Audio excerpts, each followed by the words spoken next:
Hi, Shady. You're the only one here, I think. How's it going, man?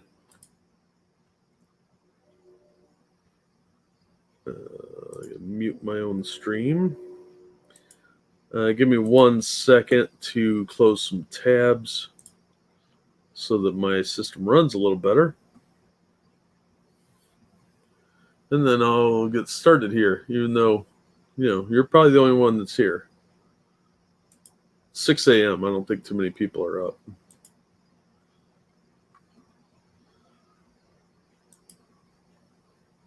How you doing anyway? Not too bad, just kind of deal with insomnia. Same here, man. I got up just as Monkey was wrapping up the show. And I was like, well, that was a waste. Kind of missed out on that one. I was kind of mad at myself, too, because I'd fallen asleep. And then I drank caffeine, and now I'm wide awake. And I have to be somewhere in 5 hours.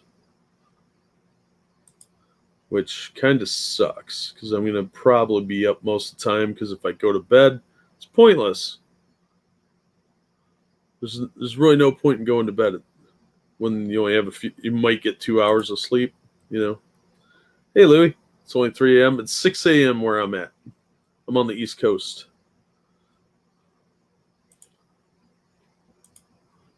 So, unfortunately, it is a bit later here. Oh, man, I have a lot of video tabs open. No wonder this thing's running like shit. It's mad at me.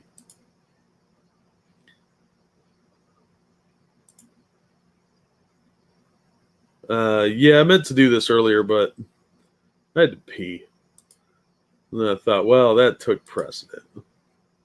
I know you didn't care, but here we are. You're welcome, future people watching this. So how's everybody doing? You guys doing okay? Even hour can take the edge off. It can, but the older you get, the more it just sort of makes you feel more tired if you only get an hour. After about 40, everything just starts falling apart. The wheels are coming off the bus. And that 1 hour nap sometimes is refreshing. Other times it's like, what the hell? I am worse off now. I need at least 2 hours or I'm not even functional. That's why a lot of times on Monkey in the Morning, I sound really out of it because I don't sleep worth a damn. I get little naps here and there. Sometimes they're a half hour, sometimes an hour. And I take a couple of those throughout the day. And that's about all the sleep I really get most of the time. All right, I'm almost done. I apologize for the wait, but I didn't want you guys having to sit there either, waiting on me, wondering if I'm going to show up. But yeah, the new previews catalog is out, and I thought, well, I'm going to look at it anyway, and I'm really bored, so might as well make it into a stream. So this is going to be a disjointed mess because I'm going to be writing down the books I want to get to order. And it's stuff coming out in November, so it's a little ways off, but it'll be a good time because I'm a nerd. Well, I'm more a geek because nerds are useful. All right, I got about 3 more of these I have to bookmark, and then I'll be done. I don't want to miss any missing 411 videos. That would be rude.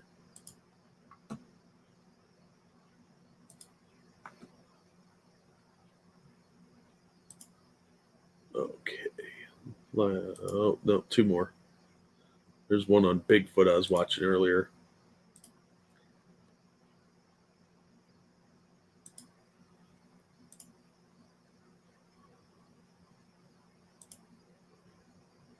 So, these unsolved national park murders. Oh, man, those are horrifying.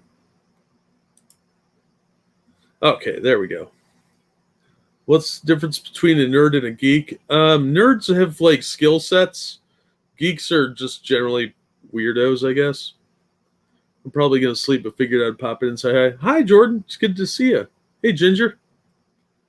I'm glad everybody showed up. There's 6 of you here. What are you guys doing? Do you all have insomnia? If so, I feel your pain.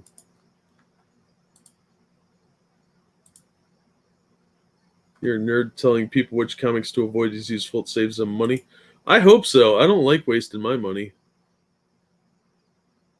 Oh, thank you for the donation earlier, Jordan.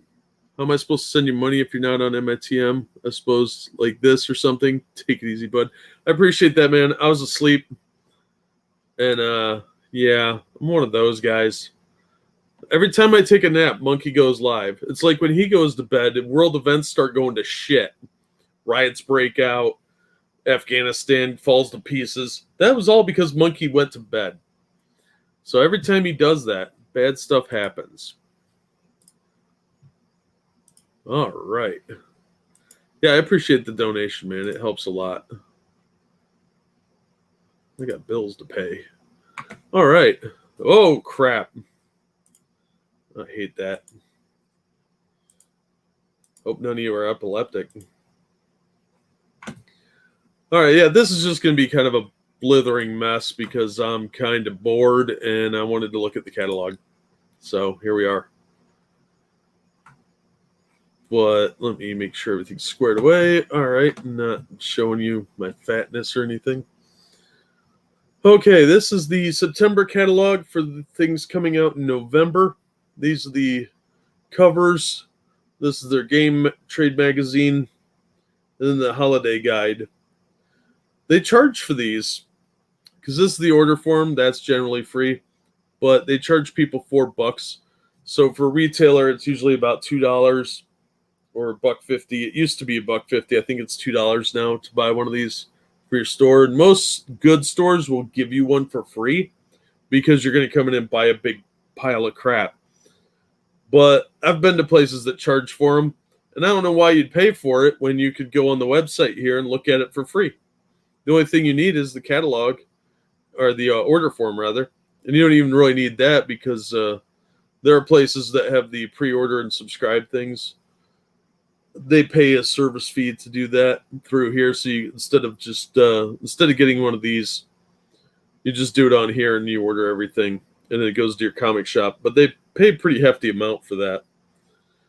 But you can print this off as well, so you don't really need any of this stuff. So that's how that works. The gift guides are pretty cool. The retailer end is awesome because right before this comes out, usually right around October, they'll send you a list of all the discount stuff because they did their inventories and all these deep discount stuff from various vendors that you could get, like Batman statues for a couple bucks. Like stuff that was $25 is now between 10 cents and $5. It's great deals.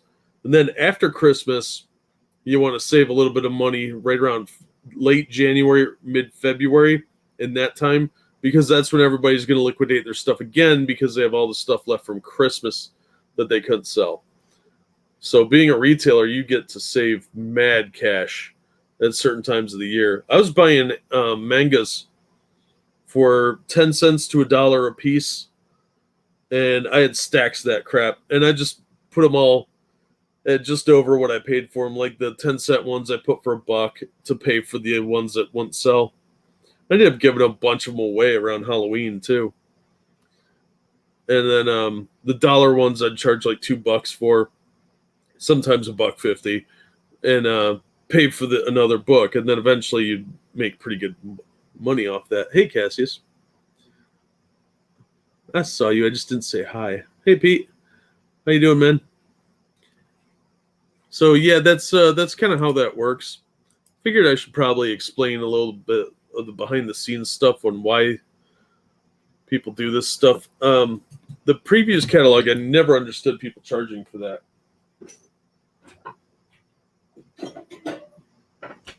That never made any sense because you're just hurting yourself. You're charging your customers. There are people that will pay for them though, and I call those people idiots, but it's just another way to grift some cash off your customers.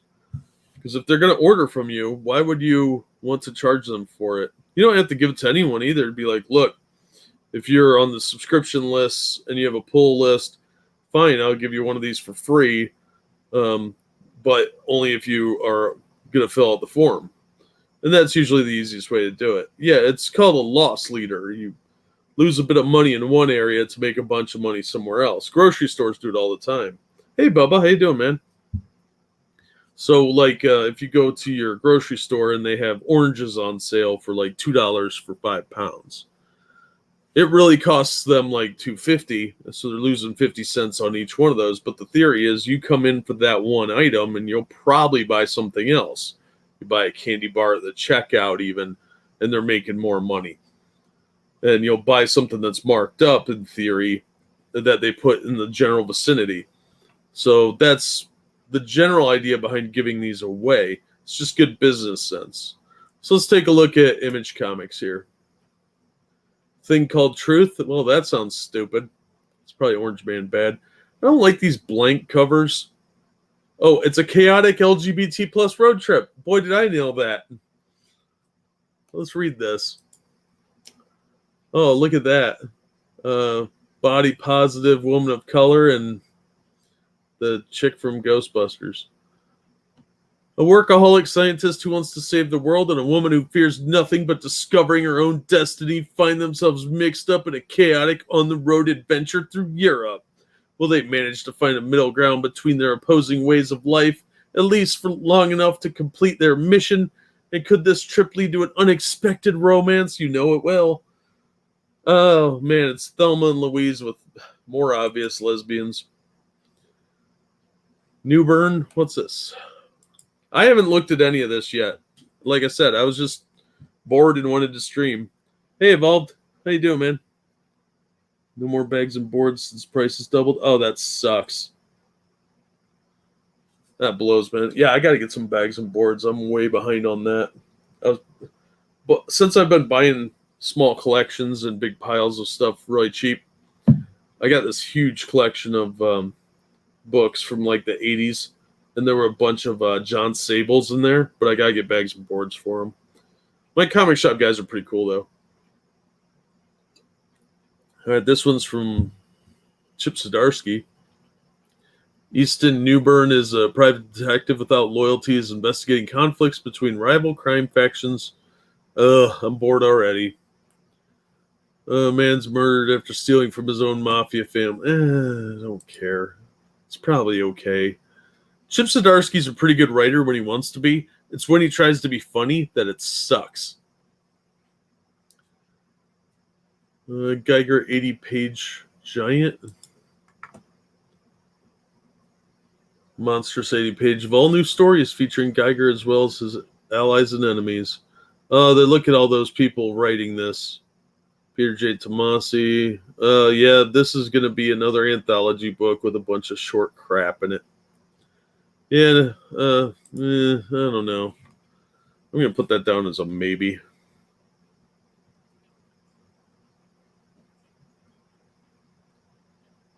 Yeah, there's going to be some silence on here because I can't write and talk very well. I'm not that good. This is just sort of a hangout stream, so...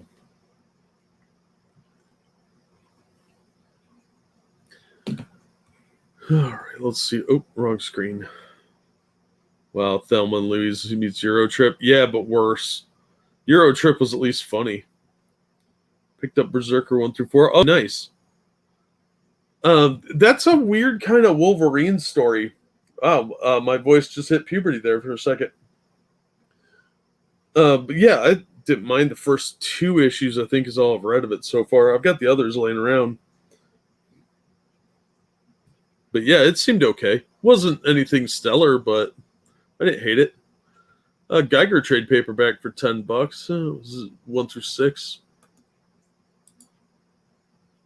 Yeah, 1 through 6. Image is doing this thing where their trades are only $10 for volume 1. That's a really smart idea, unless you bought those issues, because at $4 a piece, that's significantly more expensive than the trade. So if you were interested in Geiger and you don't want to just replay Fallout New Vegas, then check this out for $10.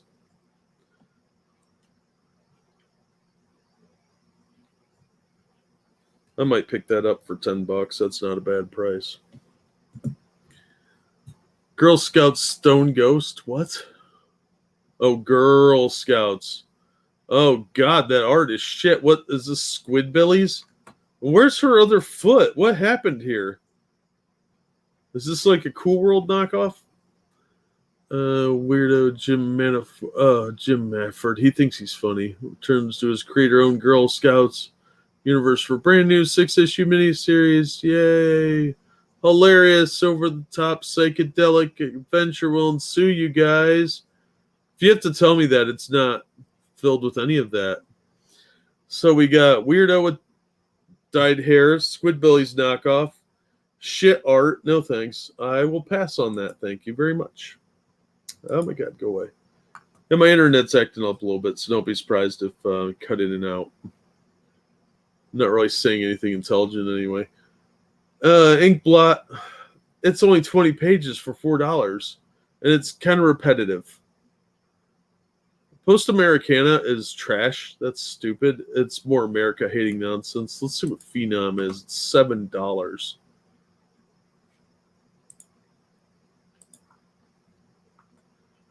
Phenom. Oh God, what is that? Is that a dude? Wrongly imprisoned and desperate to regain his freedom. Okay, there's our answer. Max Gomez agrees to become the subject in an underground government experiment. When the trial gives him phenomenal shape-shifting abilities, Gomez learns his new freedom requires surviving a super-powered war fought on the streets of New York City. Oh, that sounds totally original. Yeah, original idea, do not steal. That's not... what was the name of that action figure? That Action Man? No, it was the knockoff one. Max Steel or something like that.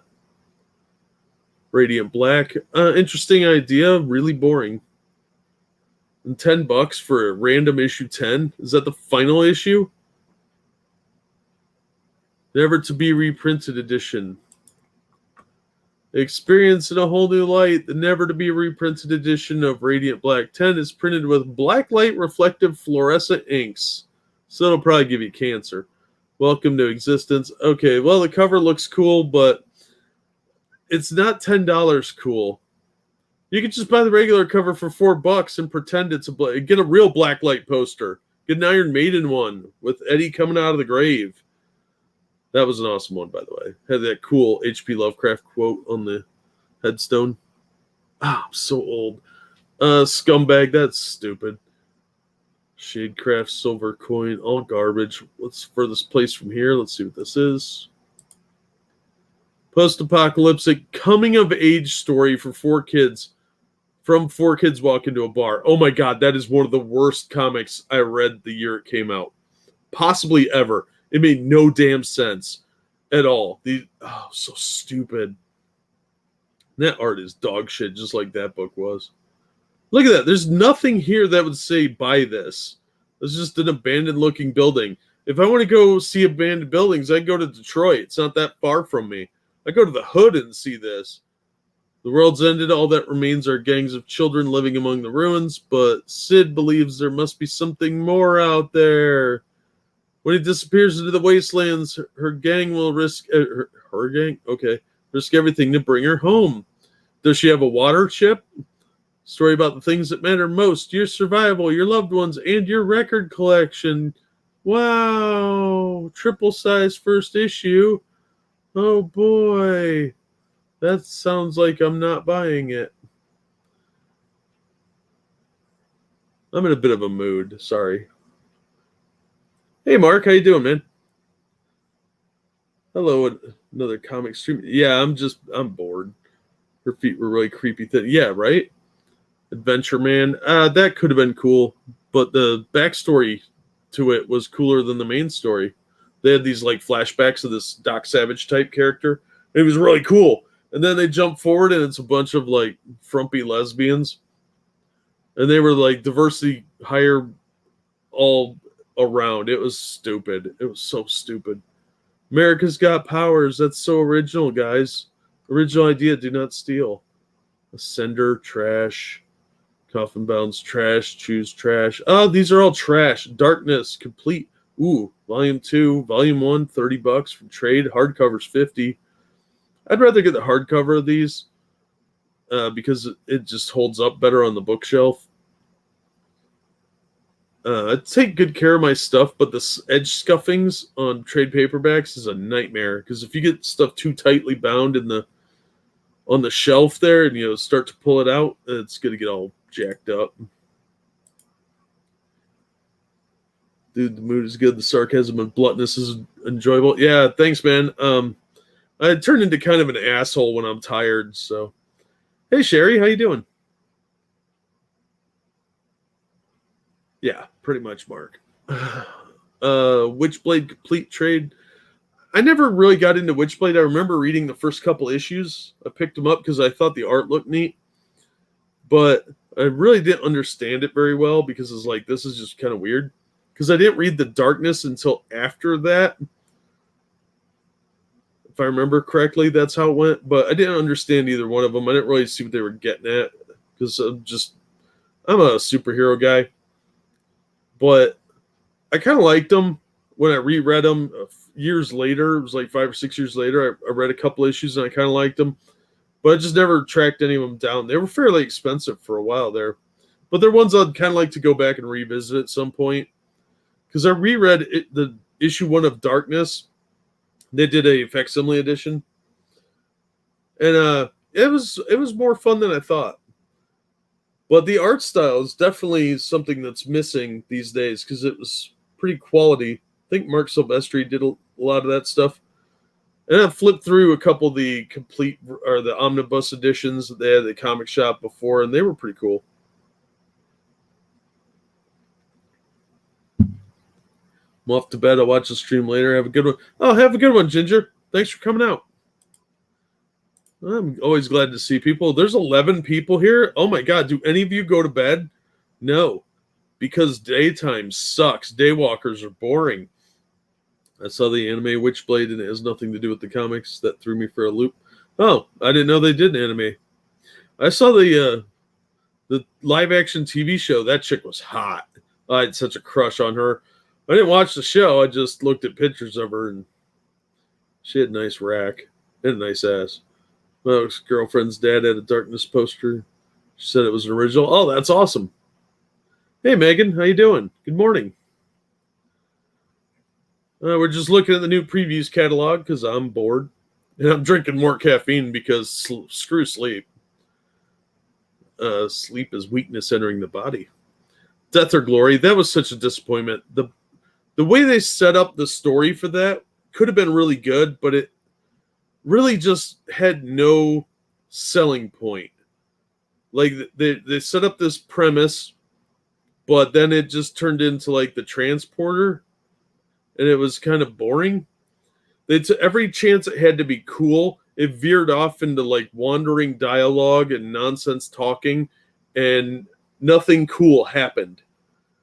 It had so much potential as an idea that somebody else should take the idea and make it good. Deep Beyond had the same thing. That had an interesting premise, but it just sort of meandered and didn't really seem to go anywhere. I gave up on that one, but the first issue especially, it set up the idea pretty well of almost like an Abyss type story, but they really just it kind of fell apart. Department of Truth, that is stupid. That's some lefty nonsense. Descender, I don't really remember. I think I read an issue of that and it was dumb. I don't remember it. If it's forgettable, I'm not buying it. Like, even if it's a random issue, it has to be memorable. It's only 8:30 here. Show off. Getting ready to go to sleep and saw you were live and figured you'd be my lullaby. Oh, hopefully I can lull you to sleep and you have good dreams and not nightmares of me screaming at things. I get a little ranty when I'm under the insomnia.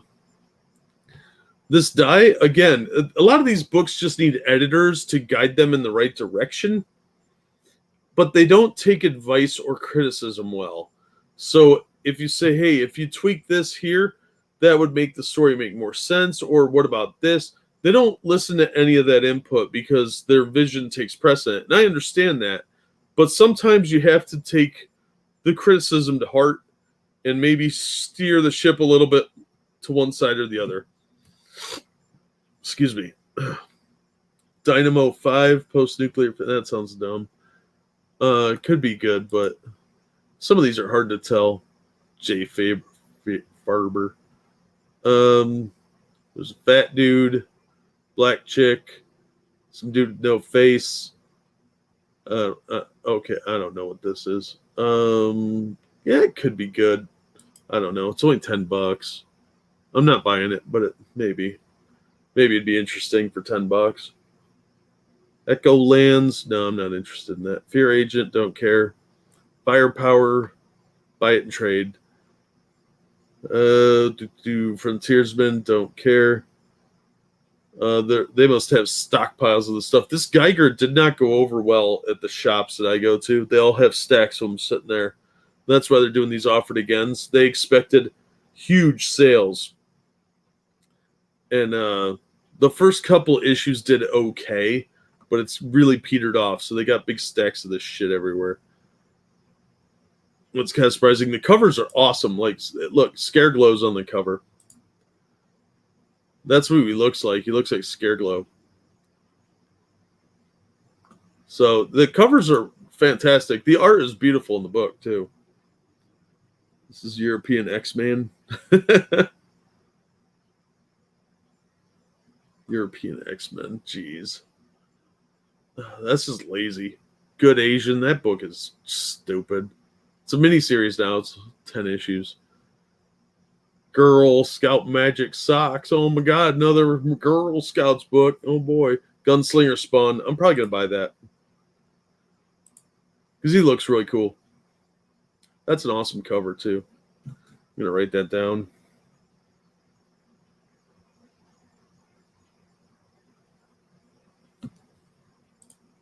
Oh, it's only $2.99. Holy crap. Yeah, I'm definitely buying that.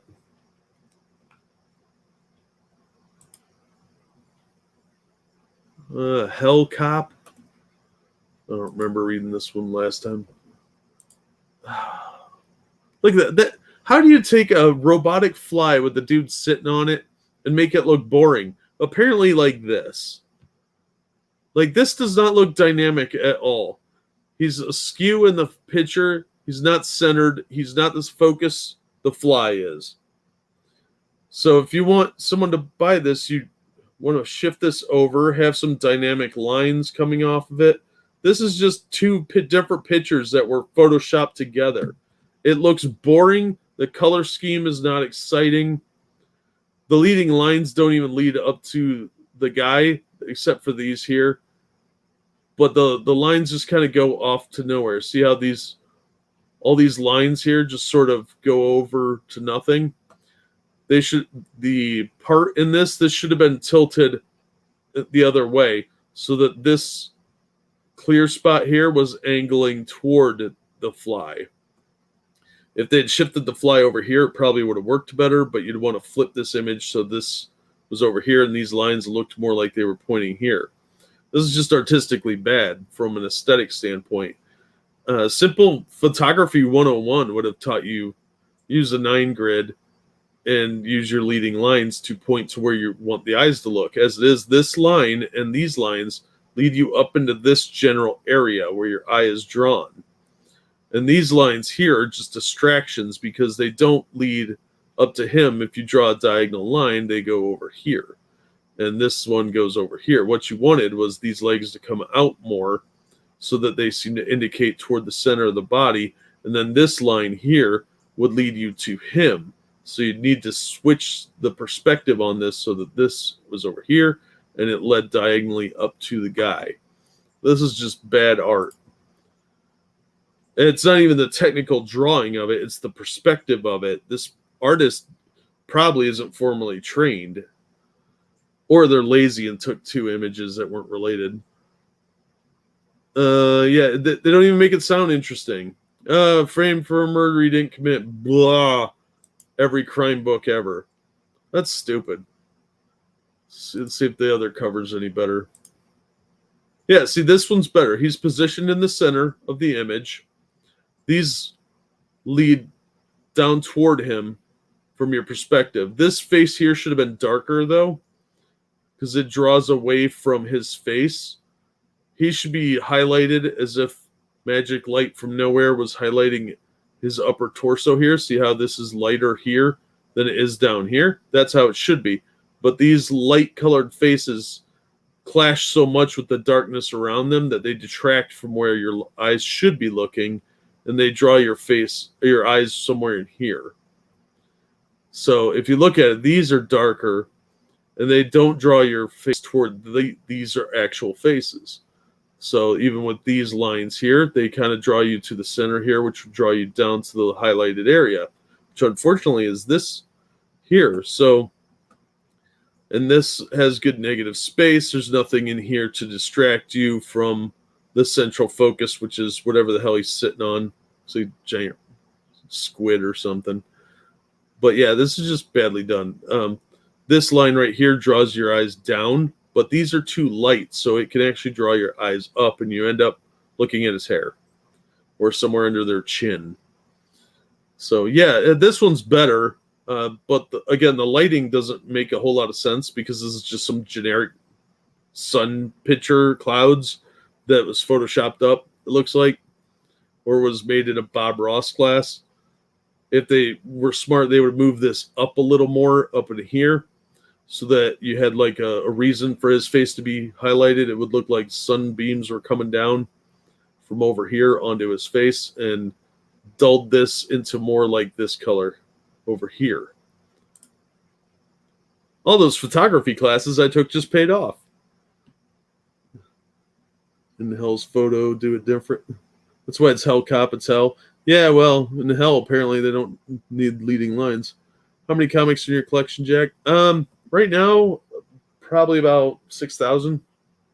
I'm way down. When I was running the comic shop, I had over 100,000 comics at home and about 20,000 at the comic shop. So I actually feel like this is too many for me because I've got to get rid of them. They're taking up too much space. And those boxes get heavy as you get older. You need to be an editor, Jack. Great eye. Thank you. I would be awful because I'm just mean. I just draw comics all the time. I want to draw your avatar. Oh, cool. Yeah, if you want to. If you don't mind me using it, yeah. Go for it. The one I'm using right now, the background avatar was done by Grisella. It's a really cool avatar. If you want to do original thing or something similar, whatever. But yeah, go for it. Just message me on or tag me on Twitter. My DMs are closed because people are annoying. No offense. Just I can't keep up. I don't have the time. Liberal arts school for the win. Yeah, I didn't graduate with that. I have a degree in education. So yeah, even more worthless. You got that about that many? 5,000-ish? Nice. Boo, I'm awake. How you doing, sir? Well, what are your top 5 of all time? Oh, jeez, I don't know. It changes day to day, honestly. There'd be a couple issues of Rom in there. That was always my favorite. So, yeah, I was a big Rom fan. That's a very unpopular opinion, especially in the 80s, because that book sold better than most books sell now because it didn't get canceled to issue 75, and it was still outpacing what most books are selling now.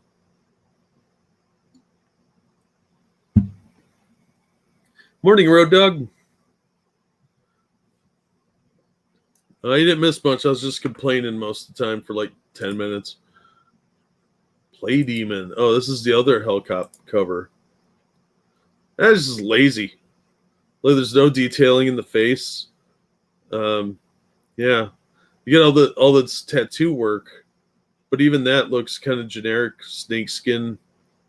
This is kind of detailed, but this actually looks like these arms were drawn separately and photoshopped in because they clash so much with the smoothness of this.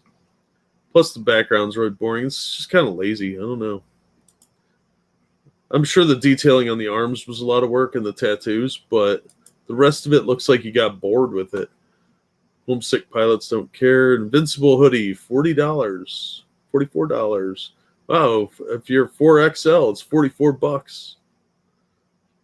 A freaking ripoff. You could buy some of my Teespring crap for that, for less than that. A logo t-shirt's $33? What a scam. Invisible Republic, I don't care about that. Jupiter's Legacy, as always, I haven't read them. Capterra, I don't care. King Spawn, number 4, I'll check that out. I'm going to try out all these Spawn books. Ooh, that's crazy looking. I think issue 1 came out this week or next week. I haven't picked up my books yet.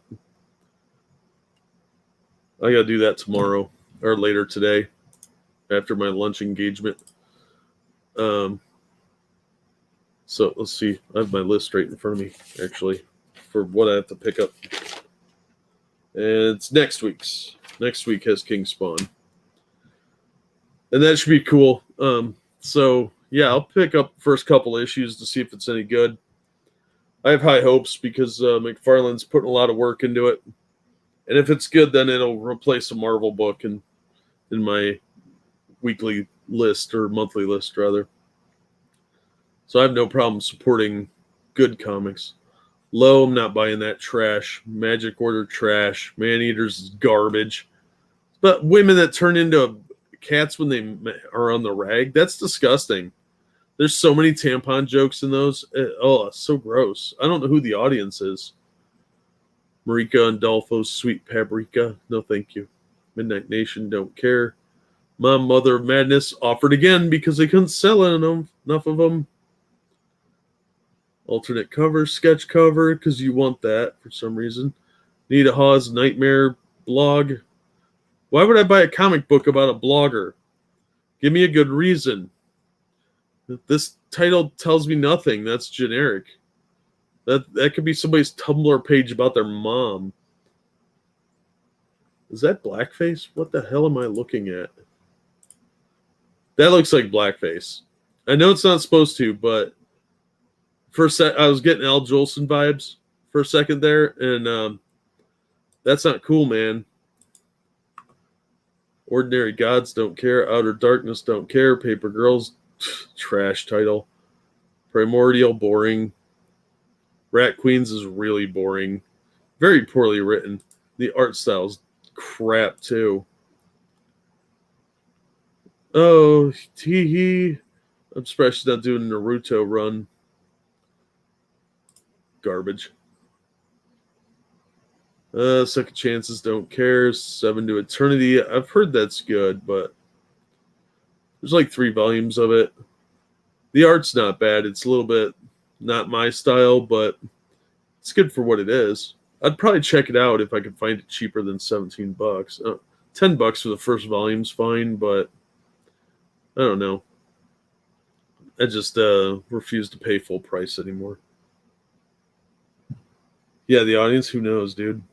Lazy not showing the nips. They really can't much anymore. Oh, I didn't touch the next. Oh, cool. Thanks. I didn't think. Let's see this early. Oh, yeah. Well, if I was bored and could sleep. Any good horror comics? There is some of them out there that are pretty good, but it really comes down to what kind you like. I'll point some out if I see some in here. We haven't got that far in here yet. Most of the good horror comics are indie titles. Audience, yeah, right. Joe.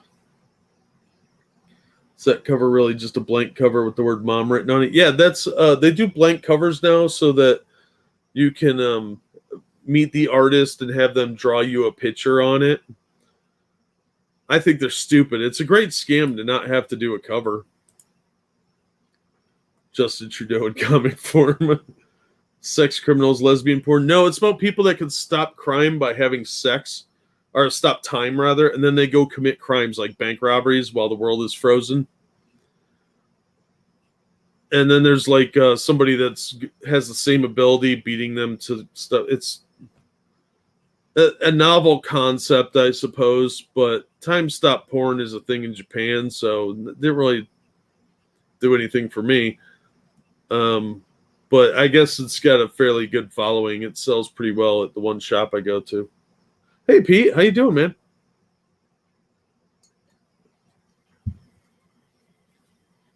All right. Skyward is so stupid. Space Bandit's boring. Spawn 324. Ironically, I'm not buying this. That seems to have an ongoing storyline that I am really unfamiliar with, and there's no good jumping on point. Stillwater, I've heard this is okay. I'm not reading it. It's too expensive. Tech Jacket, don't care. Oh, let's look at the cover. Okay, that cover's kind of cool. I'm not into the mech thing because that's kind of what this looks like, and putting your arm in the gun seems a little bit weird. It's a little too Japanese anime for me, but I can see why people might like that. That Texas Blood, I don't care. Time Before Time's garbage art. Trover Saves the Universe. Oh, it is boring too. Trover Saves the Universe, don't care. Two Moons. This first couple issues of this are pretty good. I might pick that up. I thought they were quitting that one. But I might have to pick that up because I want to read the rest of Volume 1 soon because I liked the first two issues. Where'd my mouse go? There it is. I'm not drunk either.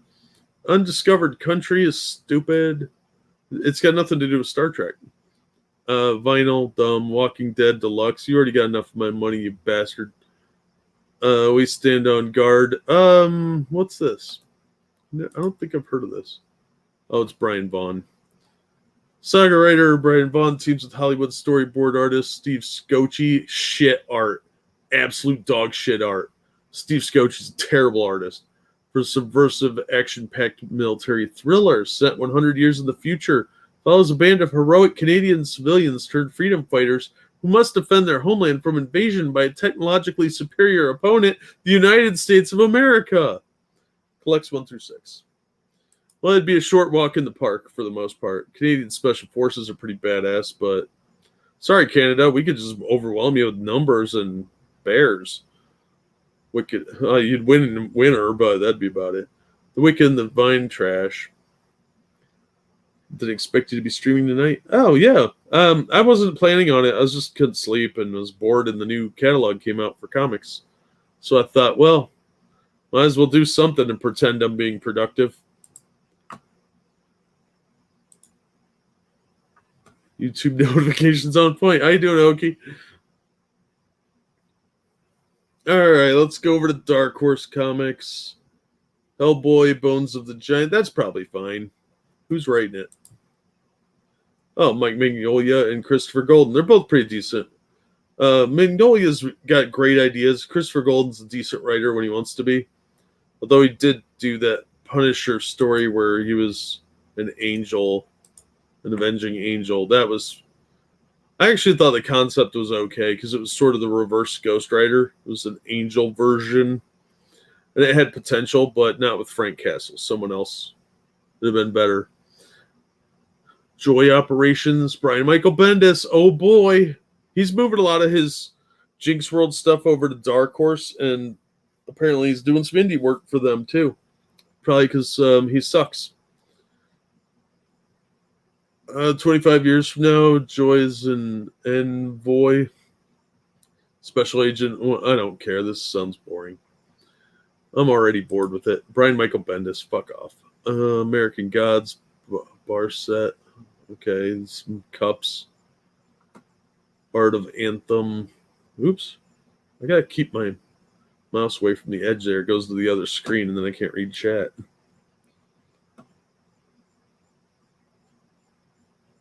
Supposed to say I'm appreciating the Oceania or your viewership. I'm always appreciating Oceania.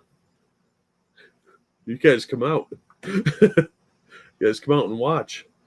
West Coast and Oceania, always on point. Art of Arkham Horror. The Arkham Horror game has some awesome art. So if you want some good Lovecraftian art, that's actually a really good purchase. Art of Battlefield. That's pretty good art too. Art of Anthem. I don't know what Anthem is, so I'm not reading that. Art of Bravely Default. What is that? Is that an RPG? Is this some anime shit I'm going to be mad about? Yep. That's a lot happening in there. Is this a hidden picture? Where's Waldo? A lot of gears. So this cover looks better. There's a chick on the cover putting her boobs out. Do Art of Bravest Warriors. Don't know what that is. Lots of art books coming out in November. It's Christmas time, so you got to buy your art books for your friends at $50 a piece, apparently. Art of Splatoon. Art of Samurai Showdown. That could be cool. I like that game. I'm not good at it, but I liked it.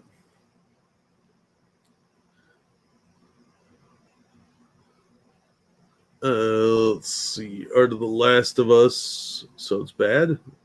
Art of Star Wars Jedi Fallen Order. That could be cool. Lots of art books. Wow. BioWare stories. I don't care about any of this. Black Hammer. Dumb. Lots of Black Hammer stuff. Call of Duty Black Ops 3 trade. Don't care. Zombies. Don't care. Castaways. Shit art. Children of the Woods. Cool title, but probably stupid because Dark Horse. Angel Catbirds. Dumb. Margaret Atwood, the lady that wrote Handmaid's Tale, wrote that. So it's going to be really annoying. The feminists will love it. Critical Role, don't care. They're overrated. Cyberpunk 2077, those were boring. Death Follows, that art's kind of garbage looking. Dragon Age, Blue Wraith. The tie-ins at Dark Horse have been really bad lately. Dune figures for $60. What a ripoff. These 3D crystal things are neat, but they're always vastly overpriced. Like, you really want a 3D cutout of a seat? Like some random chair? Yeah, it's got swords and stuff, but can you see that much detail in it that you want to pay $30 for this? I don't know. If it was $10 maybe, but and something I cared about. Not into Game of Thrones that much. Oh, look, a midget action figure. Oh, this doesn't even move. No points of articulation on the midget. For $30. Is this a chess piece? What the hell? Doesn't even articulate. You can't move him up. It's just a miniature. Rip off. Magnet sets. Okay. This is what comic shops have become. Collectible markets. I understand getting like something functional like tumblers, but some of this stuff, $15 for this little pin. That's just a pin you put on your jacket. For $15? No, because I'll lose the back of it and it'll jab me in the chest. No, thank you. Or the head, depending on where you put it. Some Mother of Dragons bust. I bet this one's small. $100 bust midget. Halo escalation trade, don't care. Hellboy, BPRD, that's pretty cool. I read part of that one at the comic shop when I was bored. That's the nice thing about knowing the owners to comic shops, because they'll let you loiter and read the stuff. These library editions, buddy of mine's got a couple of these. These are really, really nice. He's got the Seeds of Destruction one. It is beautiful. It is easily worth. He paid, I think, $60 for it because this is a re-release from December of 2009. And he bought it for I think $60, and it's beautiful. But I would have paid $60 for it. I wouldn't pay $50 for it. Get it on in stock trades or half price trades or off Amazon even. It should be cheaper. But they are very beautiful books. Very nice quality. It is library quality books. They have special binding on them. Silver Lantern Club, that could be cool. That's a reference to H.P. Lovecraft. Hyperscape, don't care. Jenny Zero's dumb. Killer Queens is dumb. Kingdom Hearts, I don't play the game. Lady Baltimore, that's supposed to be fairly interesting, but not my thing.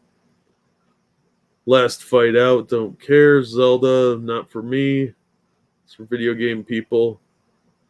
Yeah, these history books and encyclopedias, these looked really nice, but I never played Zelda. I played it like twice in college because it came with my Super Nintendo, but it just I can't sit there and play those games that well. They have to really catch me. Like Skyrim, I liked a lot, but the games like Legend of Zelda, I got bored. It's a midget, one for one size. Yeah. Hey, Merle. You try recording reviews that way in the store without buying the comic. Oh my god, they would kick my ass.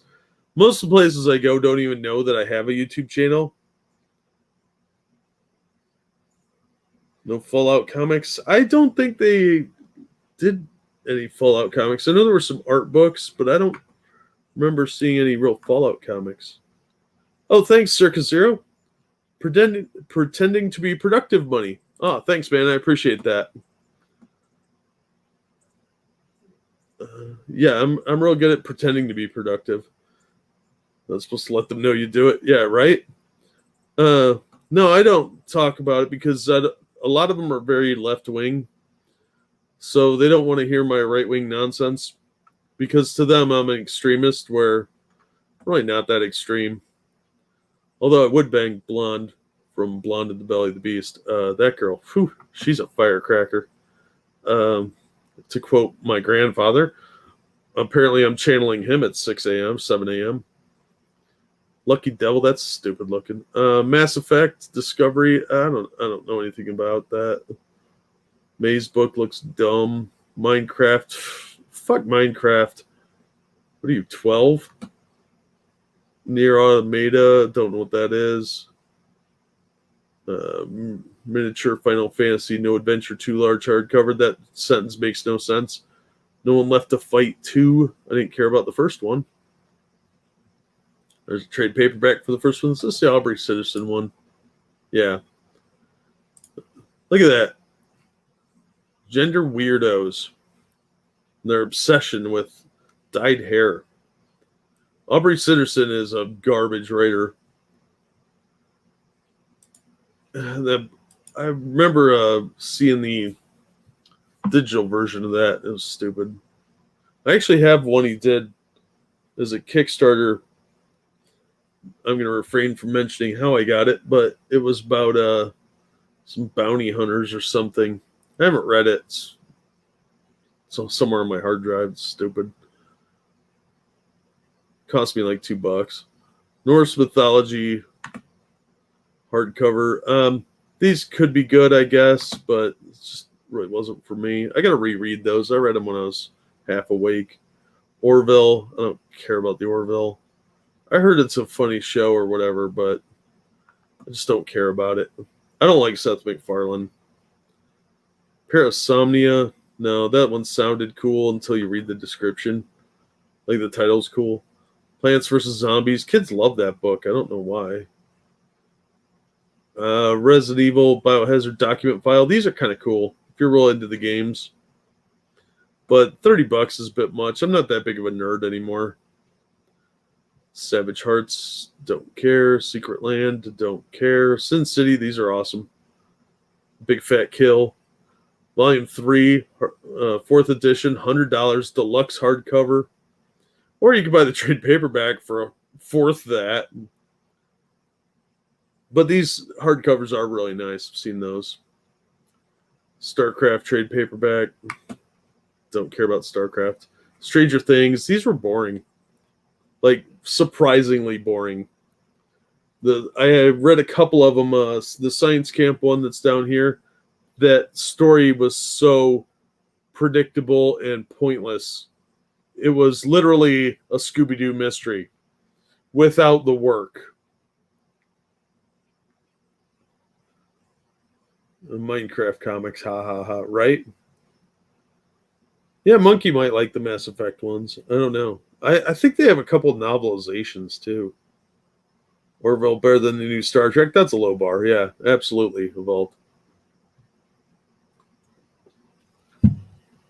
Yeah, the Stranger Things books are such a disappointment because They make it so that nothing interesting happens.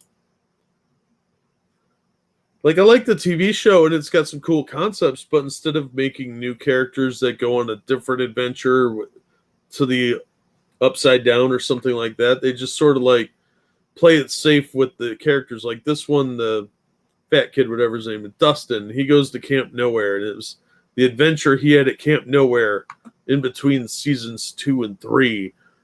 And it was the stupidest fucking thing ever. It was so boring. And there's a lot they could do with it that won't violate the boundaries of these characters. And you could do a lot of interesting stuff with other types of monsters that live in the upside down, expand on the universe. And they don't do that. They just do these tepid little stories that go nowhere and just kind of middle around, and people talk a lot and eat. Like half of this book is him pining over having to run a Dungeons and Dragons game, and they never show him do it in the book. It's like, we're going to go play D&D now. The end of the miniseries. It was stupid. Super Mario. I don't really get that either. I never got into Super Mario. It was a little... I didn't have a Nintendo until after that started to kind of die out with Super Mario 3. And we never had anything more than the original Super Mario Brothers that came with the Nintendo. And I just didn't like it that much. But people swear by that stuff. I don't get that. Tales from the Outerverse, this is supposed to be pretty good. Tom Clancy's Division. It's going to be tepid crap because it's Dark Horse. Tomb Raider. Nope. Some of the older Tomb Raider stuff's pretty good from like Image. The Dark Horse stuff is real watered down and boring with lots of jibber jabber and not a lot of adventure. Inferno was like that. I read the first issue and I was like, this is boring. It wasn't even like original. Like, if you were to do something like that and they were trying to loosely base it off of an old legend in Antarctica, but it just didn't work because it was very tepid, and these people don't know anything about adventure stories. No payoff for the set. Yeah. Yep. It's called space action. Nah, they don't do any action. They just sit around and be Mary Sue's. World of Cyberpunk, that's probably another art book. I'm sure it's fine. I don't really want to pay $100 for the deluxe hardcover of anything. All right, IDW My Little Pony Omnibus, $25. No, thank you. Star Wars Adventures, no, thank you. Transformers Beast Wars, garbage art. Still garbage art. Look at this shit. This is lazy looking. And their mouths always look like they were photoshopped in later by somebody with less work. You know, less of a work ethic. Like, good enough. But I hate the art style. Absolutely hate it. Let's see. Batman Animated Series, Gotham Under Siege board game. This looked cool. This is the animated series stuff. I thought about picking that up for my review channel, but I'm not spending $50. It's been re-released because that one came out in 2018. See the code here? See how it says September 21? That means September of 2021. So June 18 is June of 2018. It was in the June previews for August's release, so it came out in August of 2018.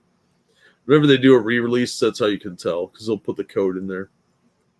Kanto 3, kind of boring and a little woke. Just slow going. Not much happens in the miniseries. But it was okay. Kids love it for some reason. Pointless lesbians, but yeah, there's stuff like that in there. Dungeons and Dragons, I'm sure that's probably okay. I'd rather play it than read about it. G.I. Joe 288, I'll pick that up. I like the G.I. Joe stuff overall. Even though I wish they'd go back to the original Joe team and do like you did with the Marvel series instead of bringing in new characters all the time and killing off old ones.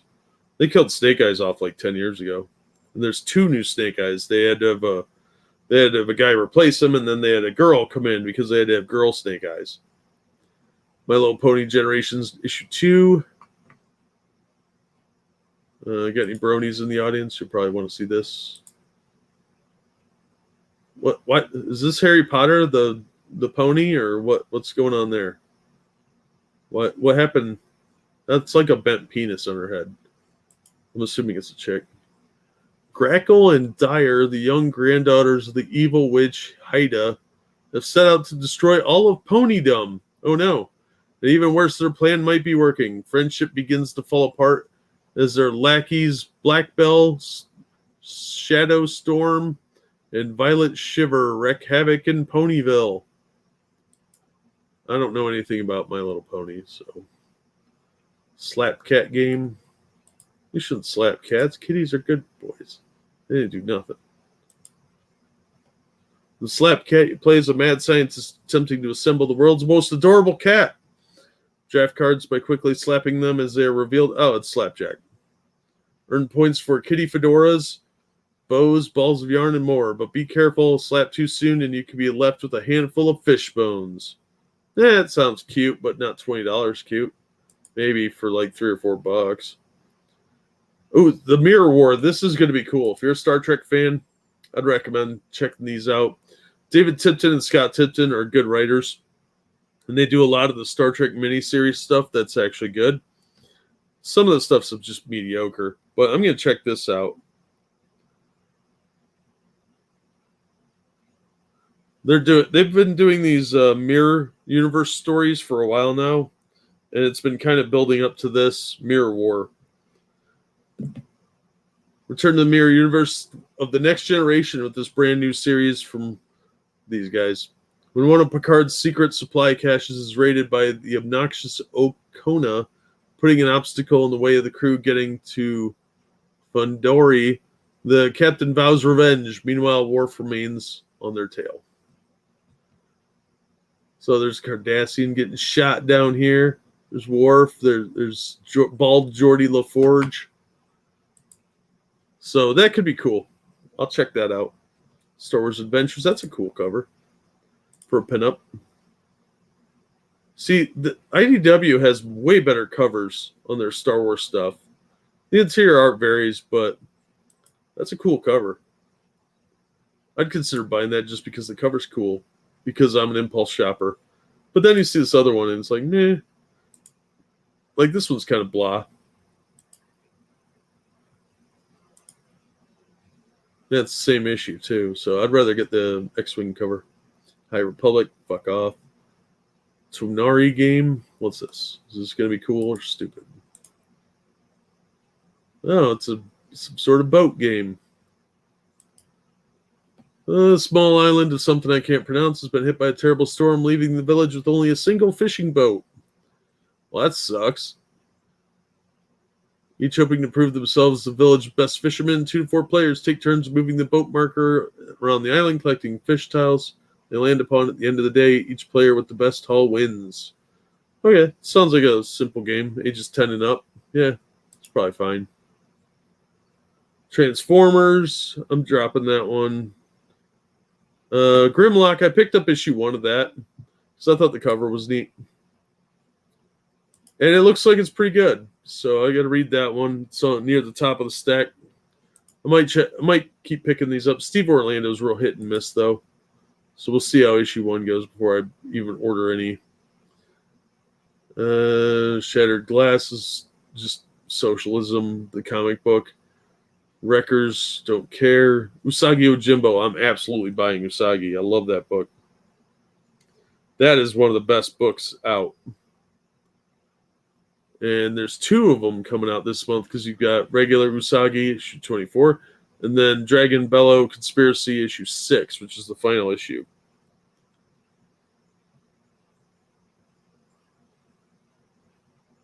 So I got to remember to order those. What's this? Wayward board game? Nah, I don't care. Oops. Wrong screen again.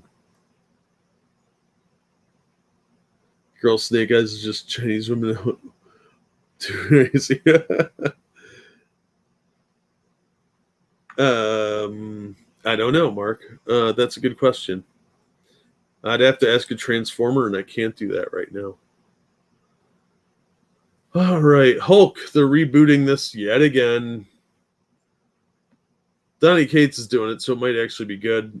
Mad Scientist, the uncontrollable rage of the Hulk has reached an all-new level, and nobody, including the Avengers, is prepared to handle it.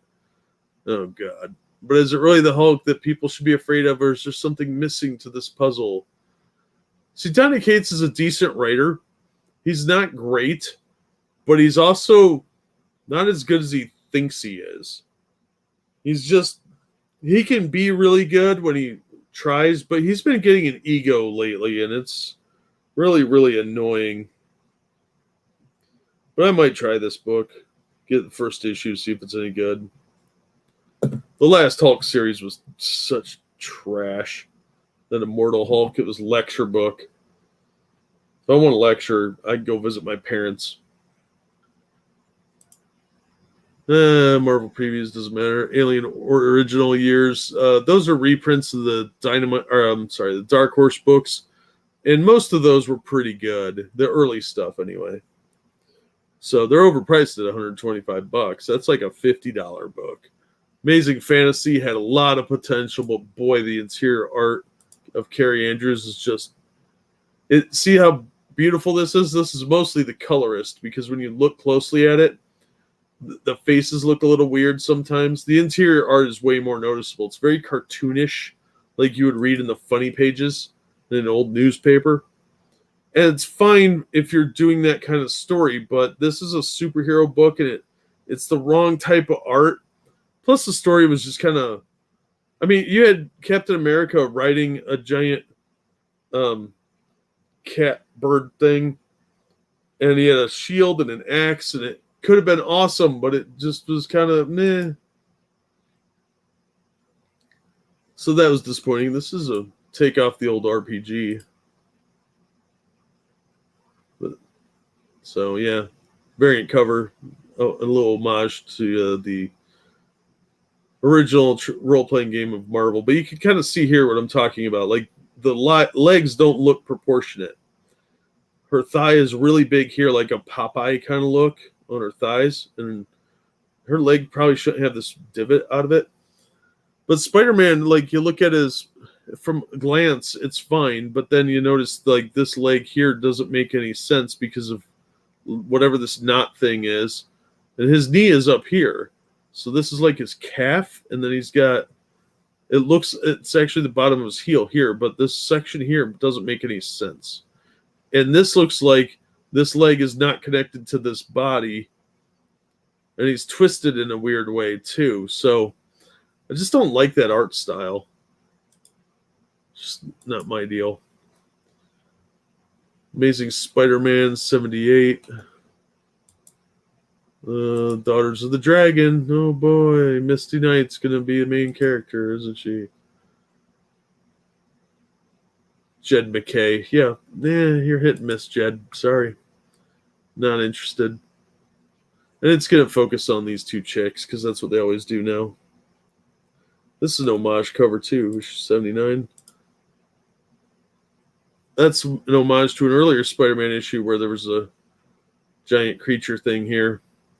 And Craven's face looks stupid. Is this still Ben Reilly? Yeah, Ben Reilly. They supposedly killed off Peter Parker, and Ben Reilly is the new Spider-Man. Issue 80. Look at that. What is this shit? That is garbage.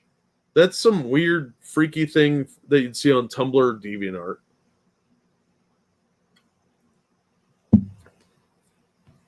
And I don't understand the obsession with pinks and purples now. I mean, if you were doing like a pop art homage, that's fine. But this looks stupid. I guess he's... I don't know. It's supposed to be hallucinatory, but it just looks dumb. Avengers 50, who's working on this? Jason Aaron, still garbage. This, whoever's been drawing this, I forget their name, and I don't care enough to look right now. Can't draw worth a damn. She-Hulk always looks ugly. She actually looks pretty decent here, but he draws her all big and bulky. It looks like fucking trash. Aaron Cooter, that's his name. If your name sounds like a slang term for vagina, you're probably not a very good artist. That's mean, I'm sorry. Not really. Black Panther Legends. Avengers Tech-On is just a knockoff. They have mech armor. They did it in Mech Strike a couple months back, and it's just more of a kid's book. Black Panther Legends I don't care about. Black Widow. Again, this... Well, I'm glad you went and saw a karate movie, but what is going on with this face? And why does her face look so long? I don't know what's happening here. There's nothing going on in the background. Oh, it's Kelly Thompson. Fuck her. No wonder they're lazy with the art. They don't care. Captain America, Iron Man.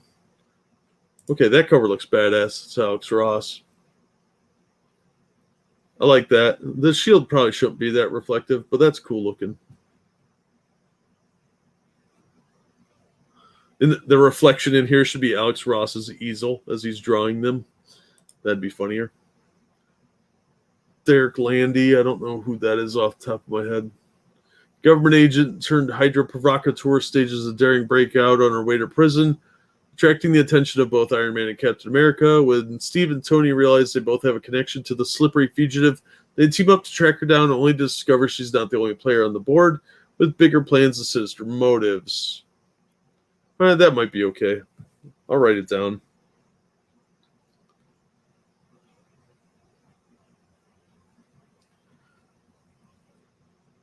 It'd be nice to get some good Captain America stories again. So that's a maybe. Oh, there's a Red Skull cover. I don't like this costume. But composition-wise, at least this one's decent. It's actually an improvement from Marvel. But yeah, I'll get the Alex Ross cover one. Might be good. A bunch of variants. That's never a good sign. Captain America Iron Man poster. That could be cool. That's going to be of this Alex Ross one because that's what they usually do. Captain Marvel 34. Kelly Thompson's still in the book. I don't know why they bother with this trash.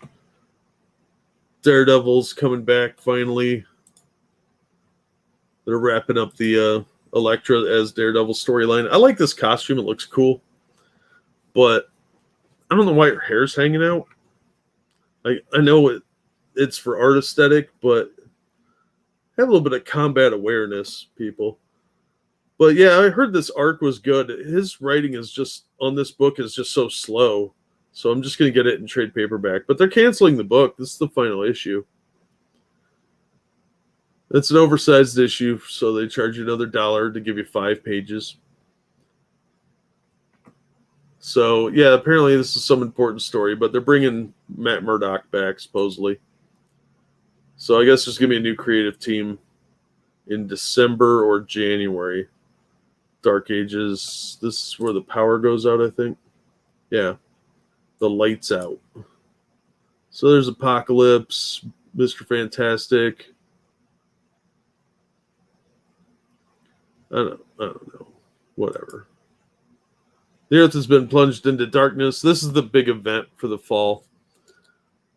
And the Avengers and X-Men have been vanishing in the night. They've been taken and twisted by Apocalypse to serve an evil order that older than the world. An evil older than I can't talk.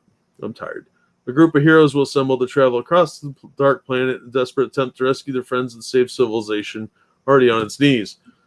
There was some sort of event where the power went out. It's just the worldwide EMP, supposedly. It could be good, but it's Tom Taylor, so it's going to be half-assed and a bunch of politics wedged in there. No, they're getting rid of Peter Parker in issue 75. That's coming up, I think, next month or September, middle or end of September. Yeah, they're going to kill him. So that's their new plan. So I don't know why, but sales must be slipping. Nick Spencer's leaving the book, and that's their sales gimmick. I don't think it's going to work the way they want it to. But Ben Reilly's a cool character, but he's better as his own, as the Scarlet Spider. Just let him be around. If Spider-Man gets abducted or something, then he can be Spider-Man. But it'll last until sales dip or they're put out of business because they're stupid. Mean but true. Yeah, well, that's kind of my thing. Mean and sometimes I'm right. It's a yoga pose, I suppose, but it doesn't always work on covers.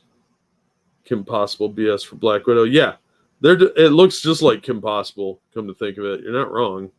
That art style offends me for some reason because it looks like a half-assed version of Batman the Animated Series, which was a fun art style, or a lazy Samurai Jack. Bob Dole. I'd read a comic about Bob Dole. Darkhawk. They replaced the original Darkhawk with some black guy because they had to. And here's Miles Morales to legitimize him. So usually Spider-Man would appear in a book where a new character was coming in. So you'd have like issue 1 through 3 at some point would have Spider-Man guest star in it if it was a new character. That was a sales gimmick because everybody liked Spider-Man. He was one of the best-selling books. Now what they do is they have Miles Morales guest star, especially if it's a minority character. And look at these stupid wing things. That's dumb. The original Darkhawk was way cooler. Yeah, they got Captain America in here, but I'm surprised it's not Sam Wilson. That's not Spider-Man. That's Miles Morales. He's fake Spider-Man. So I might read the first issue. Hopefully it'll be good, but I don't have any faith that it is. Darkhold. This is the crossover event they forgot about.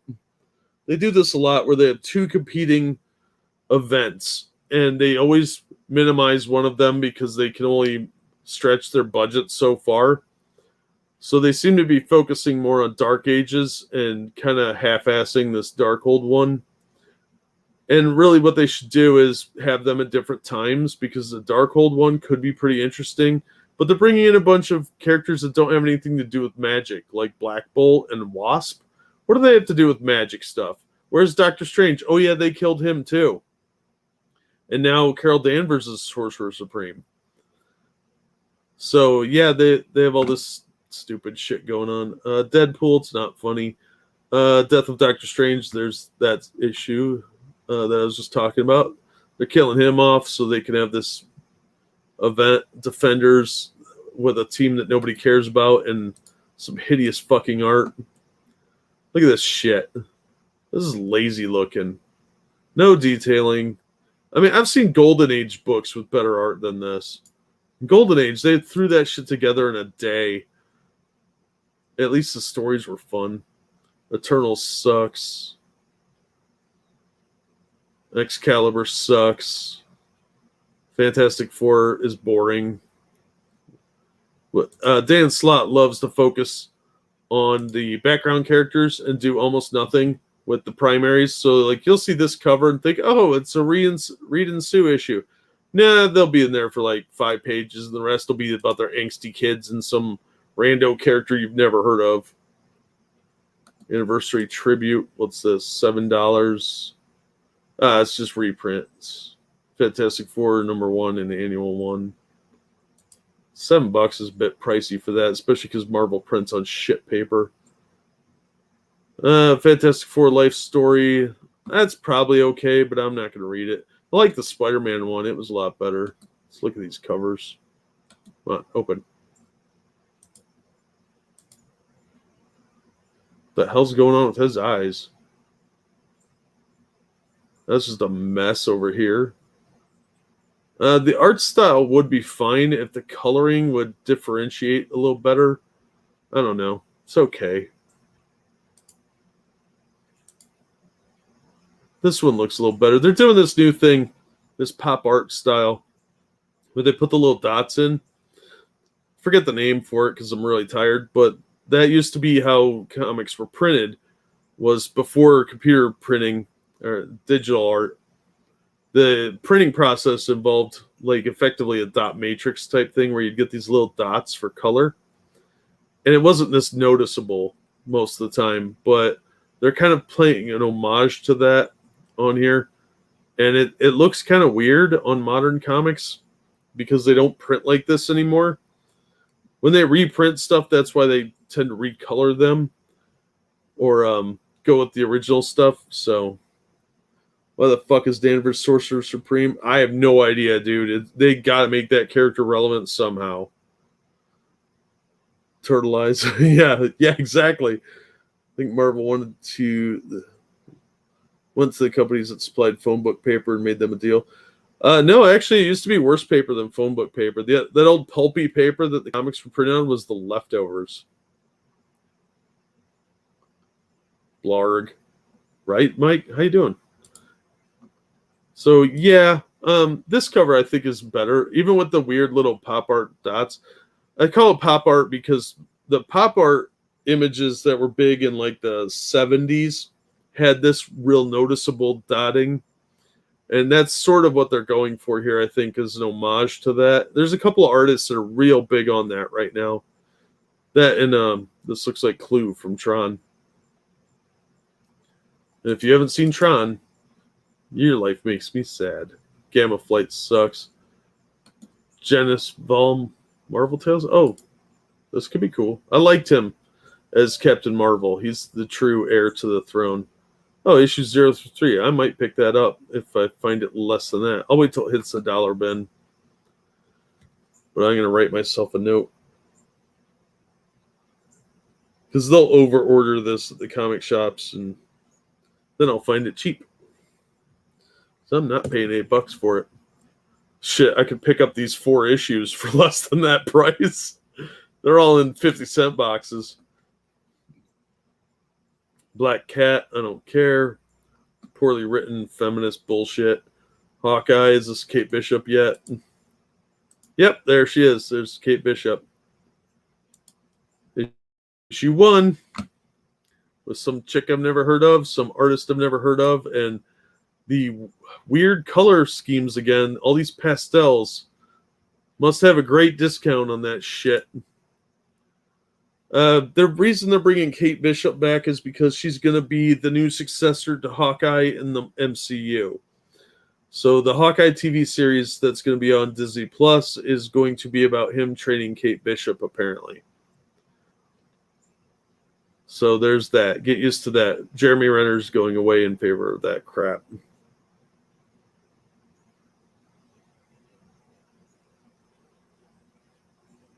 Nope. Or Sexy Time. Probably not Sexy Time. Pink, yay, easy stealthily camo in that. Yeah, they don't even try. It's just subtle wokest crap. When you see pinks, purples, and blues and pastels in general, if it's a pastel color, they're pandering. And it's very obvious what they're doing. But they even do like night shots. You know how they used to do like blue for night? Like this almost like a navy blue or at least a dark blue. Now they do pinks for night shots. And it's because they're trying to appeal to wokists. And they've said that before. So I think it's dumb and it looks hideous most of the time. Every now and then it can work, but not very often. Hellions is a X-Men title, so fuck that noise. Some more Hulk, different variant covers. Immortal Hulk trade paperback. Inferno. This is apparently wrapping up Hickman's involvement in the X-Men. Oh, Nimrod's attacking. Krakoa's troubles don't attack at one time. Jonathan Hickman reunites with his Powers of 10 collaborator R.B. Silva for the penultimate chapter of the X-Swan song. They actually going to be heroes? Probably not. The cover's not bad, though. So Nimrod was hinted at back in Powers of X, or Powers of 10 and House of 10. But the storyline really made no damn sense. And Inferno, we already had an Inferno with the X-Men back in the late 80s, and it was good. So fuck off, Jonathan Hickman, you hack. Ruin the X-Men. I don't care about ethno-staters. Iron Man 14. I like Iron Man, but man, they have really screwed the pooch. Christopher Cantwell's been writing dog shit for this book. Look at that trash art. What is that? Is that Robert Patrick? Whatever. Cosmic Iron Man. Oh, you're so edgy. Fuck off. Oops. Kang the Conqueror. Don't care. Kazar, Lord of the Savage Land. Who's writing Kazar? Zach Thompson. First issue comes out soon. I might pick it up. So we'll see how the first issue goes. So I don't remember Zach Thompson if I like him or not. German Garcia's okay. Jesus Saez, though, is a pretty decent artist. Look at the muscle tone on here. That looks pretty good. This guy looks pretty badass. Matthew Plunders betrayed his parents, and now the entire continent is headed for landfill. Welcome. I don't care. I'll check out issue 1. Marauders, Trash, Marvel Voices, Indigenous Voices 2021. Oh boy. Indigenous Voices, guys. This isn't pandering at all. What's sad is Forge is an awesome character. I forget her name off the top of my head. She was in the New Mutants. She's awesome. I don't know why he's got this stupid hair thing. Is that Werewolf by Night? Because that would be annoying. I don't know who that is offhand. I think she was in Alpha Flight. Let's see. Full story behind a river, the mysterious stranger from the pages of the new Echo series. I don't care. Snowguard, yeah, that's Snowguard. Many more. Yeah, this is gonna be trash. This is the same pandering shit they did with the Pride Month one and the I don't want to call it the Black Book, but they did one for February too. This is just lazy shit. And they're not going to do these characters justice. They're not going to be interesting stories or adventures. It's just going to be pandering shit on a reservation or some nonsense like that. Like, Forge is a badass character, and they do nothing with him anymore. She's a badass character they do nothing with. Same with her. They don't do anything with these characters. They're just shameless. Like, Warpath isn't even in here. At least down on the cover, and he should be. He was on last year's cover, at least. He's a kick-ass character. They could have him doing badass shit, but no, it's all pandering. Is that a butt plug? Might be. I don't know. T1000? No, it just looks that way. See a dude on YouTube who draws like that by hand. He draws top down, dot by dot. Oh, wow. That's pretty awesome. That takes a lot of talent. Gotta go. Take it easy, Shady. Have a good one.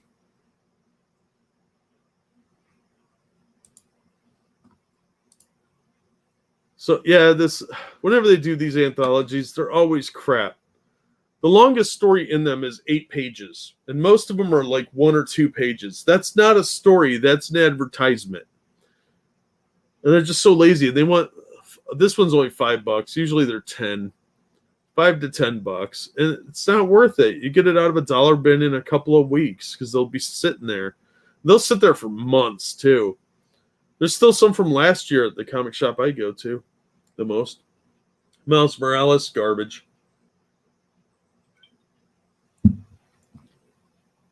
Moon Knight was such a disappointment. It had some interesting ideas, and they were just so lazily strung together. It was like, oh, I'll do this. I got this idea. We'll do that for 2 pages, and then I'll get confused and forget about it and get interested in doing something else. Oh, and then he'll fight clones of vermin. We'll never explain where they came from or why they're there, but he'll do that for 2 pages, then move on to something else. Made no fucking sense. Waste of $5. New Mutants, it's an X-Men book, so fuck that. The Moon Knight Epic Collection is pretty awesome, but it's not $45 awesome. Most things aren't. Phoenix Song, Echo. Echo is the new Phoenix. It's not Jean Grey anymore. Echo got the power. Oh, that's Echo. That's who that was from the other cover. Oh, God, I am tired. She seems like an okay character. She was in Daredevil for a long time. But I don't care about the Phoenix anymore. It's been so overdone. They even had her in the Ultraverse in that book, Foxfire. Didn't work then either. But at least her costume looks cool. And she's at least an interesting character as Echo. If I remember, She's deaf. So that's an interesting character, but the Phoenix thing I just don't get. I don't. They've overplayed that hand a lot. Savage Avengers is overrated. Shang-Chi don't care. She-Hulk by Peter David Omnibus, that could be really cool, but I'm not paying $75 for it. Spider-Woman. What is this trash? Is this lesbians? Look, lesbians. This is the same pose and image from like issue 2. It's probably cut and paste from that issue. And the art, these faces look the same. Look at that nose line. Why do all these women have giant arms? Like, I've never seen a woman with Axl Rose arms before. Like, your guns look like a scrawny dude from a trailer park. I don't understand that. And if you had arms like this, your pecs are probably so you don't have boobs like this. Just still I don't care. This is fucking stupid. The chick that writes this book is trash. Carla Pacheco. She's a trash writer. I heard the art's pretty decent in it though. Star Wars, kind of lost interest. I've got like 4 issues of Star Wars I haven't read because it takes a little while to get anywhere, and they did the Bounty Hunter War, and I just stopped caring. And I've got a bunch of the Marvel ones from the 70s and 80s that were pretty good.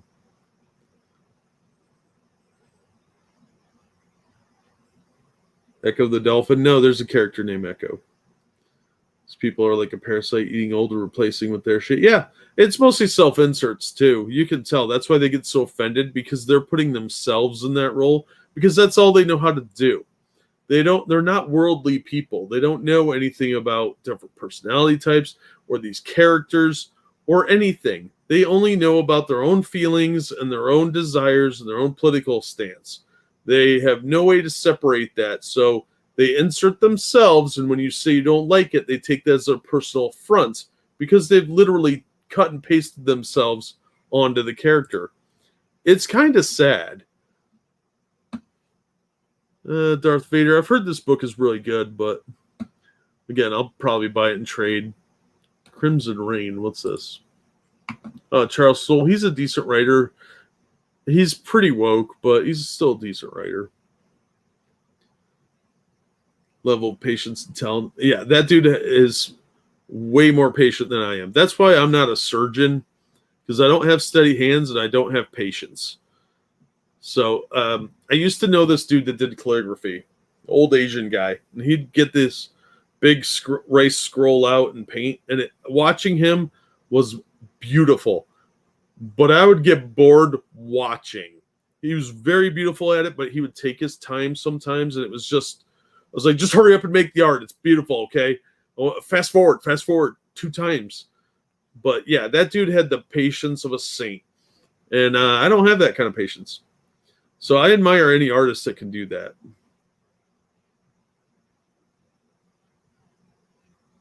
It is Axl Rose won't surprise me. It'd be more interesting if it was. Hey, Trucker. How you doing, man? I didn't really give it time to notify people. I just set it for 5 minutes, and I don't think their algorithm can pick it up for like an hour. They misunderstood the axiom of put yourself into your work. Yeah, they really did. It also says a lot about their incompetence as artists. Like, they don't learn their craft. It goes not only to their inability to do the work, but it also goes to their inability to learn about technique. That's why a lot of these stories are middling and rambling and go nowhere. They don't understand the 3-act format, and they don't know how to condense anything. When they do these, they have to have 6-issue story arcs so they can put them in trade paperback. Well, that's foolish, but they do it anyway. So when they structure the books, they have all this filler in there because they think that is story, and it's not. It's just rambling, babbling that goes nowhere, sort of like the stream. But they don't really have a point to what they're doing. They're just scenes, and they're all stitched together very loosely to form some kind of narrative. And a lot of times the point gets lost in it because they don't have that beginning, middle, and end definitively outlined. They don't understand that you can't just wedge in scenes that make no sense or have nothing to do with the arc. So it tends to have a lot of fluff in it. And that's why you're always seeing scenes with people eating and things like that. It's really boring. A little of both, Angela. Yeah, it is really a Western thing. We just don't have time for that shit. Easterners, man, they take their time and do things methodically, long form, and we don't really do that much. We don't have time for that shit. We gotta work 60 hours a week and stuff like that. Loki having conversation at a bar over drinks, Loki having conversation over food, Loki having conversation at a desk. Yep, you know exactly what I'm talking about then.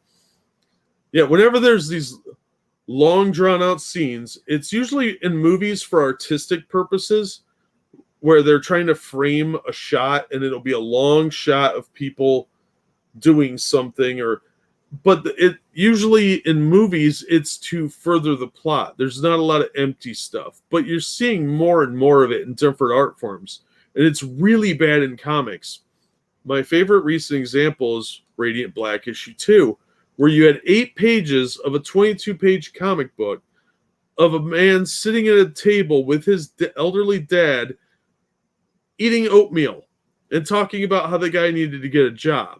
You could have summarized that in 1 page.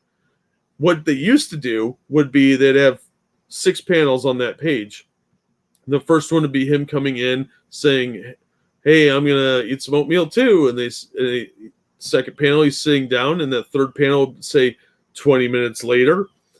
And it'd be about them arguing or talking about getting a job. Fourth panel would be 40 minutes later in the little caption box, and then they're yelling at each other. The fifth panel, they're back to just passive aggressively not making eye contact and muttering. And the sixth panel is the guy getting up and leaving. The whole thing's done. Instead, they turn that into an 8-page ordeal that they, in their head, seems like it's very artistic and very like, oh, I'm giving character development. But that's not what's happening. What you're doing is boring people. They don't understand that because they can't see past their own egos. They're like, oh, no, this is this like heart-wrenching scene where, oh, me and my dad, the character and his dad are having this conversation about him getting a real job. No, that's not what you're doing. You're just boring the reader. It's a visual medium. Something interesting has to happen. And you're allegedly writing a superhero book, so there has to be some action in it. And you're not getting there. Some old man getting his fiber is not the action I'm looking for in a comic book. Yeah, hack writing. Exactly, Oki. Characters, world building, single issue stories, overarching story. Exactly. Beginning, middle, and end for each. Yeah. Buffy the Vampire Slayer is a good example for this. Monkey's right on that one. Because they would do one-off episodes where there would be something tying into the overall arching story, but it would be a self-contained thing. And that's really how comics used to be in the 70s and 80s. When they started getting more mature, when they were aiming more at high school and college age kids. You'd see stories like Batman, where there was a great issue of Detective Comics where the Joker was trying to copyright the Joker fish. It was the silliest premise ever. But Joker is murdering people because from the copyright office because they won't copyright his fish. Meanwhile, Batman has to deal with the fact that his secret identity's girlfriend might know his secret.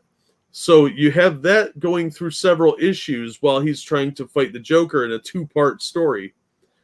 And each issue is pretty self-contained, but you're really looking at 2 issues about the Joker, but in the background for like a couple pages in each issue, they talk about Silver St. Cloud might know Bruce Wayne as Batman. And how he's dealing with that and trying to kind of cover his tracks. And yeah, she did know, but that's not the point. So that overarching meta story of Silver St. Cloud and Bruce Wayne went over about a dozen issues. but the story of the Joker only lasted for 2, and really you could get away with reading either issue and get the idea of what happened. They always self-reference the issue before, so if you missed part 1, you didn't really miss a whole lot. Now, if you missed an issue, fuck you. You missed 4 pages of somebody eating oatmeal, damn it. You know a comic is bad when you skip through pages to get back to the story. Yeah, that happens too much, absolutely. And now comics are shorter. Back in the old days, they were 32 pages. Sometimes they were 24 with a 6 to 8 page backup story. But you got a lot more story than you do now because they were condensed. It got right into the action. And now you're lucky if they're 20 pages. The Avengers is 20 pages long. Inkblot is 20 pages. A lot of Marvel books seem to be going in that direction of going from, they were 24 a couple years ago, then they were, the standards kind of 22, and now they're going down to 20 pages. And they're still not condensing that story. So when you have 3 or 4 pages of this rambling exposition fest, it goes nowhere faster and you lose interest faster because there's just more of it being taken up by this stuff. Because they're not cutting that stuff out and condensing down to an action story. They're just babbling. They're expositioning for the fun of it. An acquaintance of mine told me that he charges panel rate instead of page rate. And if they take that, they used to be on page, make individual ones the company feels they've had a great cost. Yeah, that's an interesting way to do it, actually. I don't know. I'd have to look more into that. Comics did that just more condensed. Yeah. Look, if they wanted to go back to the Silver Age, those were really condensed. Silver Age and Golden Age were very, very condensed. We don't have time to screw around. Guys hijacking a plane. Dude jumps on the wing of the plane, crawls in the door, and starts beating him up. Gotcha. He's got a lot of moxie in him. And they did that in 8 pages. You still got a story. And there'd be like 3 or 4 of those. The old detective comics from the Golden Age were like that. They'd have 5 or 6 different stories in there that were 8 to 12 pages. The main story would be like 12 pages. But there was still a story there. The first issue Robin appears in, you had a story. Robin shows up, immediately gets trained by Batman, all within a page. Like you see the dead parents in one panel, and by the end of the page, he's Robin. They didn't fuck around. Now that would take like 12 issues to get to, and Tom King would have to tell you all about his weird mommy issues.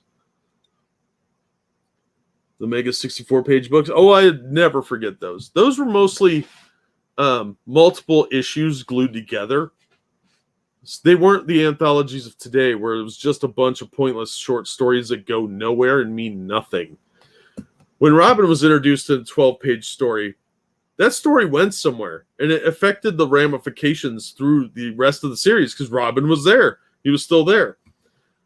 Even like Sam Bradley's stories were referencing other issues where Sam Bradley was in and other bad guys, that sort of thing. Same with the Crimson Avenger.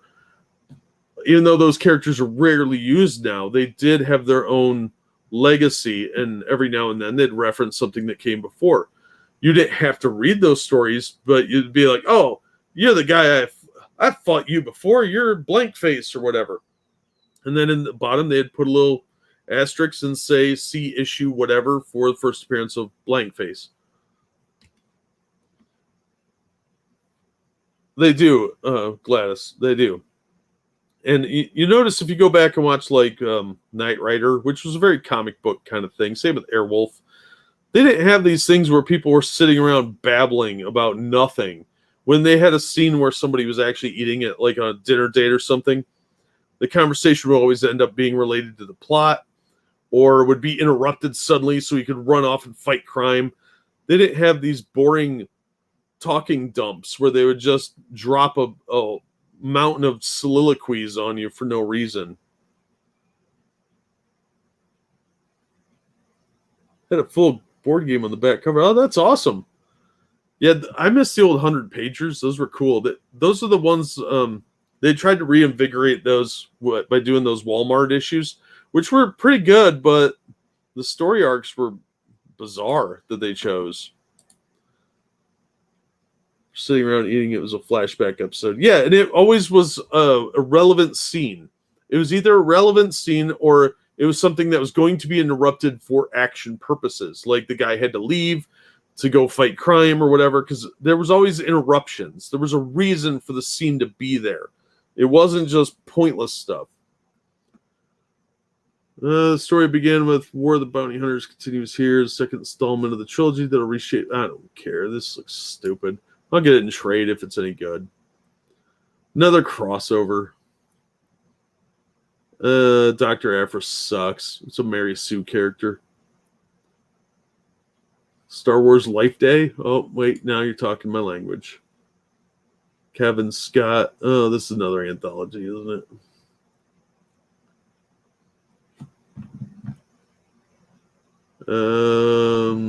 Okay, it's a book about Life Day. I don't know. Wait till it comes out and then flip through it. Strange Academy, don't care. Sword, nope, that's the next book. Symbiote Spider-Man Crossroads, I didn't pick those up. Thing, oh, he's getting his own book again. Walter Mosley, I know that name. Renowned storyteller Walter Mosley brings a signature style with a sweeping saga of Yancey Street's favorite son. I might pick that up. I'll write it down.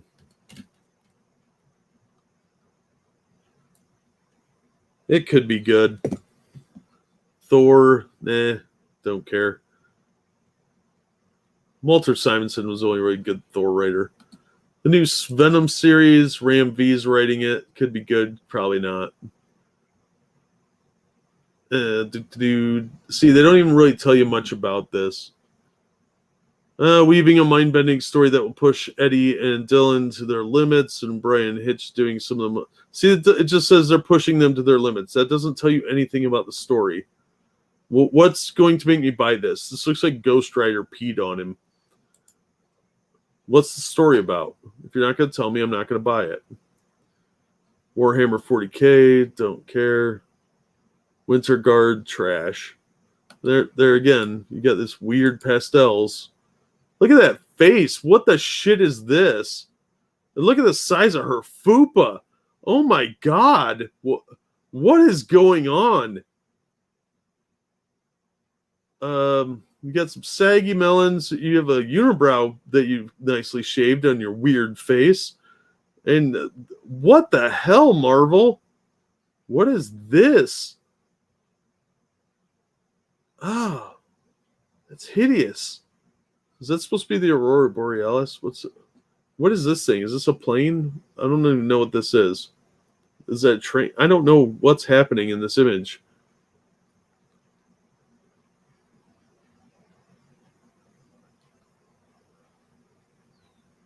Yeah, it will be terrible evolved. It's awful. Yeah, early 2000 AD at least had some style to it. I don't know what the fuck is happening in this image. But maybe she had a couple of kids. I don't know. The feet are the least problematic. I think she's in snow. So that would explain that, I guess. But was she in a horrible accident? Oof. Yeah, White Widow's let herself go a little bit. Wolverine, they get new talent on there yet? Nope, still Ben Percy. Look at that too. Like his head is gigantic. Where's his neck?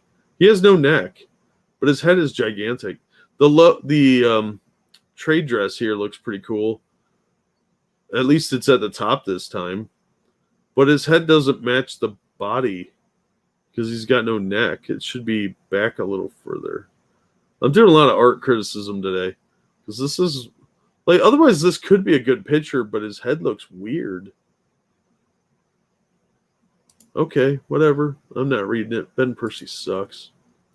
He could be good, but he chooses not to be. X-Force. Let's see if his head's screwed up here.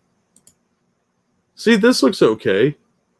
You got some Surf Nazis Must Die homage going on here. There's a scuba diver coming out, shooting at him. Yeah, that's a decent cover.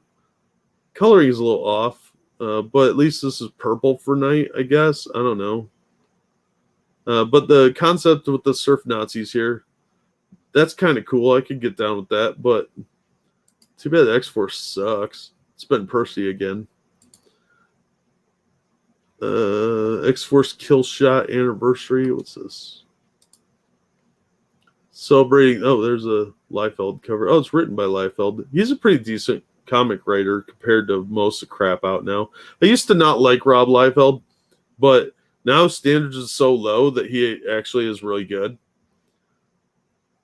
Celebrating 30 years, blah, blah, blah. Special issue, The Man Called Cable assembles the combined might of 5 different X-Force squadrons, each gathered across various points in time for one final mission to defeat Strife once and for all at all costs. Okay, that might be good. Yeah, okay. I might pick that up because it's not anything to do with the current X-Men books.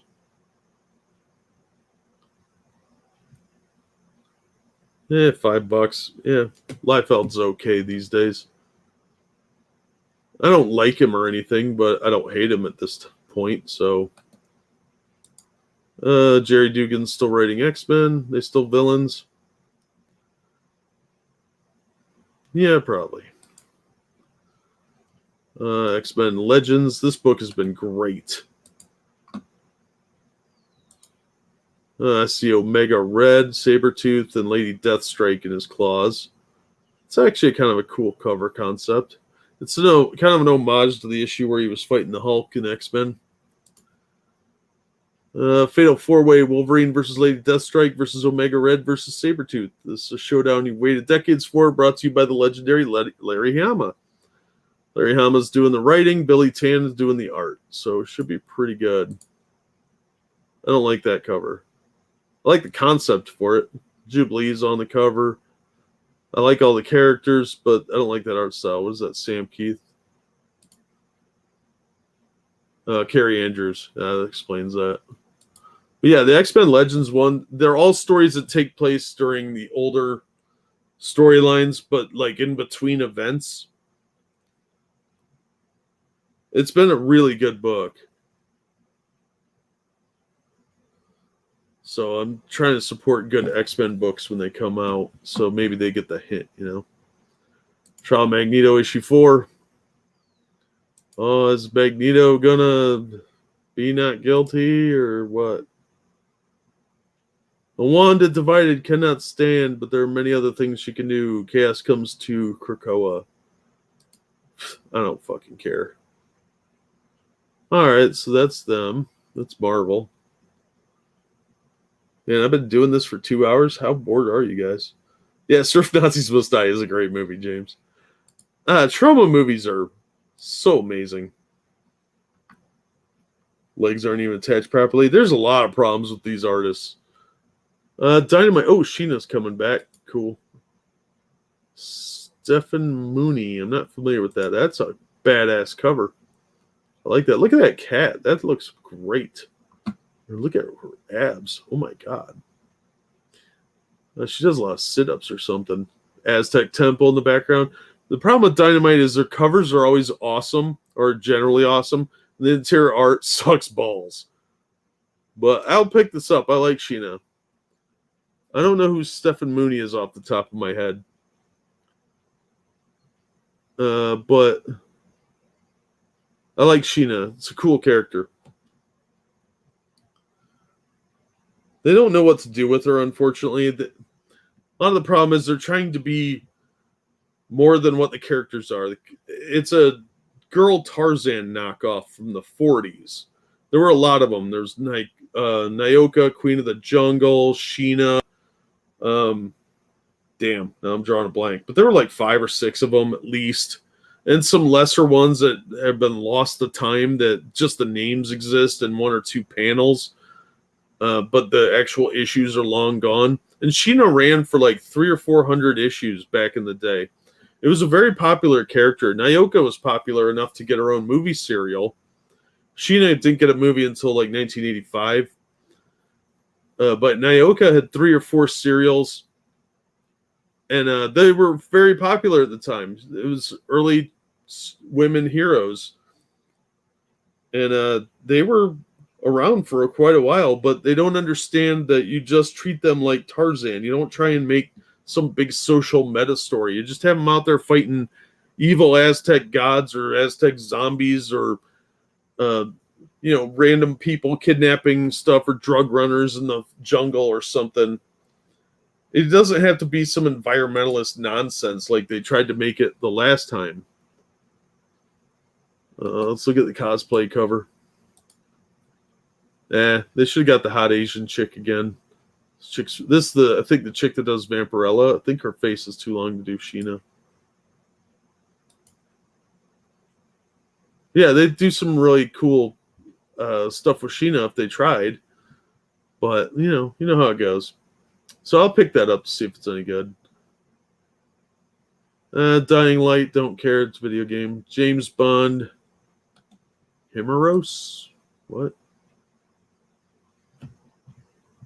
Issue 2 continues the comic book adventures of the world's most famous spy. They've somehow made James Bond boring and made him a real cuck in his own book. And I don't use that word very often.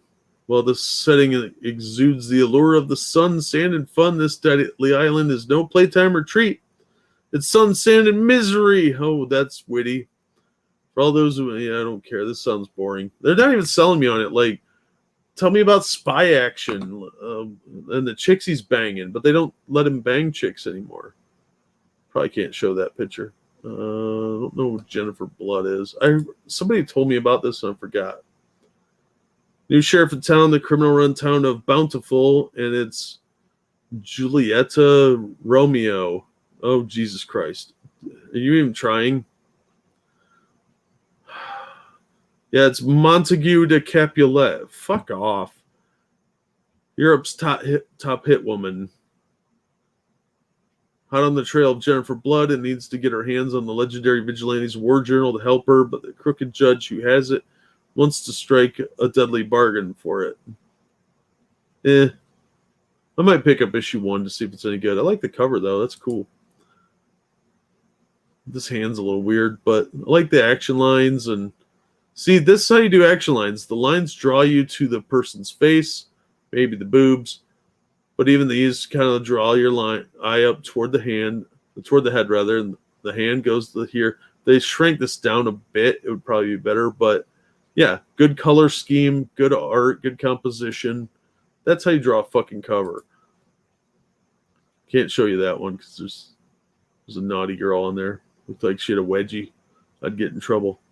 Nyx, what's this? That's okay. From the pages of Vampirella and Sacred Six comes Nyx, daughter of a human and the mad god Chaos himself. I'm bored already. Fortunately for okay, I don't care. It's not something I'm interested in. Purgatory. Dynamite's got the rights to a lot of Chaos books. So Purgatory's over here now. She's the girl with the great horns and the biggest body count. Now it's not that kind. Now she's fighting battles inside and out. Monsters trying to kill her. Okay, that could be interesting. Ray Fox, I'm not sure who that is off the top of my head. I never read the Chaos books. I had a couple of them, but I don't remember them. But this character seems interesting. They've got a cult following, so I'm sure it'll be fine. Red Sonja, cosplay, I don't care. Holiday specials are boring. Agent 47, Volume 1. I've heard this is pretty good, but I haven't read it. Army of Darkness 1979. That might be okay. Rodney Barnes is writing it. That's a pretty cool cover. Got this like skull thing in the clouds. Yeah, it looks pretty cool. Streets of New York City are panic, washed with deadites and rival gangs seeking control of the Necronomicon. Yeah, that could be good. I'll write it down. Some of the Army of Darkness stuff's really good.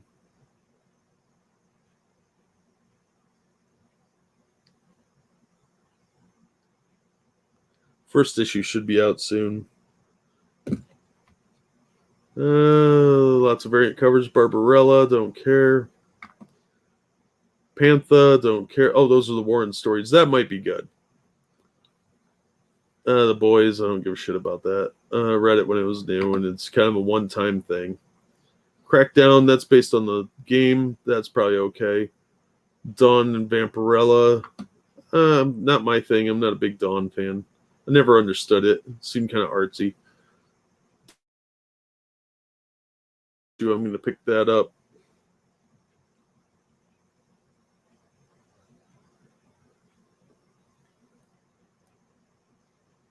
Hopefully by then I'll be caught up on that. I'm way behind in my Deja Thors. The cosplay cover, they used to have this chick that was kind of Middle Eastern. She's pretty hot. She's got metal pasties on. A little thicker than I generally like them, but, you know, exceptions to everything, I guess. George R. R. Martin, don't care. $50 Virgin cover. Oh boy, the world needed that. Kiss Phantom Obsession, I don't care. I'll watch Phantom of the Park if I want to watch any of that. Panther trade paperback. New stuff's garbage. Some more variant covers. Reanimator, $50 covers. Rip off. The new Red Sonja series is probably going to be trash. I might pick up the first issue. Juliet Romeo, the crooked. Yeah. Yep. They're not even trying sometimes. 70s Tarzan TV show is awesome and not much cheese. Yeah. We used to watch re-airings of the old 50s one, and I loved that as a kid. The old movies, the old black and white movies, and the old 50s TV show. That was fun stuff. Oh, it was a 90s TV series too? Oh, I didn't know that. Fancy art from the 70s where they had models pose for them. Yeah, that's how you do it.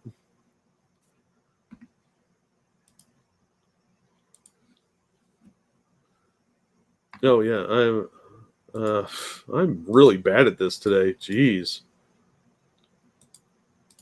I'm all over the place. You can tell I'm tired, but I haven't chilled. Ugh. Red Sonja, yeah, I just talked about that. Like I said, I'll try issue 1. Really doing the Star Wars thing again? $100 variant cover, metal cover. Look at that. His face looks a little too weird and a little too highlighted. If it was a little more subtle, that would be a cool image. But like, she looks awesome. And the mountain, is this Hildebrandt? Looks like Hildebrandt. No, Neil Adams or Frank Thorne, one of the two. But it's a cool cover. It's just the guy's creepy face a little too prominent. I heard this Hikernia's, I can't, whatever, the Legacy board game. I heard that was pretty good. Virgin cover of Sheena, $50. Waste of money. Sonja Versal. Look at this shit they're doing. Oh, that's so edgy. Tipsy Fedora. Fuck off. Stupid shit. Let's see. Sword Quest. Those are in the 50-cent box. I'm going to give you $20 for that. Splinter Cell. Don't care. Vampirella. Don't care. Vampyverse. You're trying too hard, guys. You really are trying too hard. All right, that's about it for that. Boom Studios. Power Rangers Universe. This sounded interesting. I'll probably pick that up. Got to write that down.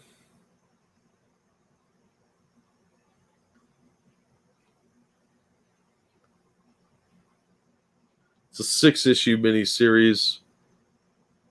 Sure, it'll be fine. Did they announce the team yet on it? No, to be announced. It's probably Ryan Parrott. Getting dizzy. Oh, God, what is this trash? Look at that shit. That's Steven Universe crap. Oh, she's got a magic glove. Oh, boy. Look at that. Ugh. Put 10 minutes of effort in. The colorist did more work than the artist did. That's just sad. Dizzy wants to be the best, but in the case of everything, she's tired, including roller skating. This teen has only been able to achieve one thing: disaster. Just when she is ready to pack it in, everything changes when the Negatrix's attack, forcing her to take up the mantle of Burb Defender. But if she wants to save the world, she's going to have to assemble the coolest skating crew in the burbs. Oh, God. Oh, this is the writer of Wonder Woman Rebirth. No wonder. Acclaimed artist Celia Monska. You're acclaimed for this shit? Fuck off. It's an aspirational new series, perfect for fans of Save Yourself and Roller Girl. The reveals a true hero is nothing without her friends. Yeah, okay, whatever. Let's just roll with that. I'm not buying that shit. $5. Screw you. This is a new Magic one-shot about another character they're probably not going to tell me anything about. But he's got little tied-off beard thingies, so he's all hip and shit. Like, the body looks cool. I just say this little beard thing. That's stupid. So, yeah, Magic the Gathering, Master of Metal. They didn't introduce me to any of the characters, really, in the first issue of the book. Why would I want to pick this up for $9? Many Deaths of Layla Starr, don't care. Regarding Matters of Oswald's Body.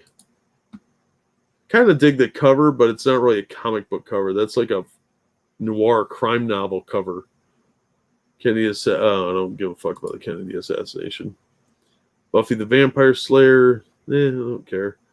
Dark Blood, no, don't care. Dune, I'll pick that up. It's the final issue. I've stuck with it this long, even though I'm way behind. Might as well drop another $5 on it because I'm a sucker. Eat the Rich, nah, I'm good. Firefly, don't care. House of Slaughter, get it in trade. It's going to take forever to get anywhere. Magic Gathering, they're still committing to that. Mammo, that sounds like some kind of racist term. Maw, don't care. Mighty Morphin, yeah, I'll pick that up. I like the Power Ranger stuff. I don't even like Power Rangers that much, but Hayuk Lee's covers are pretty cool. This one's a little boring, but you know, what are you going to do? So I'll probably get this one. It's going on the list.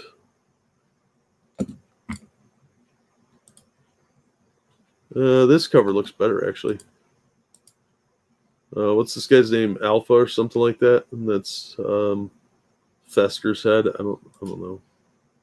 Zordon, that's his name.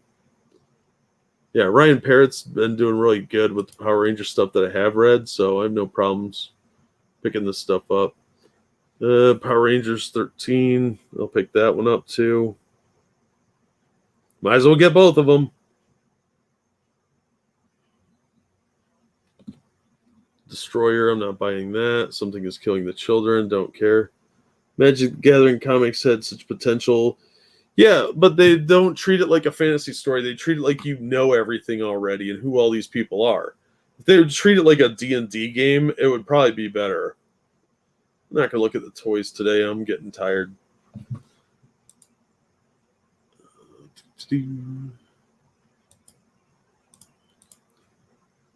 Right. Other. They call it the comics and graphic novel section, but that's what everything else was too, other than the toys.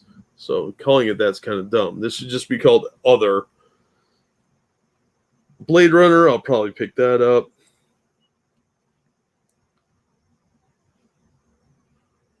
It's a good thing I get discounts on this shit.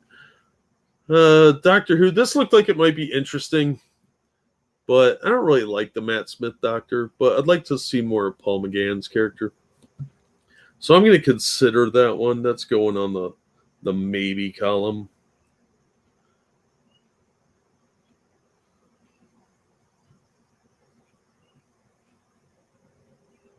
So $4, yeah, it's not that bad.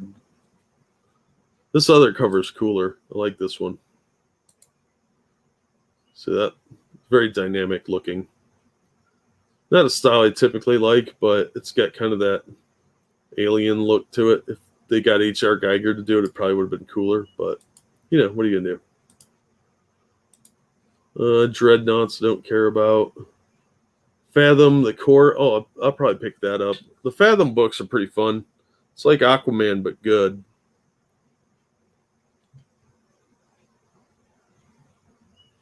I'll pick up the indie books before I pick up the big two. So, like, I might drop, instead of getting the Hulk, I might get Fathom instead because I like the indie books more. They try harder. Gillum March, I don't give a shit. Harbinger, they're bringing Harbinger back. It's probably going to be crap. like most of the stuff's been.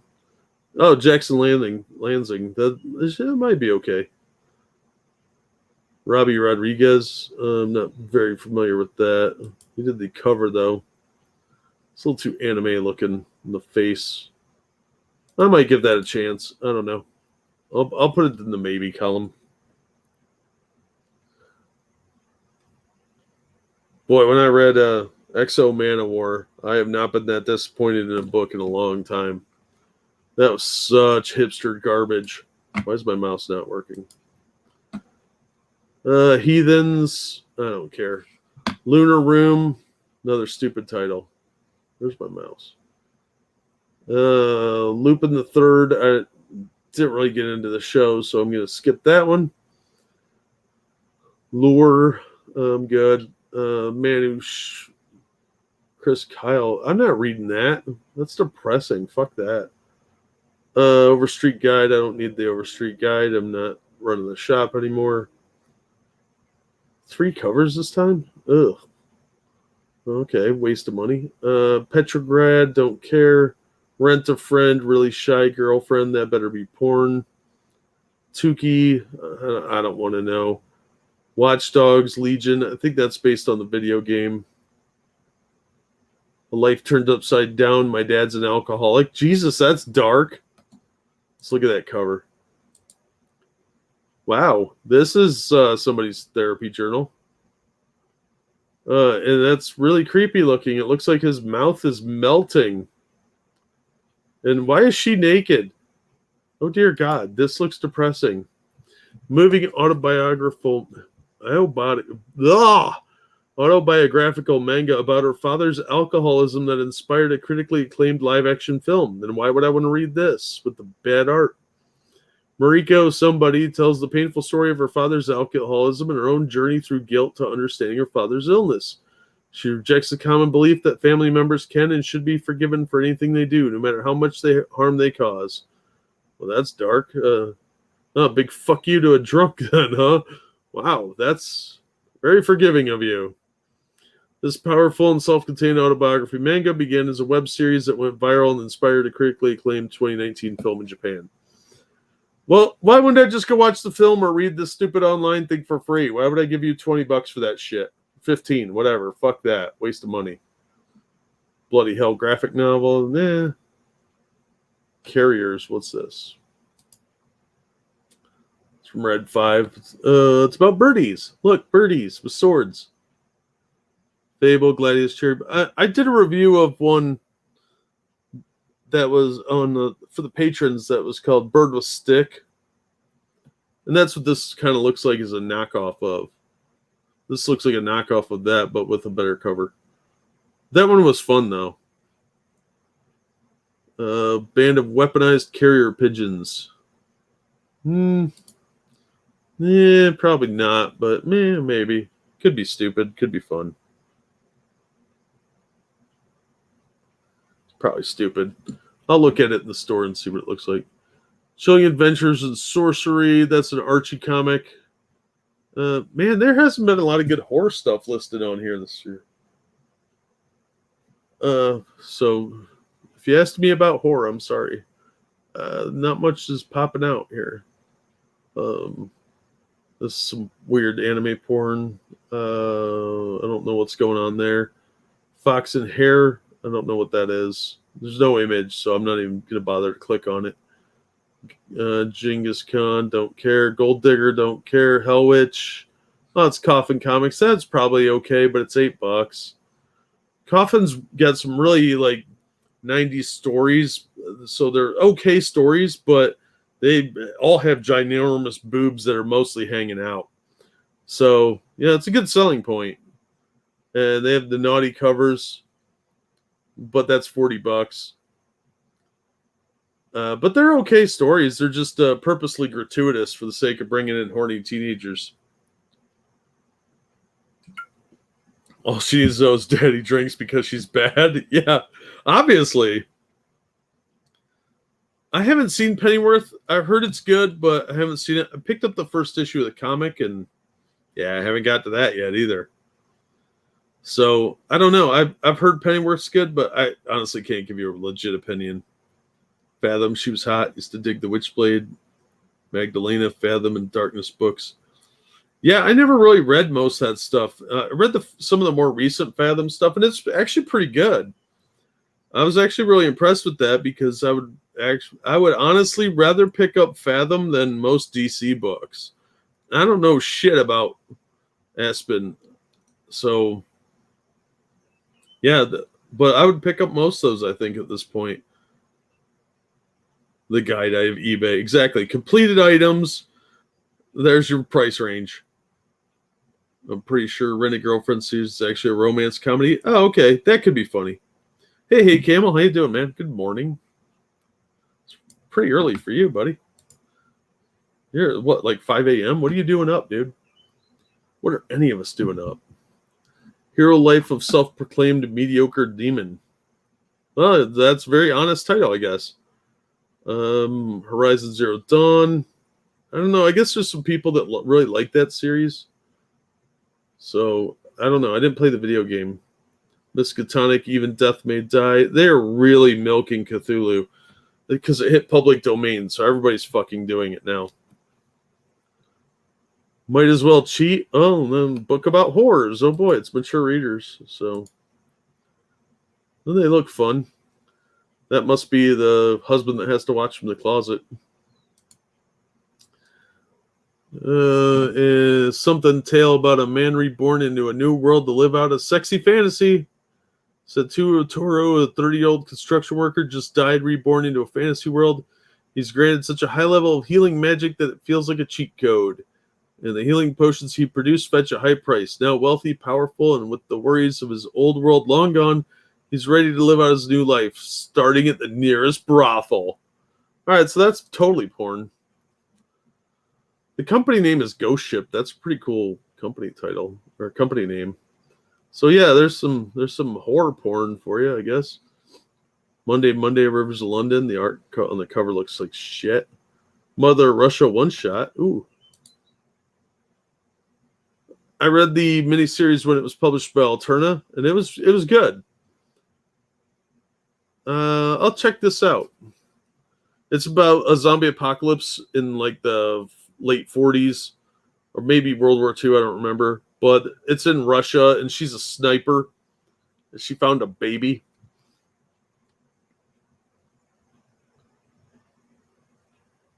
This is a really surprisingly good 3-part miniseries, so I'll pick this up. The art's really fun, too. That's the all-silent 24-page one-shot. That could be really good.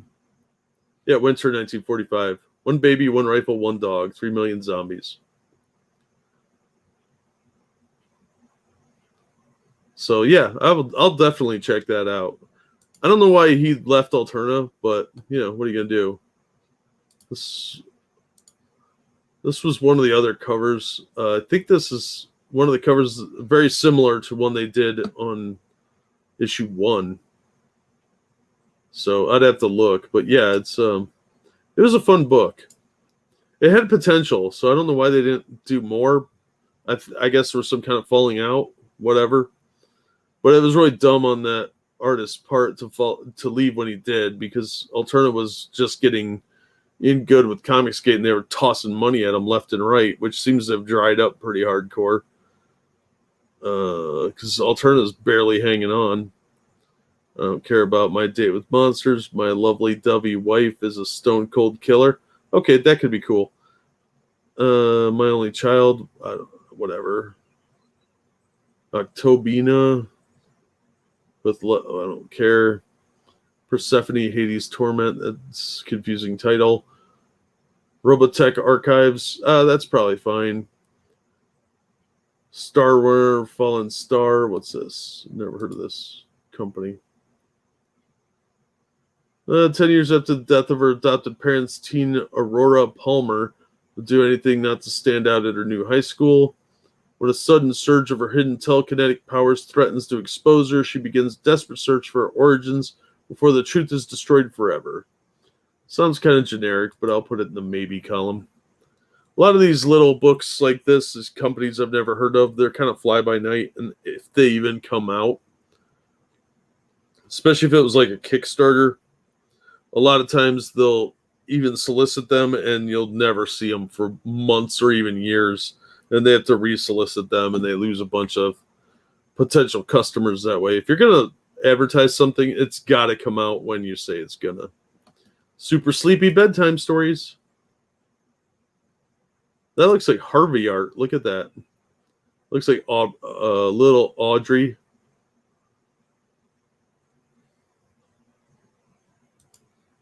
It doesn't say. Created by TV's Ursula Burton, The Office and Curb Your Enthusiasm, with classic cartooning by Jeff Schultz. Peanuts Super Sleepy introduces Gargoyle, Adventure, Russ, Cosmic Ray. Never heard of it. All this is obviously new. It's probably a good kid's book. This website is not user-friendly. You're not wrong, Jacob. How you doing, man?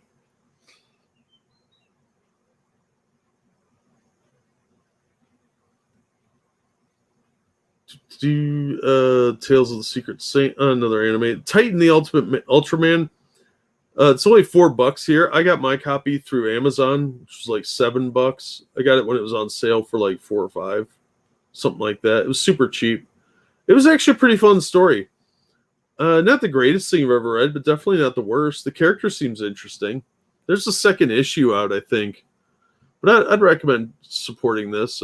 Advent Comics, I think he's kind of religious. But he's done a lot of comic stuff that is out there, but never really gets talked about. So it might be worth checking out if you're looking for some new stories, especially at only $4.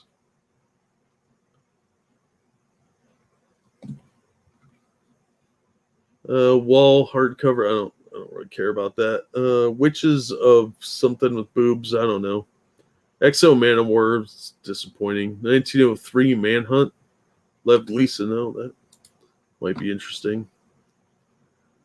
New Friday proudly presents 1903. A notorious killer escaped from prison by carrying out bloody and violent revenge against his former bandmates who allowed his capture. Sheriff Pat, along with young Billy, will have to follow the killer once more, following a trail of blood that will end at the city of Carrizo to Denver.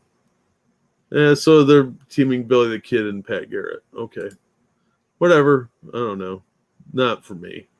5 Worlds That Art looks like crap. Centaur's Life, that looks like some weird chibi porn. A-OK. Here, let's look at this cover. Oh, fuck. What the hell is going on? Stupid mouse wheel. That looks really creepy weird. No, I'm off my screen. A-OK. What's this shit? Look at that art. That's trash. Hold on, everything should be A-OK. Oh my god, it's an inspirational poster. Hang in there. Ugh. When Jay's acne goes from bad to worse, he is prescribed a powerful medication that comes with some serious side effects. Regardless, he's convinced it'll be worth it if clear skin is on the horizon. Meanwhile, 8th grade isn't going exactly as planned. All of Jay's friends are in different classes. Oh my god, this sounds boring. Nobody cares about your weird slice of life therapy journal. Absolution, nah, that book sucks. After school bitchcraft, that better be porn. Art of Office. I don't like this art. I don't know what this is. Alias Black and White, that's a re-release, I think. I don't care. Alice and somebody I can't pronounce. Alice in Leatherland, that's just some weird fetish shit. Almost American, don't care. Space Zombie, you're trying too hard, guys. Just write something interesting. Stop trying to be all unique and quirky. American Mythology Monsters. This is a fun horror anthology series. They're just little vignette stories, but they actually do a pretty good job. I read the first volume, and I'm planning on picking these up. I love American Mythology. They are a fantastic company. They try really hard to make interesting stuff that's actually fun. But these are like the old EC comics where they have like a couple of stories and they're serialized through the 3-issue story arc. So volume 2 is same as volume 1, was just 3 issues, and there's 3 stories. But the stories are broken up over the course of the 3 issues. And it actually worked really well in volume 1. So I'll check this out. But yeah, even if they're not for me, it's pretty fun. I like supporting American mythology because their Edgar Rice Burroughs stuff is great. So if you're looking for a horror book, that's pretty good. And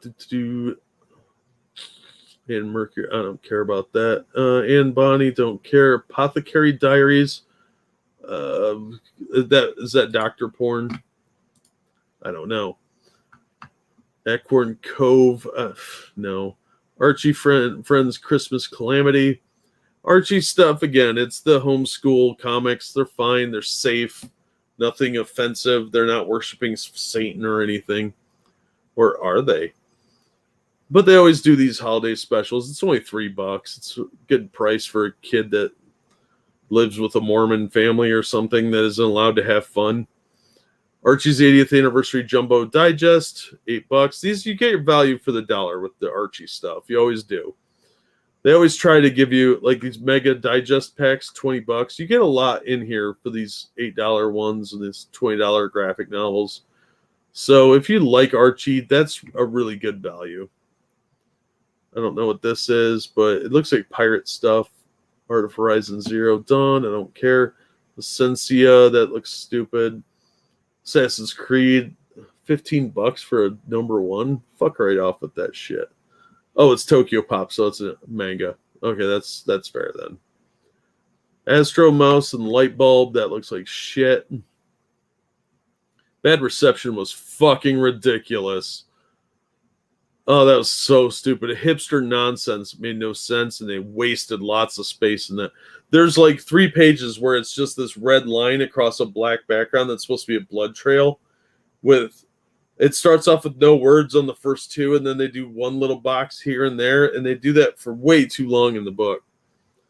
Barbarella trade paperback. This is the original stuff from the old days. Humanoids is reprinting it. This is actually probably worth the money if you're a Barbarella fan. It's the old European art, the original stories, so that's pretty cool. Battle Angel Alita, Volume 3, that's probably cool.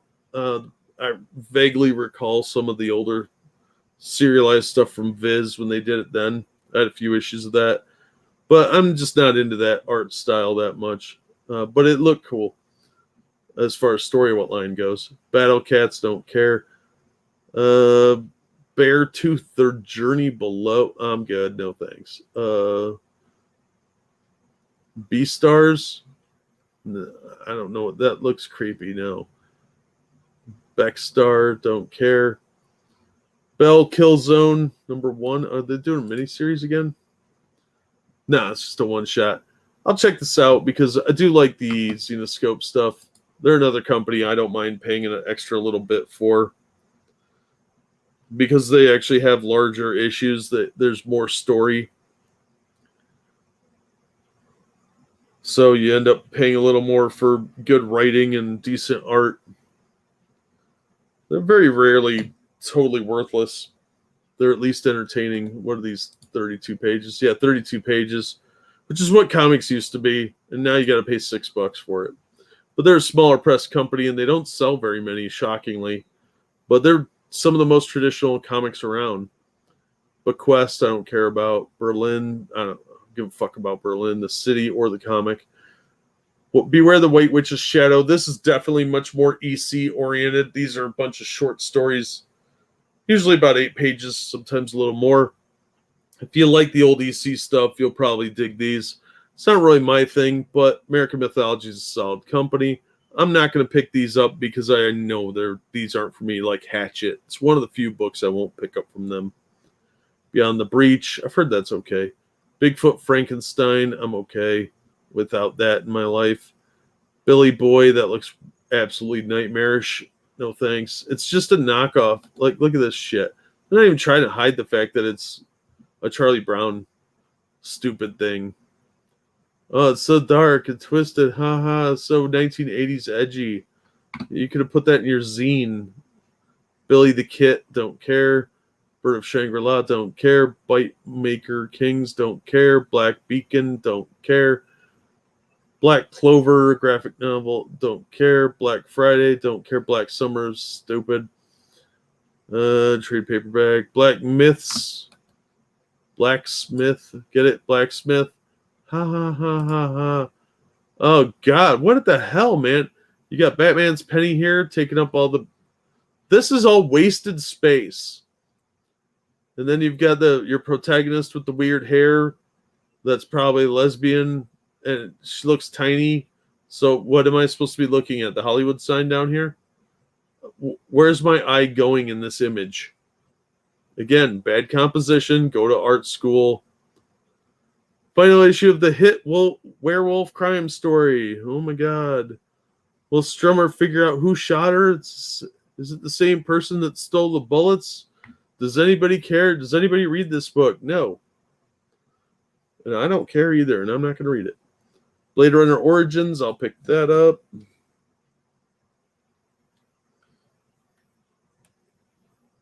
If you're looking for crime noir, the Blade Runner stuff's been pretty good. Again, I'm a little behind, but been pretty satisfied with my spending on that. Blowtorch, I liked Second Sight, man. They've been pretty fun. So I'm going to pick that up. Most likely. I got the first couple issues of that. Their book Chess was fun. Lady Freedom was pretty fun, but the art's really not for me. The cover art's better than the interior art. But the Blood, Skulls, and Chrome was a surprisingly fun biker story. I got the first two issues. That's all that's out. And it was surprisingly fun. There's a lot of nudity in that for some reason. Blue Flame number 5. I'm probably dropping that book before that point, so that's not going to happen. Blue Giant, don't care. This is a rock band. I don't know. Blue Period, I don't care. Bone's a good kid's book. All those are coming back out from Cartoon Books. It looks like they dropped Scholastic. But yeah, the Bone books are a lot of fun. Kids love those. They're very safe. One volume edition. I don't like these one volume editions of these because I've seen them and the spine cracks very, very easily. So be aware of that. Yeah, that was a she, dude. Sorry. A she wolf. Morning, TOS. How you doing? But yeah, the one volumes, if you don't get the hardcover one, because it says soft cover here, the SC, that means soft cover, new printing. For $45, I expected much better binding, but it's just glue binding, and it's really, really easily broken. And it's not because it's cheaply done, it's because the book is so thick.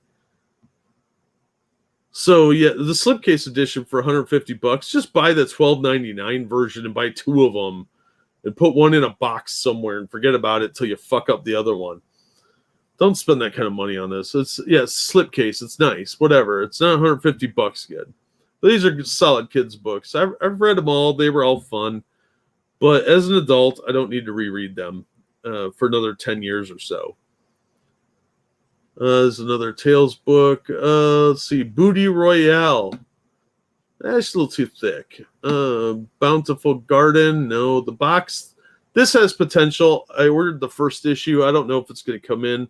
Red 5. Sometimes they don't come in when I order them. That's the problem with a lot of indies too. Like I'll say, oh, I'm going to order this. They may never come in. The comic shops don't always get what they order. So that's why there's a lot of stuff on my list that probably won't show up. I'll have to track them down or get them out of a bargain bin or something. Boys Run the Riot. That sounds like a weird gay band. Brian Blumenthal's I don't care. Brink, don't care. Again, shitty art. Look at this crap. That's lazy. What is this? Is this supposed to be your mouth or is that a fish? I don't understand what's happening. And this looks like a shell of some kind or a mirror effect. I don't know what's going on. Where's my eye supposed to go? Is it supposed to go to Creepy Dude's eyeball here? Her ear? Am I supposed to be looking at her fucking ear? Why does her eyebrow look like it's dipping right into her eyeball? Why is her eye so small compared to her jawline? Why is her mouth so tiny compared to this giant cheek? What am I looking at here? Is this supposed to be oil? I don't know what I'm supposed to be looking at here. Dan Abnett is a great writer, but this art is shit. Volume 3. Yeah.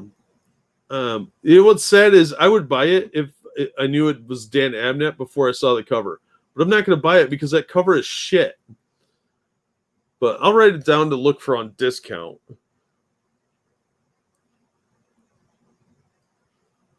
Yeah, if I can get it for $5, I'll pick it up. Because I like Dan Abnett. Beyond that, no, fuck that shit. Brothers Drackle, I've heard this is good. Damn it. The mouse battery's dying. It's Cullen Bunn. He's really good at horror stuff. If you see Cullen Bunn doing horror comics, there's a 70% chance that it's going to be pretty entertaining. His superhero stuff is another ball game altogether. It's usually trash. The exception is the current Shadow Man run has been really good because it has elements of superhero stuff, but it's mostly horror stuff. So if you want a horror book, Brothers Drackle, probably good book. But yeah, if you see his name on a horror book, it's probably at least readable. There's been some of his stuff I didn't like, but it's just not for me. I'm not real big on horror books. Every now and then I like some, but there's a lot of it's just lazy, especially nowadays. But Cullen Bunn is at least readable. You may not like it or love it, but it's readable. It's entertaining. Yeah, I'm not into the thicker chicks. They got a weird tail or something. Whatever, I can deal with that. But too much thigh gets weird. I'm very particular, I guess. Probably get Booty Royale. Hey, Gundam, how you doing, man? Let me know if Booty Royale's any good. I actually don't mind this cover art. It has that like Prince Valiant look. It's just a little rough. A little more practice on this jawline, a little less, because that's kind of an anime way of drawing the jawline with it. You have like the chin thing here. It's an old cartoonist style with a slight anime flair. I think a lot of anime people started out trying to be cartoonists. That's a theory of mine I have yet to prove, but it's got kind of a Prince Valiant look to it, but a little rougher on the edges. Like, is this a girl? But because of this weird fold here, or is it just somebody that's twisted funny? Because it looks like you got a little bit of a tummy going on here. But it's Aftershock, so this book's probably fine.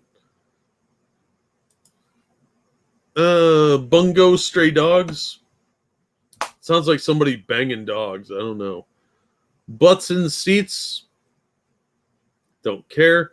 By the Horns. Don't care. Caliban. This is about the Tempest. Oh, it's Garth Ennis. Crew of a mining ship, Caliban routine. Okay, I've already lost interest. Oops. Kim PC. I don't care about that. Canuck Beyond season 1 trade paperback. I've heard the Captain Canuck stuff's pretty good, but I'm really far behind.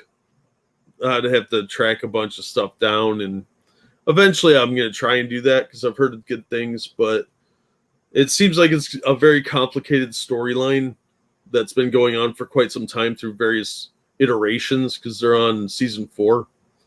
But apparently it's really well done. I just haven't got around to it. Card Captor, don't care. Captain Swing, don't care. John Carpenter's science fiction. Finally, this is wrapping up so they can get to a new storyline. I might buy this in trade because the John Carpenter stuff's pretty solid most of the time. Again, that's at least entertaining. It's usually a mixture of horror and sci-fi. The one they did where the hunters got trapped in an old bomb shelter was pretty good. Nuclear Assault, I think it was called. That was pretty good. That was an interesting story. Not the greatest thing I've ever read, but it was worth reading. It was fun. You know, not too serious, not terrible. The art was a little weird at times, though. Cat Kid, that's some little kid shit, I think. Cassidy's Secret or Sect. Secret. They spelled secret wrong. No picture, so fuck it. Cat Shit Volume 3. I've heard this is good, but the title Cat Shit 1 is kind of stupid, so I just haven't got around to reading it. Cat Wad. That sounds like some dirty shit. I don't know. Cave Woman is just softcore. Chainmail Bikini Anthology. I don't care. That's some feminist shit. Charlie's Spot. Don't care. Cheeky Brat. That's got to be some romance stuff. Cherry Blackbird. It sounds like a bad 90s band when they were trying to recapture the 60s. Chess number 4. I will pick this up. This is about a covert ops team. I mentioned it a minute ago. I thought it was fun. The art's not the greatest. It's a little bit rough. But it was a fun read. I'm giving Second Sight a look. They've got a lot of books that look like they have a lot of potential. So it's an up-and-coming company. They've got 5 or 6 miniseries titles going on. And I'm going to try and check them all out.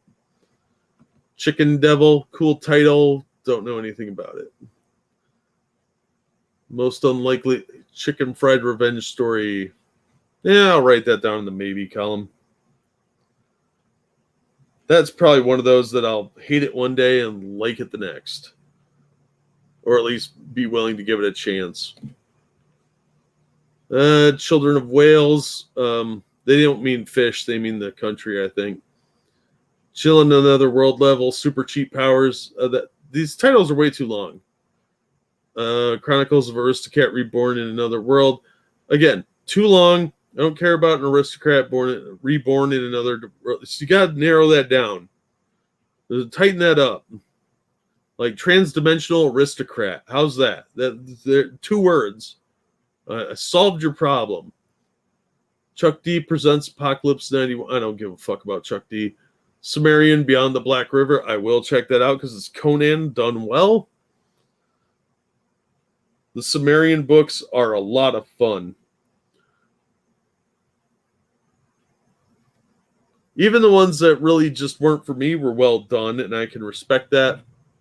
There's been some that have art styles I don't particularly care for, but it's much more true to the way Conan should be written, where he's just out going for treasure and running into things to kill and having fun like that.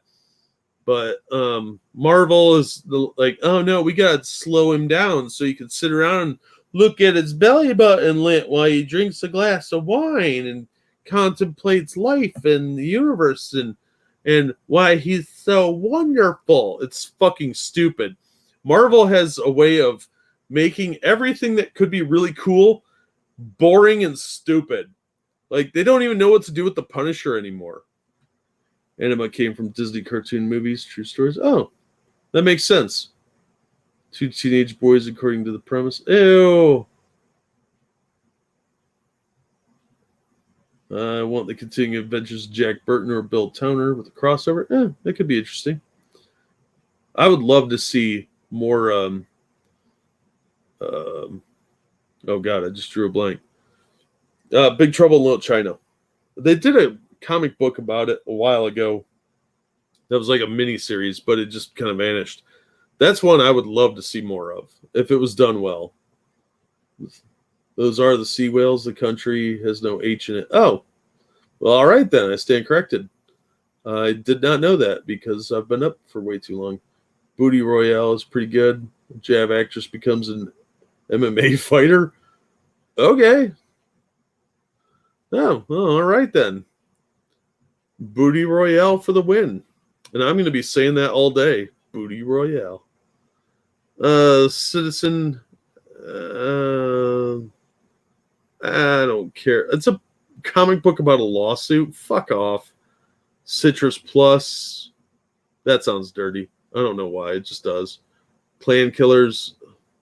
Again, what am I looking at here? Is this supposed to make me want to buy this? That looks hideous. Like, hi, I'm an emo ugly chick from the 90s, and we're hanging out at this stone circle, discount Stonehenge with our mysterious buddy. This part here looks cool, but the face here, I don't fucking know what I'm looking at. So I'm going to pass on that one. It might be good. I don't know, but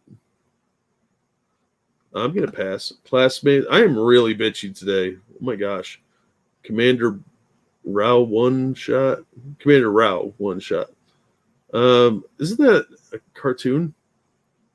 Commander Rao. I don't know. I've heard that name before. Probably skipped over it in one of these. Complete the quest to the poisonous library. So this better be a kid's book. That looks like a kid's book, doesn't it? What's up with this? You look like a cat. I do dig the discount Birdman here. That's pretty awesome. And a random goblin kid. Okay, I don't know what this is. An interactive graphic novel. It's also based, story-based role-playing game in a book. Okay, it's a choose-your-own-adventure kind of thing. Ah, that's fine. The kids probably dig that shit. Cookie and Kid, don't care. Cross the Bear. Is that a book about Jesus? That cover's pretty cool. I like that. See, that's how you do a leading line. So you got this hand that leads you up to the knife that leads you to these people. You got the red coming down. That's leading lines. The curtains look really cool too. See, it's the background detailing that matters. You got the little shading on this tablecloth. Her dress, you got the wrinkles and the folds and the proper lighting. That's really well done. Who did that cover? Sinisa Banovic. I used to do Jack the Ripper. Another Jack the Ripper story. Do we really have to do that? I'm going to write that down as a maybe, though.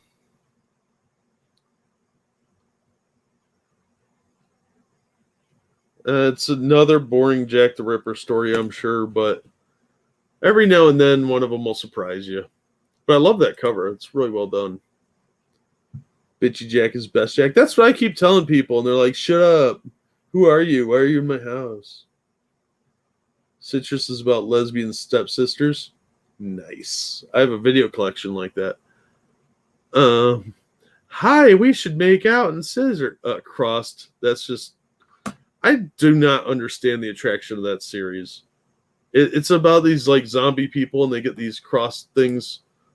That's why they're called crossed, because they got this like streak on mark on their head. But there's lots of people banging each other. It's like horny zombies. I just don't get the appeal. It's just not my thing. I have this one actually. Somebody gave it to me in a big box full of graphic novels. I have this one and I think this one. They're just not my thing. I understand the art is actually really well done. It's just gross because there's a bunch of zombies and people banging with these weird like boils forming a cross on their head. It's very bizarre. Cyclopedia Exotica, don't care. The art looks dumb too. It looks like pothead humor. Dance class. I don't give a fuck about your dance class. Dancing with Dragon. What's this? Okay, there's a what looks like a Yakuza, some dude bleeding. Not a huge fan of the art style, but you know, it gets the point across. It's composed well. His head's a little too much in the foreground, but you know, it's fine. It's an indie book. I'll give it a little slack. Dancing with the Dragon. All right. Connor O'Sullivan is a hapless limo driver who's taken over as the key money launderer for the Chinese triads in San Francisco. All right. See, now that's a premise. Well, in his defense, it sounded like a good idea at the time, but now the FBI agent, Marcus Williams, is investigating the triad's operations and soon discovers that Connor's a new player in the local money laundering scene. Time is running out for poor Connor, and he'll soon learn the hard way that even the luck of the Irish won't save him from dancing with the dragon. Okay, that's a maybe. That sounds like some crime noir shit, so... It's Scout Comics. They're kind of hit and miss, but I'd be willing to look up number 1 and maybe get that. And if it's good, I'll pick up issue 2. So I'll keep an eye out for that one. Danger in My Heart. Well, then you should see a cardiologist, because that's not good. Dark Arc is dumb. I didn't like that. That was stupid. Darling Collected, just don't care. They have Pinkley Hero Collection. I don't care. Dead Day, don't care. Dead Kings was really disappointing. The first issue had some really decent art, but the story made no fucking sense. It just, there was nothing there to make you want to come back to it. Department of Mind-Blowing Theories. No. As I recall, the art in Dead Kings got really dumb. Like, there was some really cool background stuff, like these giant robots, but everything you were supposed to be looking at was shit. Destiny Lovers. That sounds like porn. Destiny New York. Oh, she had the hero haircut. Oh, look at that. Look at that short haircut with this angular thing on the side. That's a hero hair. Oh, piercings. Oh, is that a gauge? Oh, she's hitting all the hipsters. She's missing a septum ring. And then we know how powerful and independent she truly is. It's Black Mask. They do a lot of lefty politics, Black Lives Matter shit. So that's not surprising. Any one of those things would probably be fine on their own, but they've ruined that haircut for generations to come. Destiny and the Click, the art's shit in that. I've seen that before. It's offered again. See. Devil is part-timer. I don't know what that is. It's some weird anime shit. Dynamic Forces, just autograph stuff and weird variant covers. All very expensive. To skip a lot of that shit. Like, you want a signed King Spawn by this tan guy, $30. It's Moon Knight 1 to $89. That's CGC graded. I don't fucking care. Not paying you that much. Look at all this crap. This is Dynamic Forces owned by Dynamite. This is where they make all their money. Is these signed things and the variant covers and all that shit. Dicks. I'm surprised this is out. This is an old Garth Ennis thing. It's got optioned a while ago for TV, I think. But they're private detectives. I heard it's good, but I haven't read it. John McCrea's art's kind of weird, and it doesn't always work. I'm not a huge fan, but it can be good. If he's doing like satirical stuff, it's usually pretty good. But I've heard good things about this. It's just not really my thing.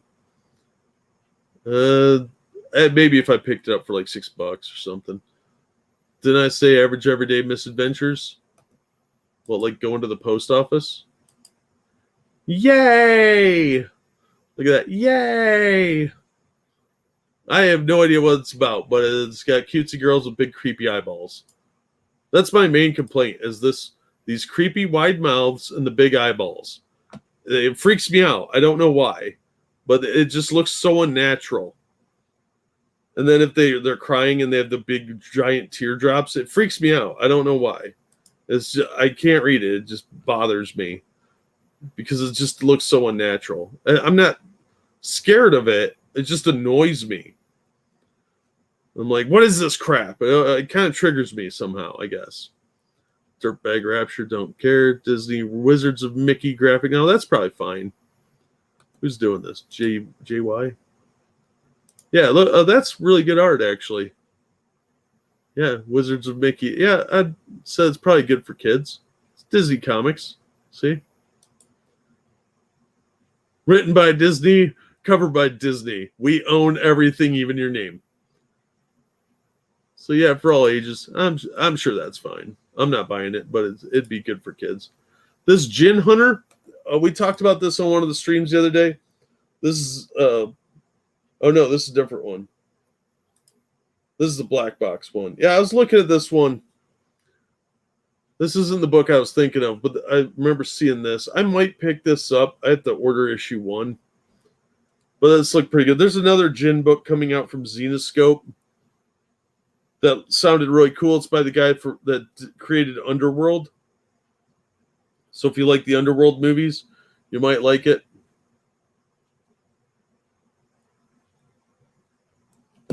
But Black Box does some good stuff. Their art tends to be kind of weak. This cover's pretty good, but again, same thing as always. They pay a little more to get a good cover because that's what people look at when they buy it. Do you like big girls? No, I don't. Doctor Who 11th. I don't care about the 11th Doctor that much. He was okay. The actor that played the 12th Doctor really, really got robbed because he's a really good actor who got shit scripts. Now we're getting to the good stuff. She's got a stud in her tongue. Yeah, exactly. Eighth Doctor graphic novel. These are supposed to be pretty good. I like the look of what they did with him in the little mini thing they did. So he's got this kind of scruffy look. He's older looking than he was in the 90s TV movie. He looks a little more distinguished, like a little bit like a professor from like 1840 who's not exactly doing well financially. So he looks a little bit upper class, but kind of that raggedy, worn out look. I like the look that they went with for this. And he's a good actor. I've seen him in other stuff. That TV movie just sucked. Although Eric Roberts was awesome in it. So yeah, this would actually be worth tracking down, but I'm not paying $20 for it. George Mann, he's okay as a writer. So it's probably a good book. I like that Doctor better than the 11th one, frankly. The audio adventures, like I said, are pretty decent. Dr. Sleepless, I don't care. Don't Toy With Me, Miss something or other that I can't pronounce. That sounds like weird high school porn. Double graphic, I don't know what that is. Dr. Stone. Okay, Dragon Kingdom of Renly. That's some fantasy stuff. I don't know anything about it. Dragon Song, that's chick on the cover. Some chicken and thong. Okay, well, seen better porn, but whatever. Drifting Dragons. Is that like Tokyo Drifting the Dragons, where you're like going real fast sideways on dragon? I'd watch that. Drugstore in Another World, Cheap Pharmacist. Man, these translations are weird. That sounds like a drug book, but yeah, whatever. There's chicks on the cover. Dumpster Fire, Dungeon Builder, Labyrinth, Modern City. Again, that's not a sentence that makes a lot of sense. Dragon Zenith, Duplicate. That sounds stupid. That art looks like trash too. EC Comics, hardcover, $100, man. That old EC stuff isn't that good. Okay, the art had a very good style to it. It's just not my thing. And I'm not real big into horror stuff, like I said. But the EC stuff was really well done for what it is. It's just not my thing. Edgar Allan Poe's Snifter of Death, that is garbage. If you're looking for a horror book, do not buy that. It is really lazy written. Sad, because the idea is at least mildly amusing, but it's just poorly done. Eminence and Shadow, that's a catchy title. Eternal Thirst of Dracula, that's a surprisingly fun book. It's a bunch of 2-part miniseries. There's like 3 of them. It's only 6 issues so far. But it was surprisingly fun. The art's pretty good. I reviewed the first 2. I just haven't posted them yet. But they're on my to-do. They're completed. I just have to put them together. Exciting Comics is not that exciting. The first couple issues were okay, and then it kind of went downhill. Some of the art got a little shitty, and they're anthologies, so they're kind of lazy. They're like the old Marvel Comics Presents. Executioner Way of Life, that could be good. Catchy title for a manga. I don't know how to pronounce that, so I don't care.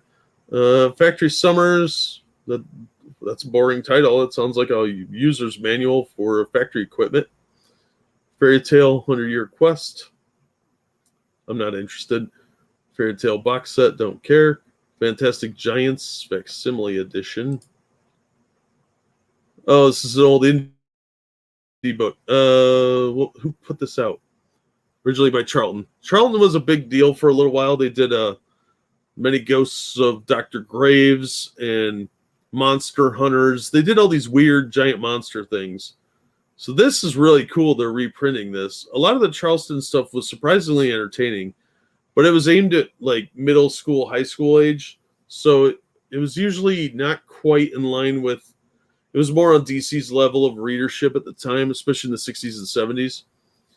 In the 60s, things were very Silver Age, definitely aimed at like middle school, like 8 to 12-year-olds. Upper elementary to middle school. But by that point, by the time Charleston was really catching their stride, they lost their momentum because they didn't age up with everything else. So they were in this weird middle ground between being kiddie books and being more mature. So they just went under. This one shot, all Ditko Monster Special, is reproduced on high quality paper in a special facsimile edition, 68-page giant pages featuring Steve Ditko art and Joe Gill's Gorgo and Conga movie adaptations. Oh, those go for a fair amount of money, as I recall, like $50 or something, if I remember right. Also in this classic monster issue, 2 more Ditko classics: The Mountain Monster and The Help of Hogar, written by Dave Kaler, lettered by Joe somebody. Collect this hard to find key issue from the heydays of monster comics. That might be worth checking out. It's expensive though, so if I see a copy on the shelf, I might impulse buy that. Not gonna lie. I need a girlfriend really bad, apparently.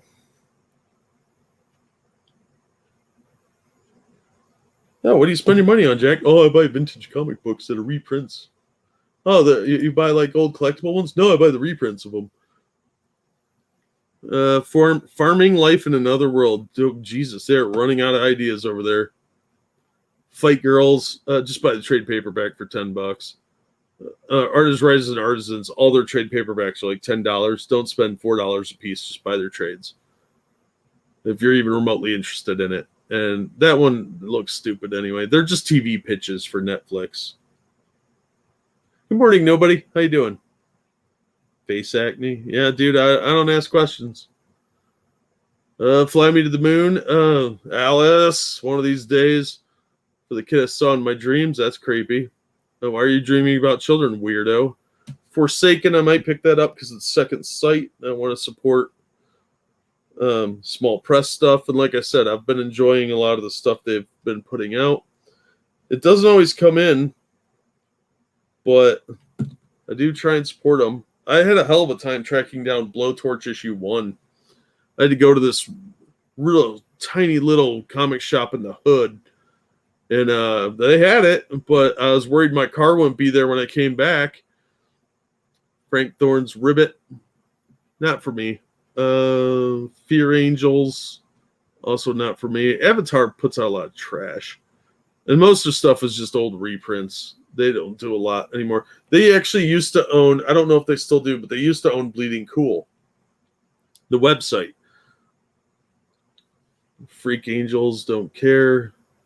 Fred Perry commissions, don't care. Fire and Beyond, don't care. Full Metal Alchemist, I don't know anything about that. I saw some of the cartoon. It was pretty good, but I don't know anything about the animes.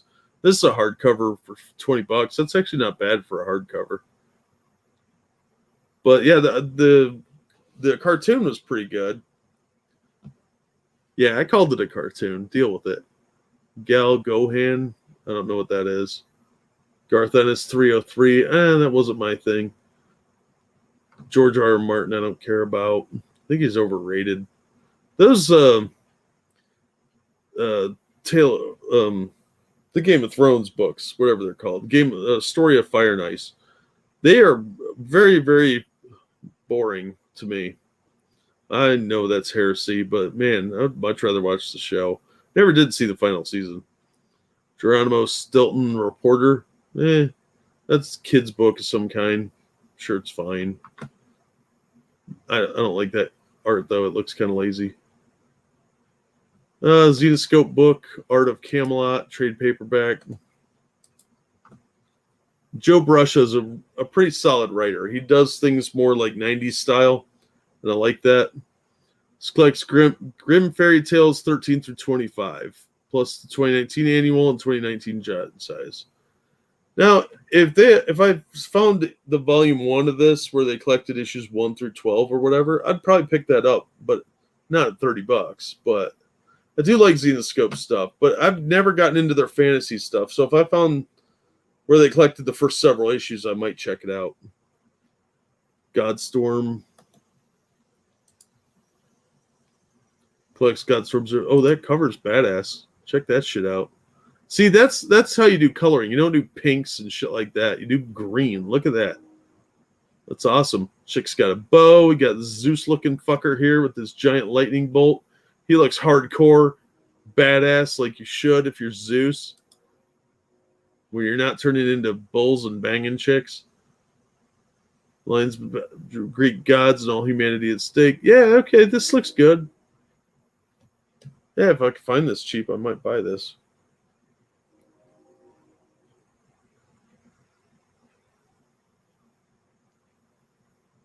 I'm gonna write that down so I can look for that. $13 isn't bad, but I'm not paying that if I don't have to, especially when it's an old book. That cover was cool. Myths and Legends. Some of these are pretty cool. Which one's this? Beauty and the Beast story arc is collected together for the first time. So you got Belle here and the Beast there, obviously. Maybe the other way around. I don't know. Collects 12 through 15, Group Fairy Tales 13 and 14. All right, so it's the Myths and Legends 12 through 15. Those were kind of pricey, so this is probably a pretty good deal. So this is how you should really pick up Xenoscope books, because they are a little more expensive now, and a lot of this stuff is really hard to find. But yeah, I've been liking a lot of the Xenoscope stuff because it's fun. Gilbert, Little Merman, art's shit. That's kitty art. Ginseng Roots, I don't care about. There's like 3 books about ginseng out right now. I don't understand the obsession. Girl from the Other Side, it sounds like anime. Girl Saved Untrained Turned Out Childhood Friend. That's definitely anime, or manga, rather. Oof. Girl of Dimension 13, don't care. Glamorella's Daughter. The fuck is this shit? Oh, God, what is that? See, people bitch about Archie art. This is shitty Archie art. This is like dollar store Archie art.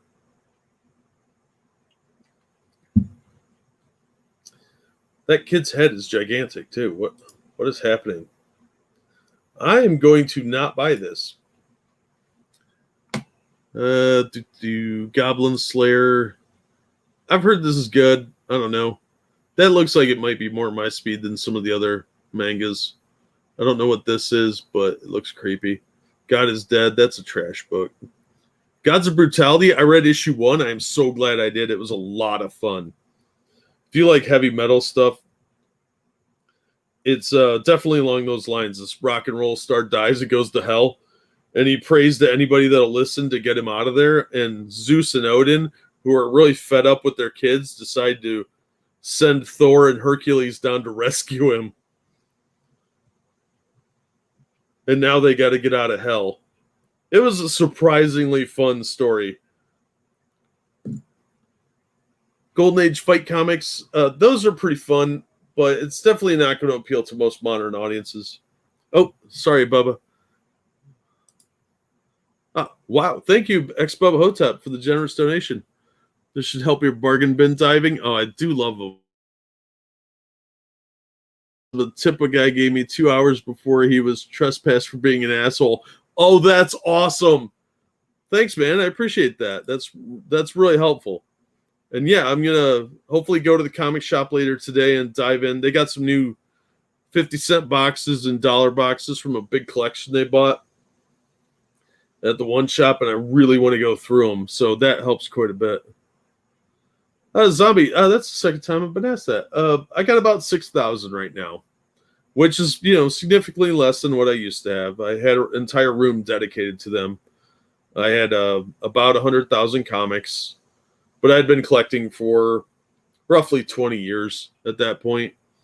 So there were quite a few duplicates and stuff like that in there. But yeah, I had like the entire run of Captain America from issue 100 through whatever the last issue of Mark Waid's original run, and then all of volume 2, all of volume 3, and most of volume 4.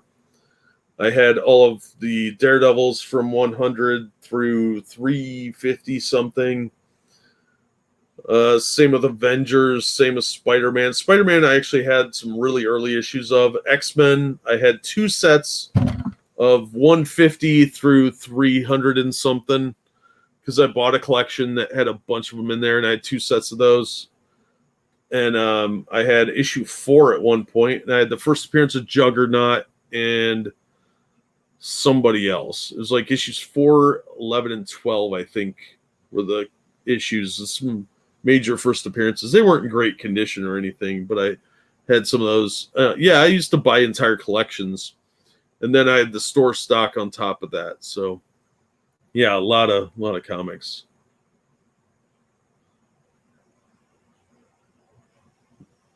Yeah, okay. Gods of Brutality was a shocking amount of fun. I had a great time reading that. I thought it was going to be completely fucking stupid, but it was more like stupid fun. It's just a silly book, and I'm absolutely going to buy issues 2 and 3. It's only 4 issues, which I didn't know that. I figured it was a miniseries, but 4 issues is about right for something like that. So definitely check that out if you're going to get some comics. If you like heavy metal stuff, anyway. It's got a very like hellbent for leather kind of feel. You know, like the guy wears a lot of leather and is mistaken for a woman. Yeah, I'm dying to go through some 50-cent boxes. So many good comics in there that nobody respects. Goon, I've been hearing good things about. I've got to find the graphic novels and get them cheap at some point. Somebody was trying to push me to read those earlier, but I just haven't been able to get around to it. There's just so much other stuff going on. I'll probably order one off a discount site. Yeah, I've been reading comics. I've been a lonely single person for a long time. Great Gatsby. Yeah, it hits public domain and everybody wants to fucking do stuff with it. Great Jaw Will Not Be Defeated.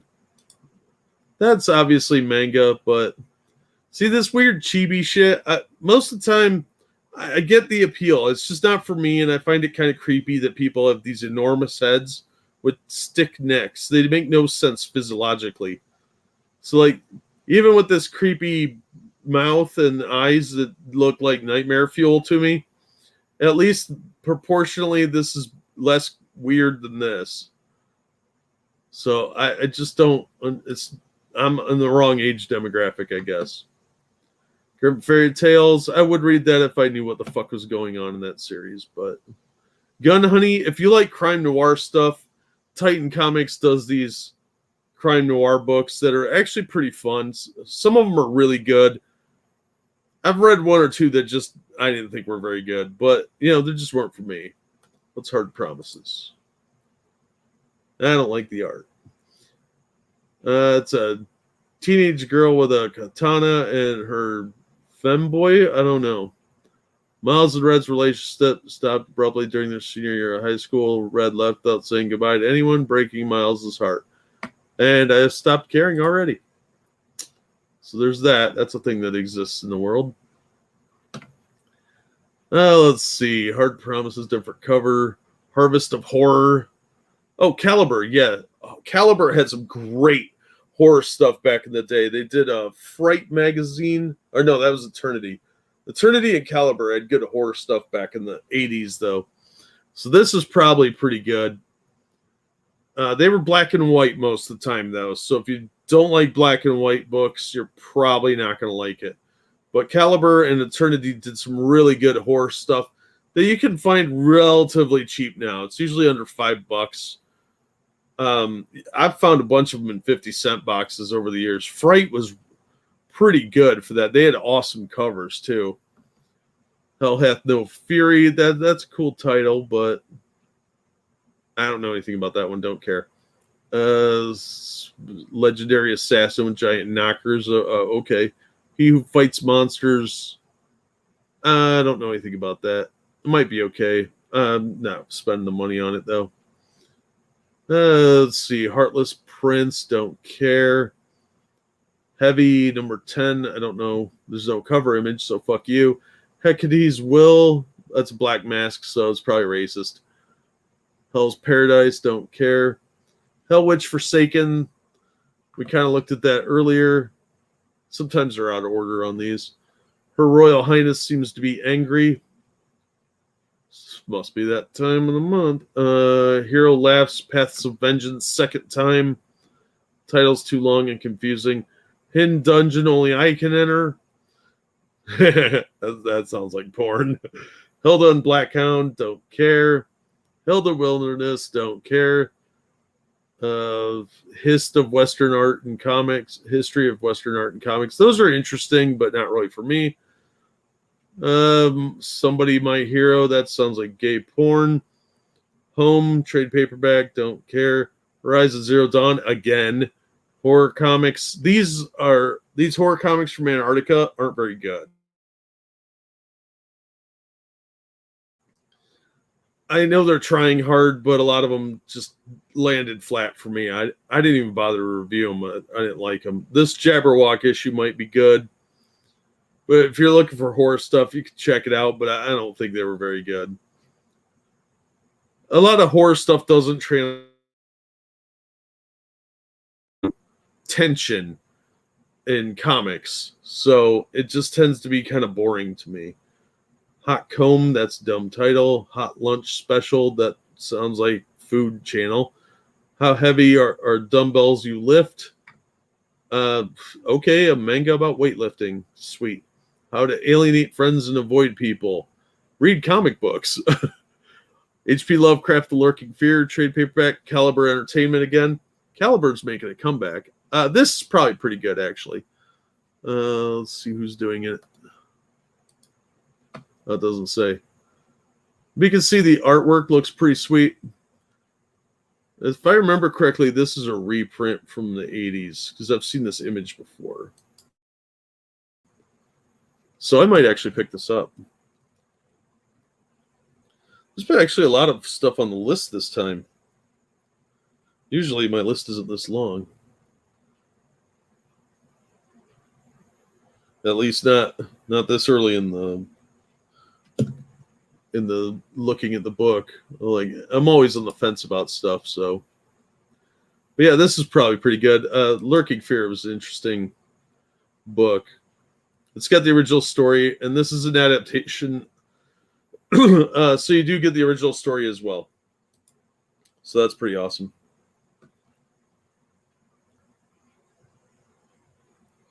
Imagine next panel, Jack drooling like Homer Simpson. Yep, pretty much. That's usually how it goes. I end up with a big stack of stuff, and I'm $20 short on my food budget.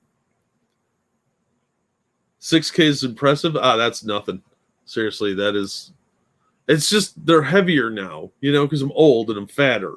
So moving around is a pain in the ass. I'm not in as good a shape as I used to be, and now my knees hurt a lot because I'm fat. Huda, are you? That sounds stupid. Human remains. They couldn't bother to put a picture, so I don't care. I belong to baddest girl at school. Yeah, well, we all do things in life. I shall survive using potions.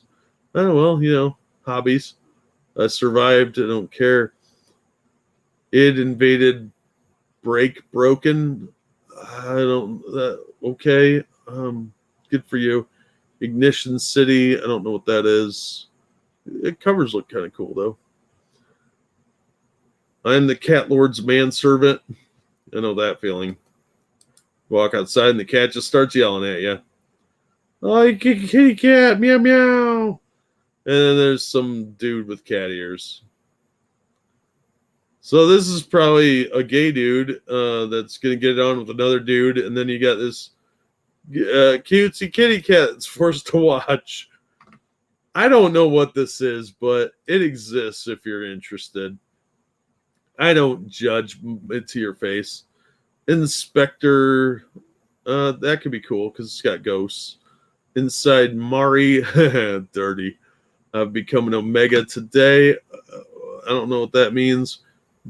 Jack Martini hardcover one shot. Okay. Jasmine Crown of Kings. I've seen this picture before. I think that used to be a Tomb Raider cover. She had guns instead. Not a bad cover, but it doesn't really do anything. Like it's implied action. It's Xenoscope though, so it's probably fine. Oh, Howard Mackey wrote it. Yeah, I'd pick that up. Howard Mackey was a writer in the 90s. He was pretty middle of the road, like not great, not terrible. Sometimes had some really good stuff, sometimes some less than good stuff. It wasn't ever terrible. It just wasn't always that memorable. But he's been doing a lot of Xenoscope stuff, and by today's standards, it's fucking legendary. So that's probably worth checking out. Sex Worker in Another World again. Joan Weird, Triumph of... No, I'm not interested in any of this. Johnny Hazard, Sunday Archives. If you like old comic strips, that's probably cool. JoJo's Bizarre Adventure, not for me. The Impossible Month, no, that's fucking dumb. Common America, surprisingly fun. Founding Fathers one shot. That covers from like volume 3, I think, though. But I'll check that out. Common America. I've got all 3 books. Well, I've got 1 and 2. Issue 3's on the way.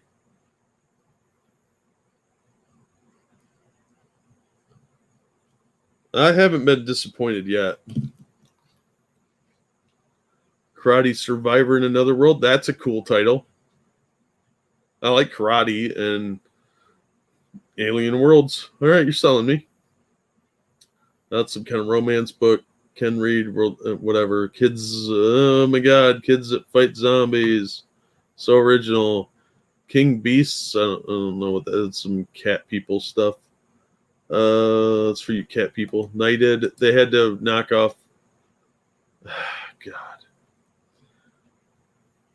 You're knocking off the Dark Knight for your lazy. Set the universe of the Resistance. Resistance is Orange Man bad.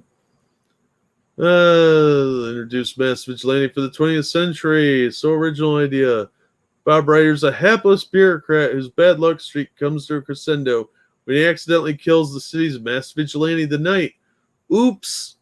Now Bob is forced to take on the mantle of the legendary hero before the city descends into chaos.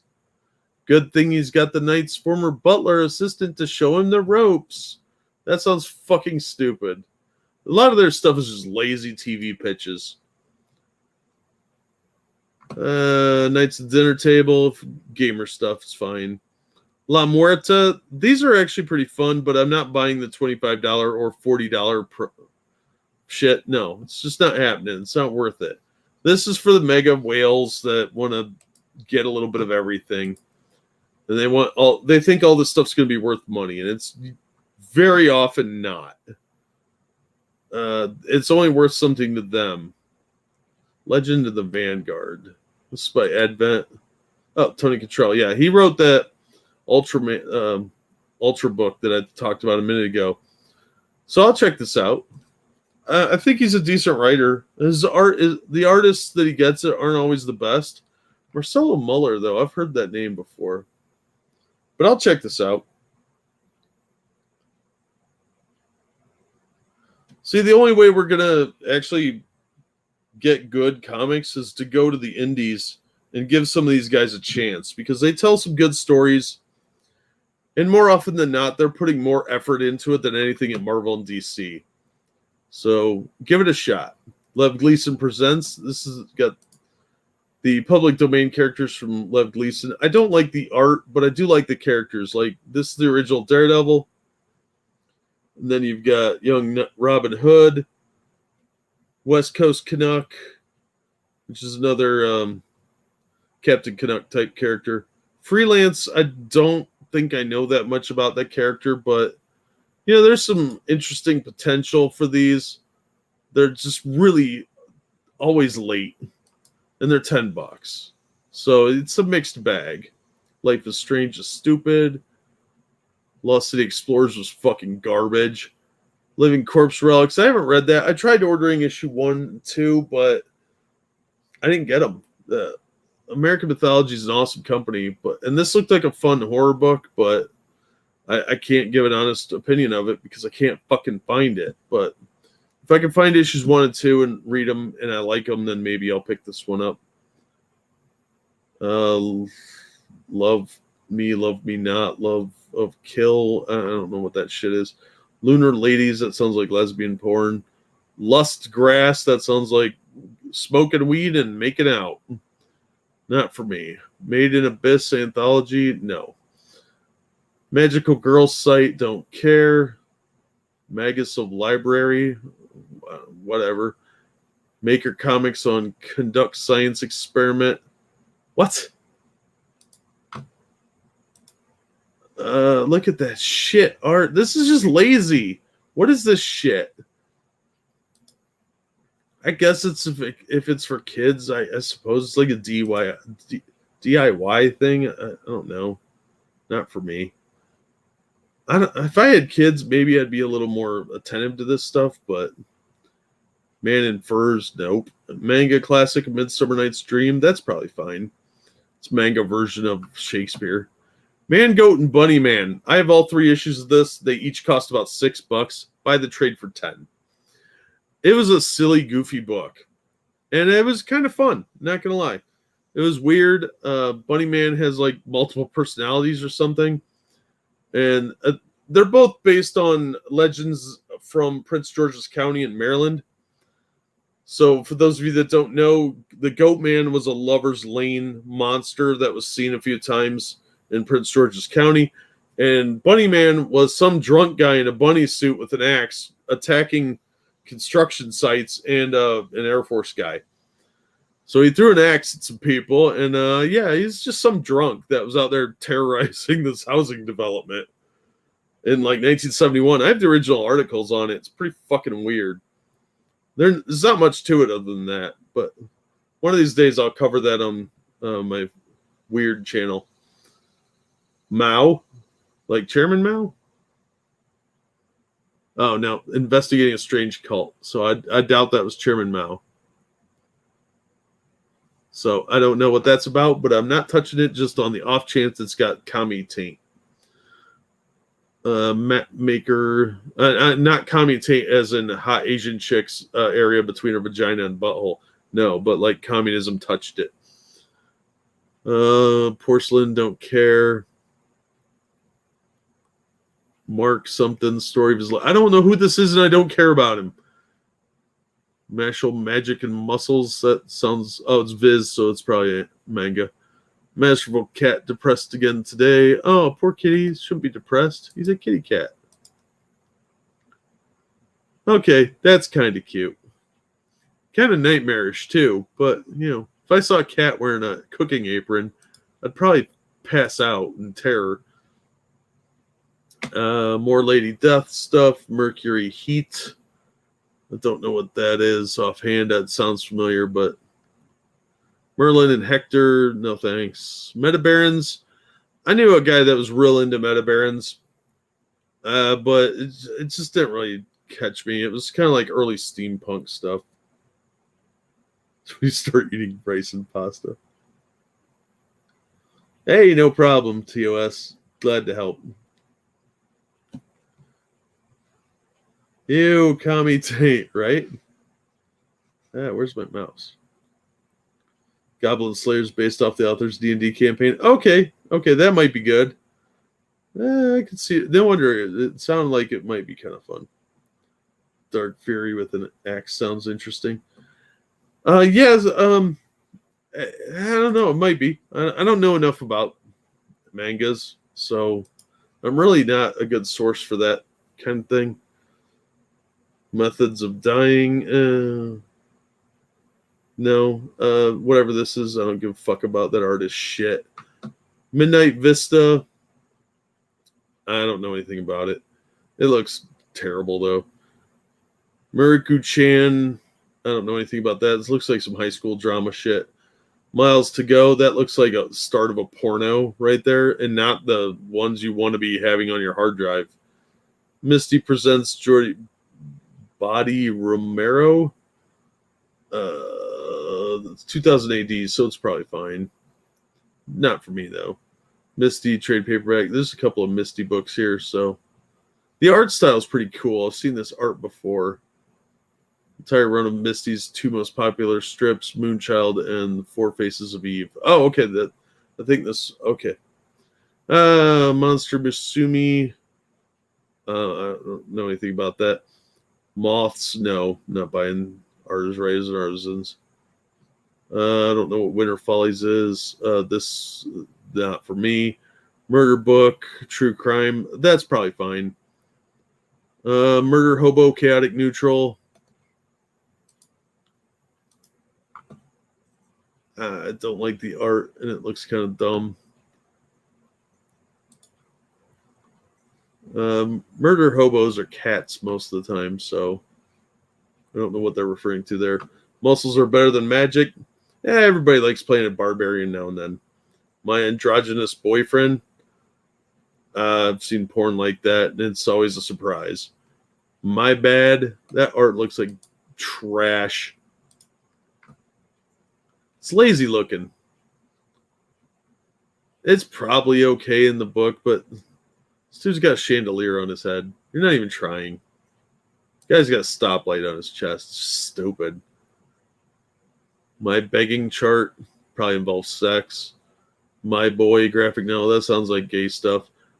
So if you're into dude on dude action, manga seems to have a lot of that. It's like there's a whole subgenre of like dude romance stories for women.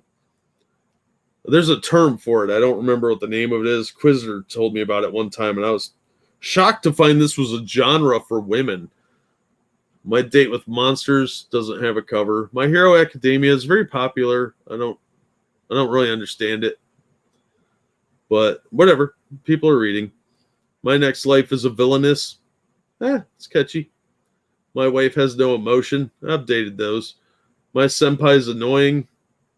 Most of them are. Myths and Legends Quarterly Blood Pharaoh. That's a cool title. Okay, I'm buying that. These quarterly ones are huge. 72 pages for $9. This is a horror stories. Okay. Yeah, I'll check this out.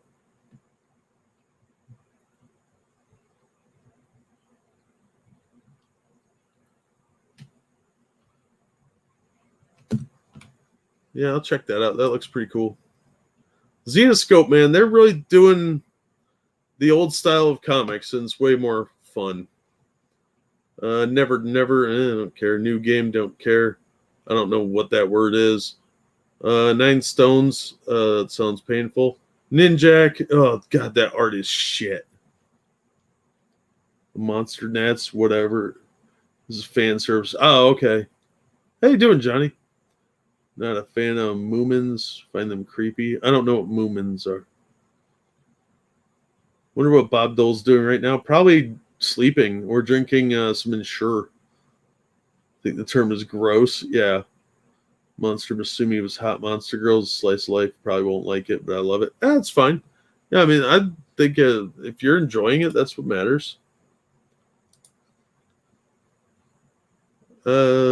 Yeah, the nice thing is there's lots of different styles of stuff for people to like. No hero homage cover. I don't care. No matter what you say, Furry Son is scary. I know people like that.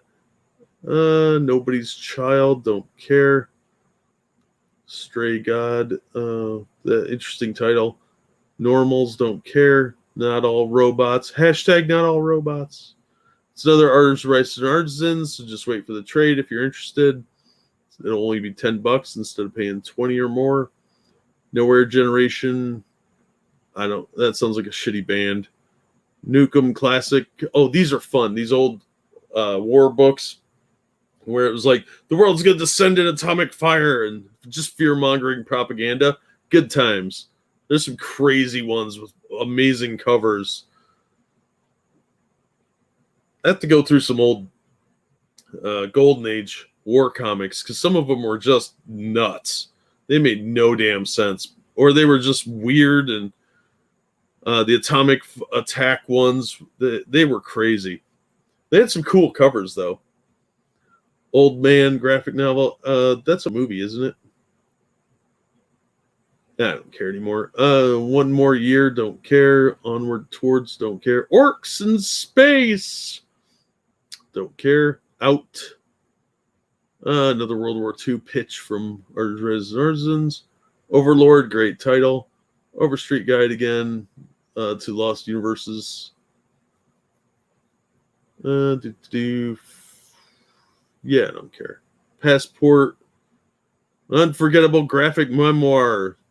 Reveals her discovery as a teenager that her parents were agents working for the CIA. Well, they glow in the dark, so. Palukadar, I'm going to buy that. Across the Savage Seas. I like the Edgar Rice Burroughs stuff. It's really fun.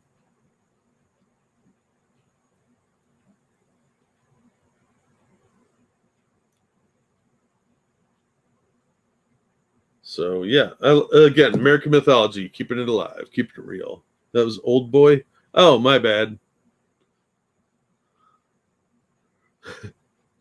Never saw it. Variant cover for $5 more. No, thank you. Phantom on the Scan. No. Pinpoint. Second Sight Publishing. I'll pick that up.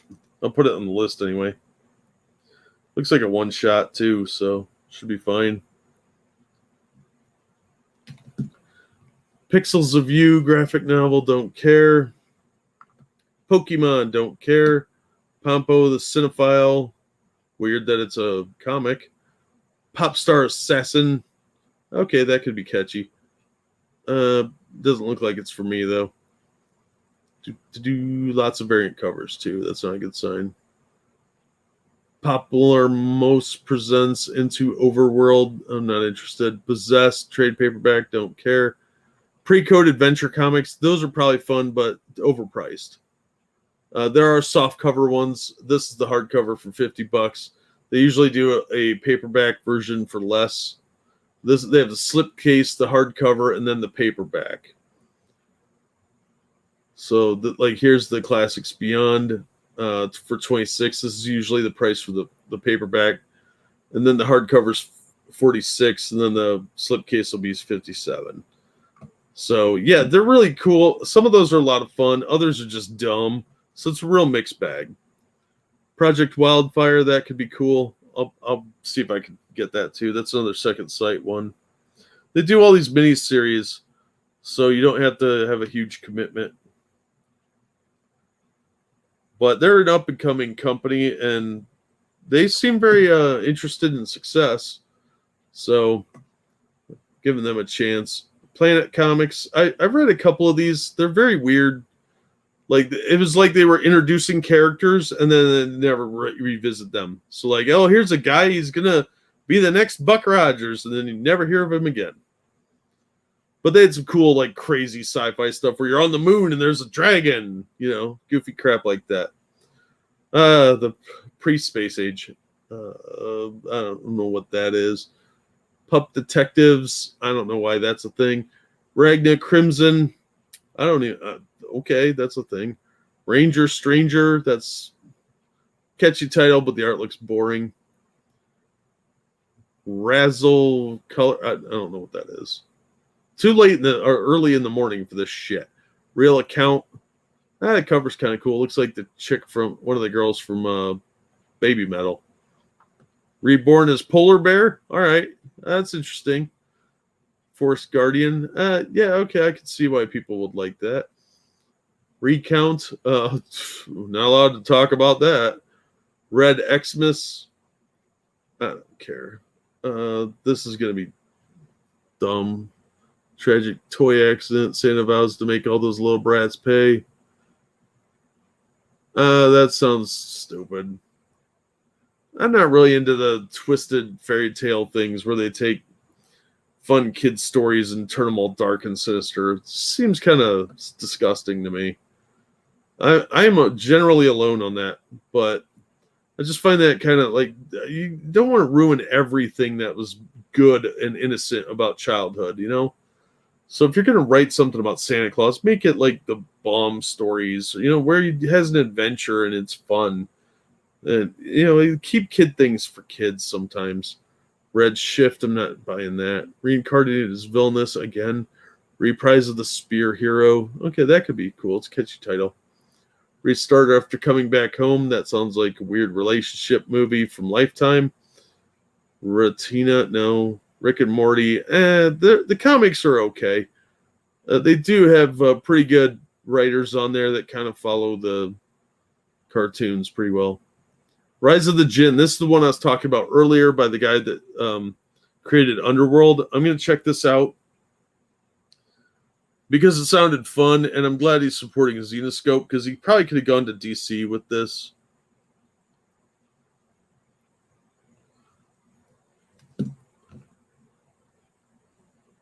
Rivers of London, Fay and Furious. That sounds like you're trying too hard to come up with something that sounds like Fast and Furious. Rivers of London doesn't interest me at all. Roadshow. The art looks like shit. Robert Silverberg's Colonies Return to Bugs. The cover looks okay, but I don't know anything about it. Robo Sapiens of Tomorrow. The title's catchy, but the art looks like trash. What is this shit? Farzumi.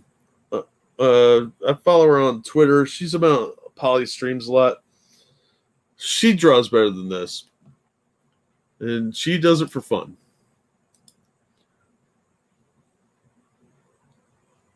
Original fairy tales were dark. They happy ended them with Disney style. Yeah.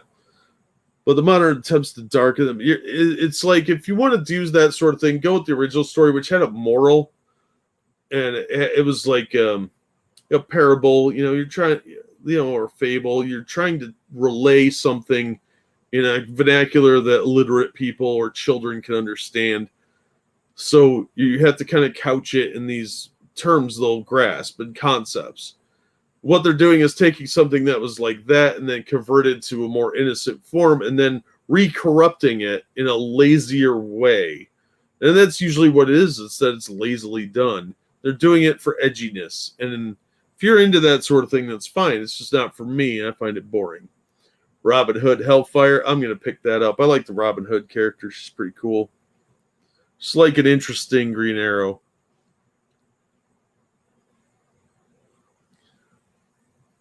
Hellfire, I gotta spell that right. Good job, Jack. You're dumb. I'm tired. Can't even spell. But yeah, it's a cool archer. She looks good and it's usually written pretty well. Joe Brush is writing it, so it'll be fun.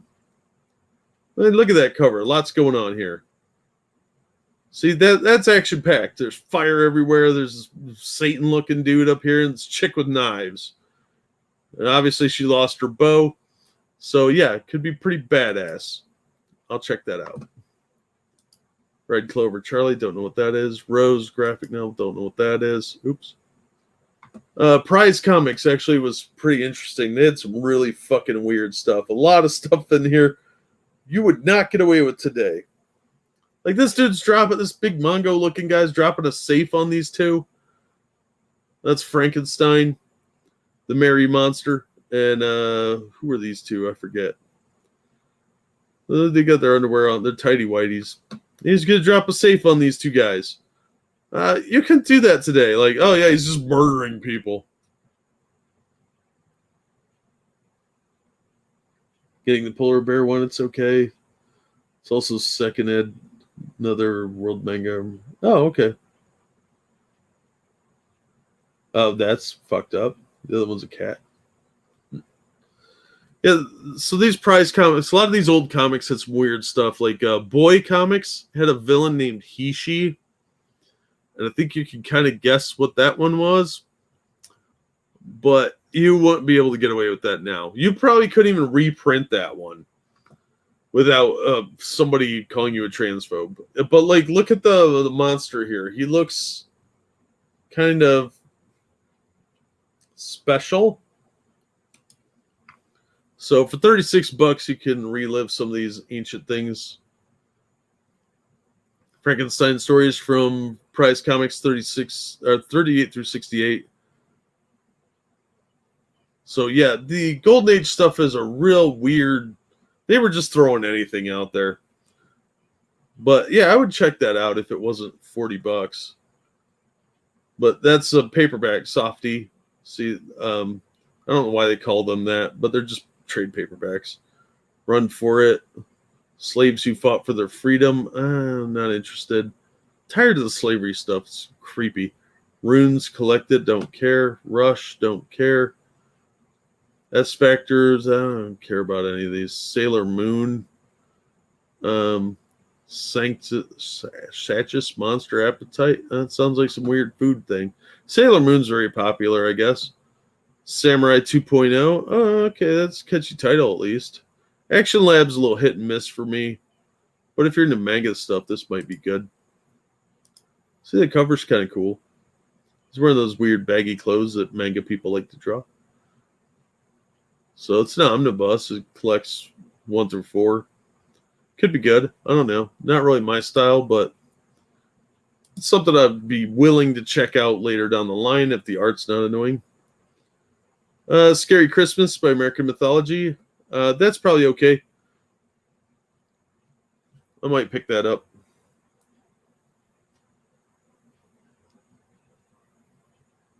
Again, it's another one of those where I'd be hesitant to, just because you're taking something that's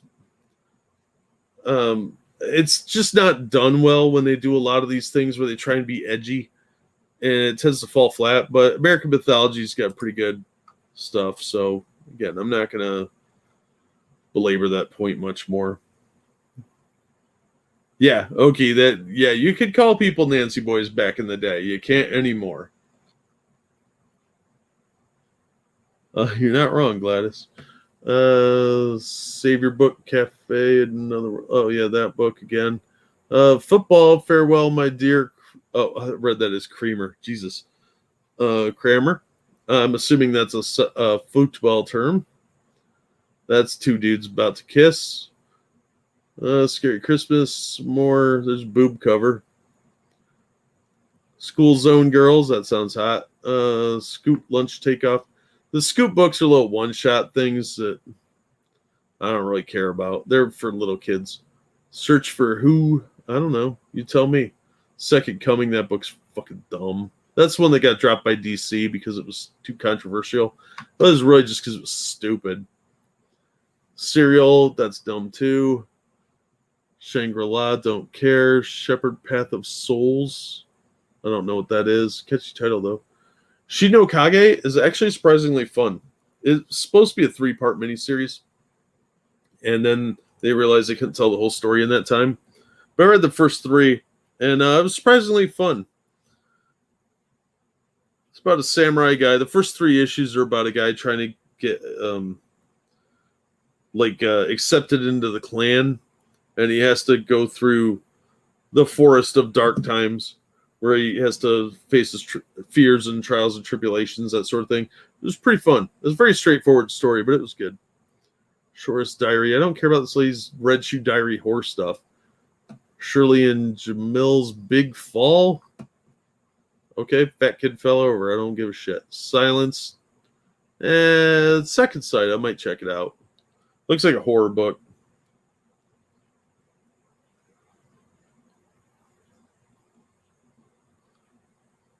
So I'll put that on the maybe column. A different book called Silence, with people like he's giving her the stink eye. Silver Age Classics, Unusual Tales. It's probably fine, but it's overpriced. Space Busters. That's a great title. Brain Boy softcover. All right, let's check out this old school art. Check that shit out. That's how you do peril. Hot chick tied up, and this guy's going to rescue her and punching out some freaky looking monster. The good old days. When men were men and women looked like women. Earth fights invaders from outer space. Who doesn't love that premise? Image coming soon. Sounds intriguing. Red Gold and Santa. Yeah. Yep. Okay. Just catching up with chat, muttering to myself like a crazy old man. Turning into my grandfather slowly. Skip and Loafer. He looks a little light in them loafers. I'm going to make that joke every time. Sky Masters of Space Force. See, that's some classic old school art. See, they got their little handles on their helmets and everything. That's it, Lieutenant Dillon. Sergeant Riot will be orbit bound. Will soon be orbit bound. Sergeant Riot. Nice. In time before we went to space. 58 to 61. I'm intrigued by a lot of this Golden Age stuff. I used to hate Golden and Silver Age stuff, but I respect what they attempted to do, which was entertain young people. And I was a young person once. Snatch, Nelson, Snow White with red hair. Oh, that's manga. Okay. Soul Eater Perfect Edition. That's only $20. Space Core. I'm not interested. Space Pirate Captain Harlock. That's very much a manga in monthly format. And I think it's new stuff. I'm not sure. But it definitely looks like the old Captain Harlock stuff. So if you like Captain Harlock, check it out. It's probably up your alley. This is more like what the interior art looks like. They don't do a real good job introducing you to the characters, but it seems true to the source material, I guess is what I'm saying. Splatoon Squid Kid, I don't give a fuck about that. Splendid Work of Monster Maid. That's a catchy title. Sports in Hell. The catchy title, but the art looks like shit. Spree, don't know what that is. Squarriors. Okay. Steins Gate. I don't know what that is, but what is that going on there? Yeah, I thought it was a chick chained up. All right. That's hot, I guess. I don't know anything about it, but, whatever. It's $25. It's kind of pricey. Don't care about that one. Strange Adventures of Brooke. Don't care. Strange Attractors. Don't care. This cover looks like it might be cool. See, that's pretty catchy. But, I don't know. It doesn't really look like my thing. Strange Blood, shitty art. Street Fighter Memorial Archive, $50. I'm sure it's worth it. If you're a Street Fighter fan, that's just not for me. Streets of Glory, not interested. Strongest Sage with the Weakest Crest, don't care. Stump Boy, in the meantime. That kid's going to jump off the building and break a leg. Suicide Jockeys, I don't care. Summer with You, that sounds like gay romance. Sun Dome Milky Way, that sounds like cream pie porn. Super Turbo graphic novel box set, I don't know what that is, but it looks like a kid's book. Super Babes starring FemForce, that's surprisingly fun. It's very 80s feel. So if you want to watch a bunch of cheesecake chicks fight crime, Super Babes is your book. And I'll probably check it out. I don't know. It depends. Sometimes those don't come in. Super Cats Meow Meow. Meow. Meow. That looks like little kid stuff. I don't know. Oh, it's a Scoot title. Okay, that's why. So that's aimed at little kids for beginning readers. So I'm sure that's fine. It's not my thing. Super God, I never really got into that. Avatar's so overrated. Edgy boy stuff. Swan Song, don't care. Sword of Cerberus, I'm sure that's fine. Takihana, I don't know what that is. Sword of Eden, don't care. Another one of those that looks like some romance book. Tales from the Dead Astronaut. Okay, that's a catchy title. Source Point. Oh my. Okay. Space monks are living on a tree in space. A shape-shifting rock star conducting the most explosive press conference you've ever seen. Okay, this sounds dumb. I don't care about that. Tangled River, don't care. Art looks like crap. Looks like some emo shit. Tarot Witch, Black Rose, cheesecake stuff. Teasing Master Takagi. That sounds like romance stuff. Telepaths. I'll just wait for the TV show. Terry Moore's Echo, complete edition. I never really got into Terry Moore's stuff. He's very popular with some people.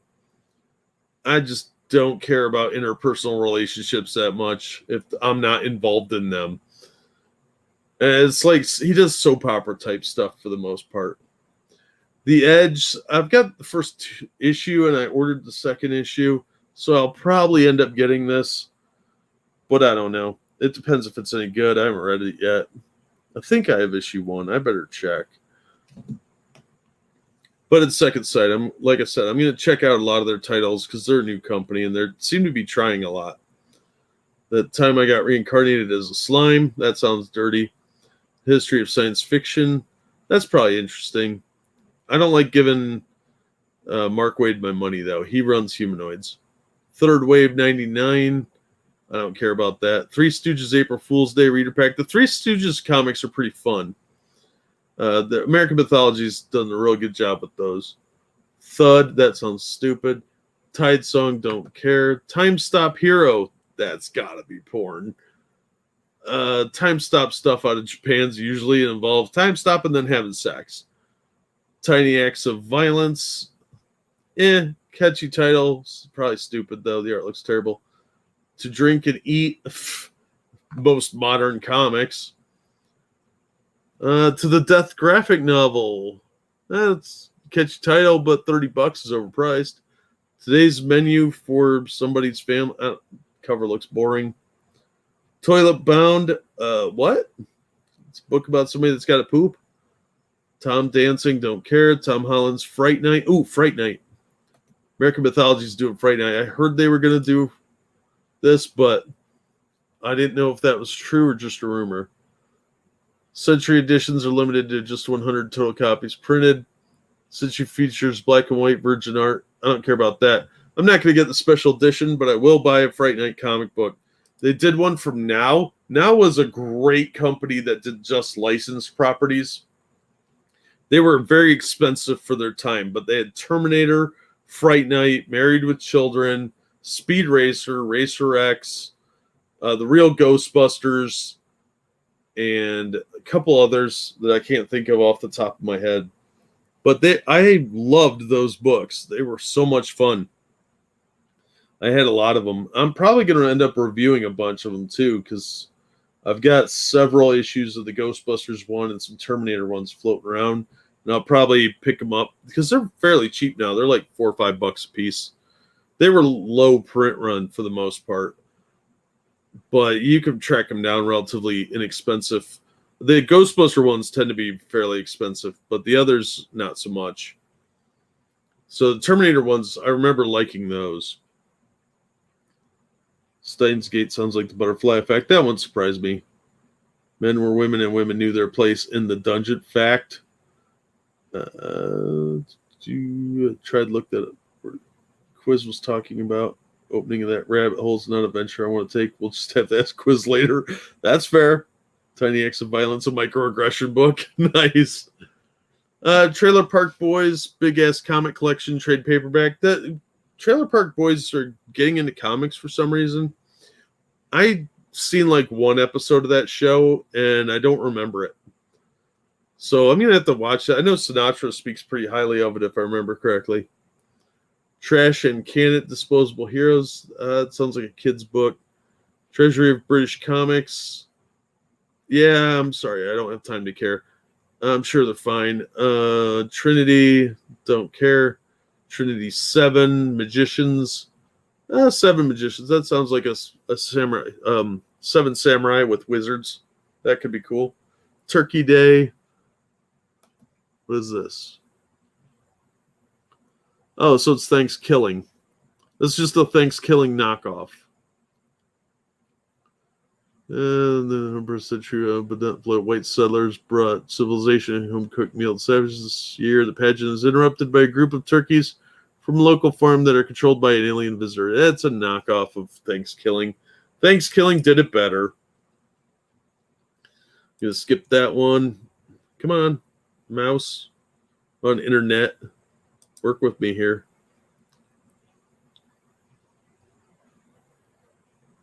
Sinatra also likes fart jokes. That's true. That's true. He does. But hey, who doesn't? Why is my mouse not working now? There it goes. Nope. Still can't scroll. Oh, shit. All right. I'm competent at my job. Let's see. Twittering birds never fly. That sounds like a metaphor for Twitter, yeah. Twisted Haunted Highlands, The Curse of the Green Book. This is...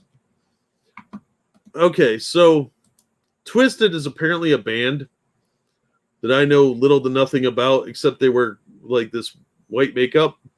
But I actually have the first Haunted Highlands miniseries. And issue 3 goes for like $75. And I pulled it out of a back issue box for like $1. But Dirk Manning, I've met him in real life. Seems like a nice enough dude. He's actually a pretty good writer. And although I am creeped out by clowns to no end, and I don't like juggalo crap, The book had no business being as fun as it was. It was a silly, goofy story, and it was a lot of fun. So I might actually pick this up. And I'm kind of horrified at myself for admitting that. But it had kind of a Scooby-Doo feel. And like I said, it was pretty fun. I don't know anything about the band. They don't really introduce the characters. They're just sort of like doing some paranormal ghost hunting type stuff for some reason. They don't really explain it, why they could see ghosts. I guess there was an issue or a miniseries before the Haunted Highlands one that was just called like Twisted Haunted or something like that. But I guess maybe they explain it in there. But in the Haunted Highlands book, they don't really explain it. They just are like pot smoking ghost hunters, and they are silly. And that's all I got out of it. But it was a funny read. It was a strange book. Maybe it's probably just messing with me, quite honestly. All right. Unborn. I don't know what that is. Undead Unluck. Well, if you're undead, you're probably unlucky. Undone by Blood. That's a cool Western title. Unicorns Aren't Horny. What? Look at that shit art. I could draw that. Fucking A.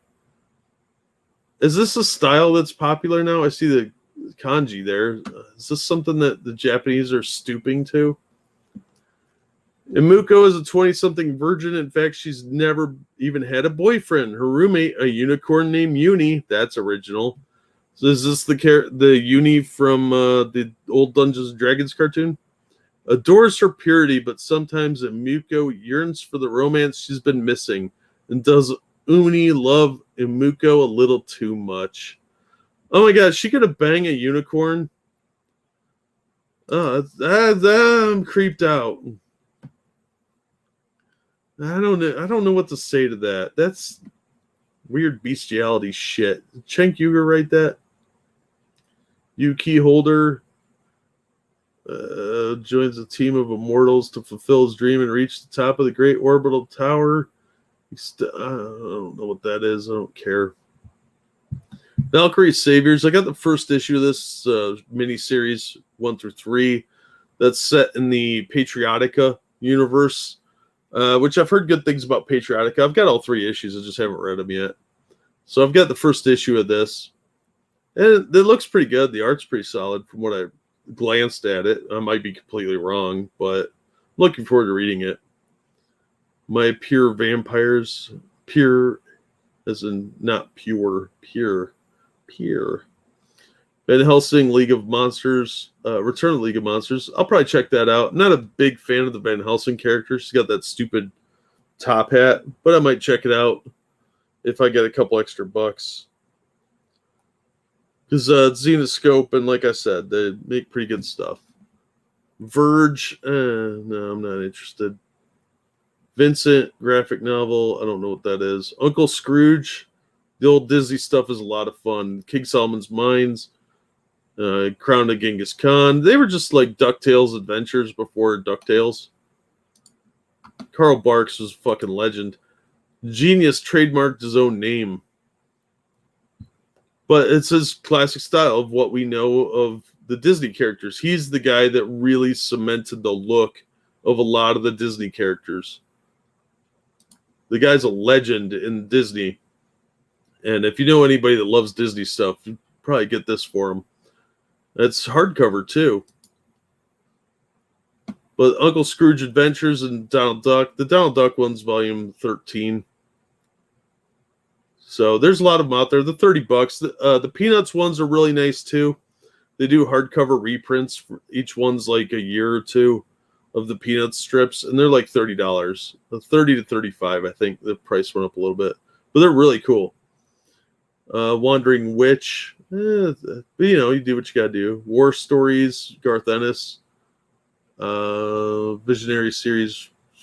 I don't know. They're probably fine. Wayward Legends, I didn't care for that one.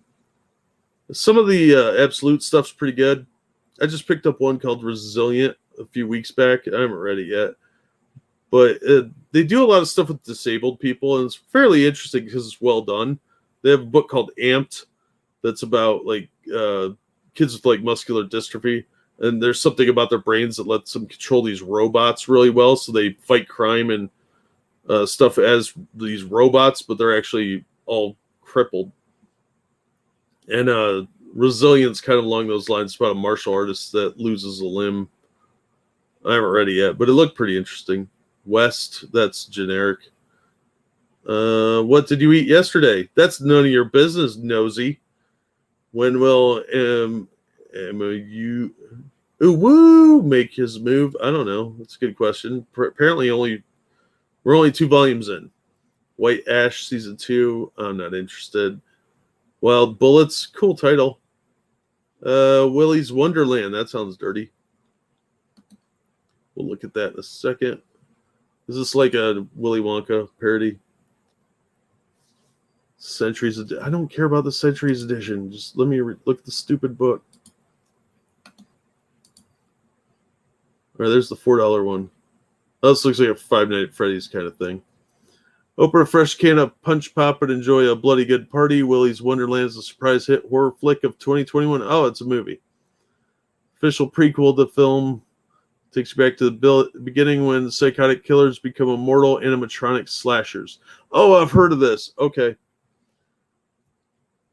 If you like horror books, it's probably going to be for you, especially if you like the movie. I'll put it in the maybe column. I like horror movies, just the comics are not my thing. It's weird. Hey, old guy, how you doing? No, this is just talking comics. New comic catalog came out, and I was bored out of my fucking mind. I love the old Dungeons and Dragons cartoon. It was kind of a socialist message because the Crusader was always right, and nobody ever listened to him.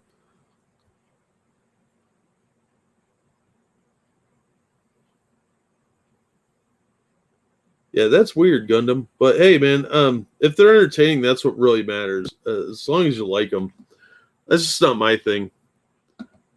Winchester Mystery Museum House, that could have been cool, but it sounded boring.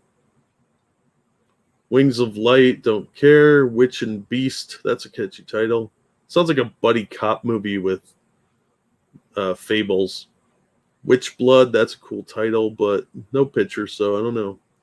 Wizards of Mickey, there's different volumes of that. We looked at one a minute ago. They look fine.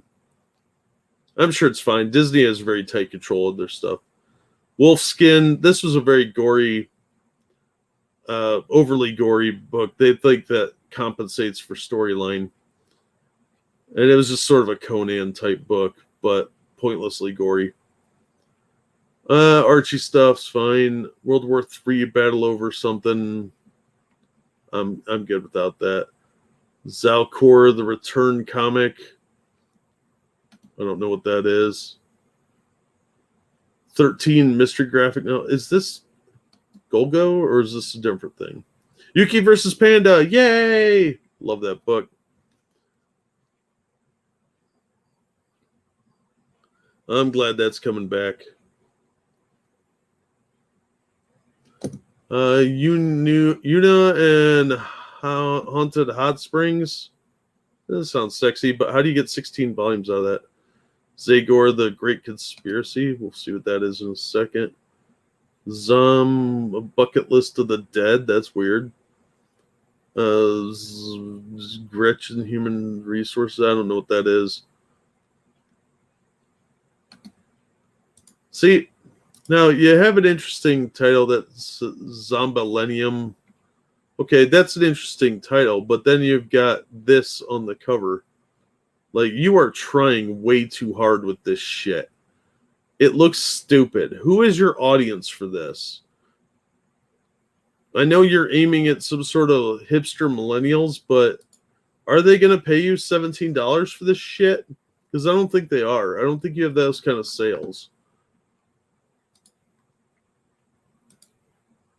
Zagor, the Great Conspiracy. The cover's pretty cool. It's ninjas. These ninjas look sweet. Although this guy should probably be a little bit more in the foreground. This is hooded Cobra Commander looking motherfucker here. try to defeat the unstoppable criminal mastermind, the Weavers. Zagor and Chico must get completely entangled in the web of corruption and murder, infiltrating the ranks of this ruthless organization. I'm going to look into that one. That's a maybe. Sounds like it might be fun, but I'm not paying $22 for it. And that train is not either. Don't really care about them. Just woke up, slept for a whole 47 minutes. Oh, that's a nice record. Had a couple of mangas I was reading. White guy looks like Flash Gordon. Yeah, that happens a lot in these. They end up looking like other people. I hope they don't screw up that new Flash Gordon movie. I have hopes, but I know they're misplaced because Tiki Watiki sucks. Belarus in Soviet times. This seems like this was a video game named 13, and it's not Golgo 13, which would have been cooler. So I don't know. This might be good. I don't know. Hard to say. I remember there being a 13 movie, though. Zalcor. That's some sort of cat man. The human cat. Yeah. Gary Phillips. Fandom Spare. Oh, it's Moonstone. I didn't know they were still around. Created by Richard Grass Green, a pioneer in those days of fandom. Not only for giving us the human cat, but being back then, blah, blah, African-American producing working fanzines. I don't care about his skin color. Is he interesting? Zalcor is a 70s Marvel Comics kind of superhero. One shot delivers adventure. I'll look into it.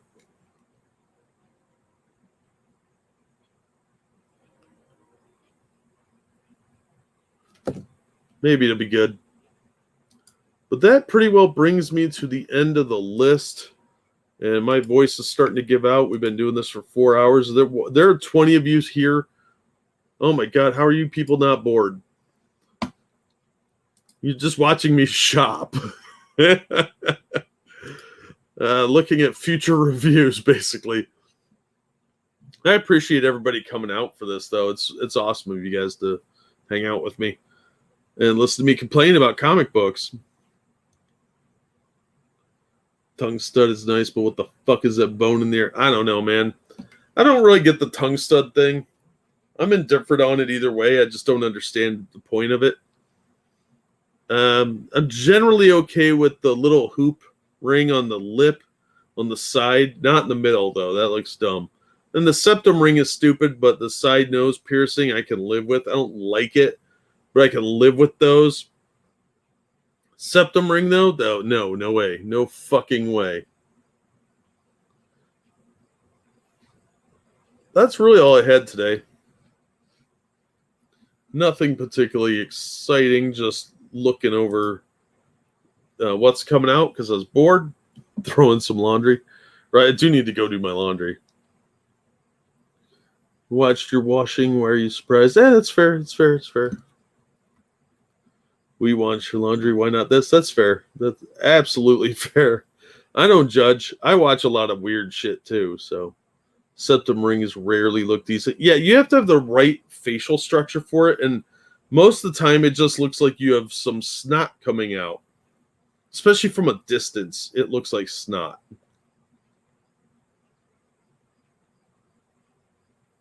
So yeah, I don't get that. Just not my thing. Septum rings are for cattle. Yeah, well, a lot of these people are sheep, so I guess it's appropriate. But I think I'm going to wrap it up. I got to go to lunch here in about an hour. And I got to probably take a shower before I do that. Probably should smell good. So, yeah, I think I'm going to wrap this up. But thank you all so much for coming out. Thank you for the donations, or the tips, as Streamlabs calls them. That really helps out a lot. And I'm going to go to the comic shop later. Now to catch up on Monkey in the Morning. Yeah, I missed him earlier. I got up right as he was, got up from my nap as he was wrapping up. I was literally about to click enter studio when he's like, all right, thanks for coming out. I'm like, oh, shit.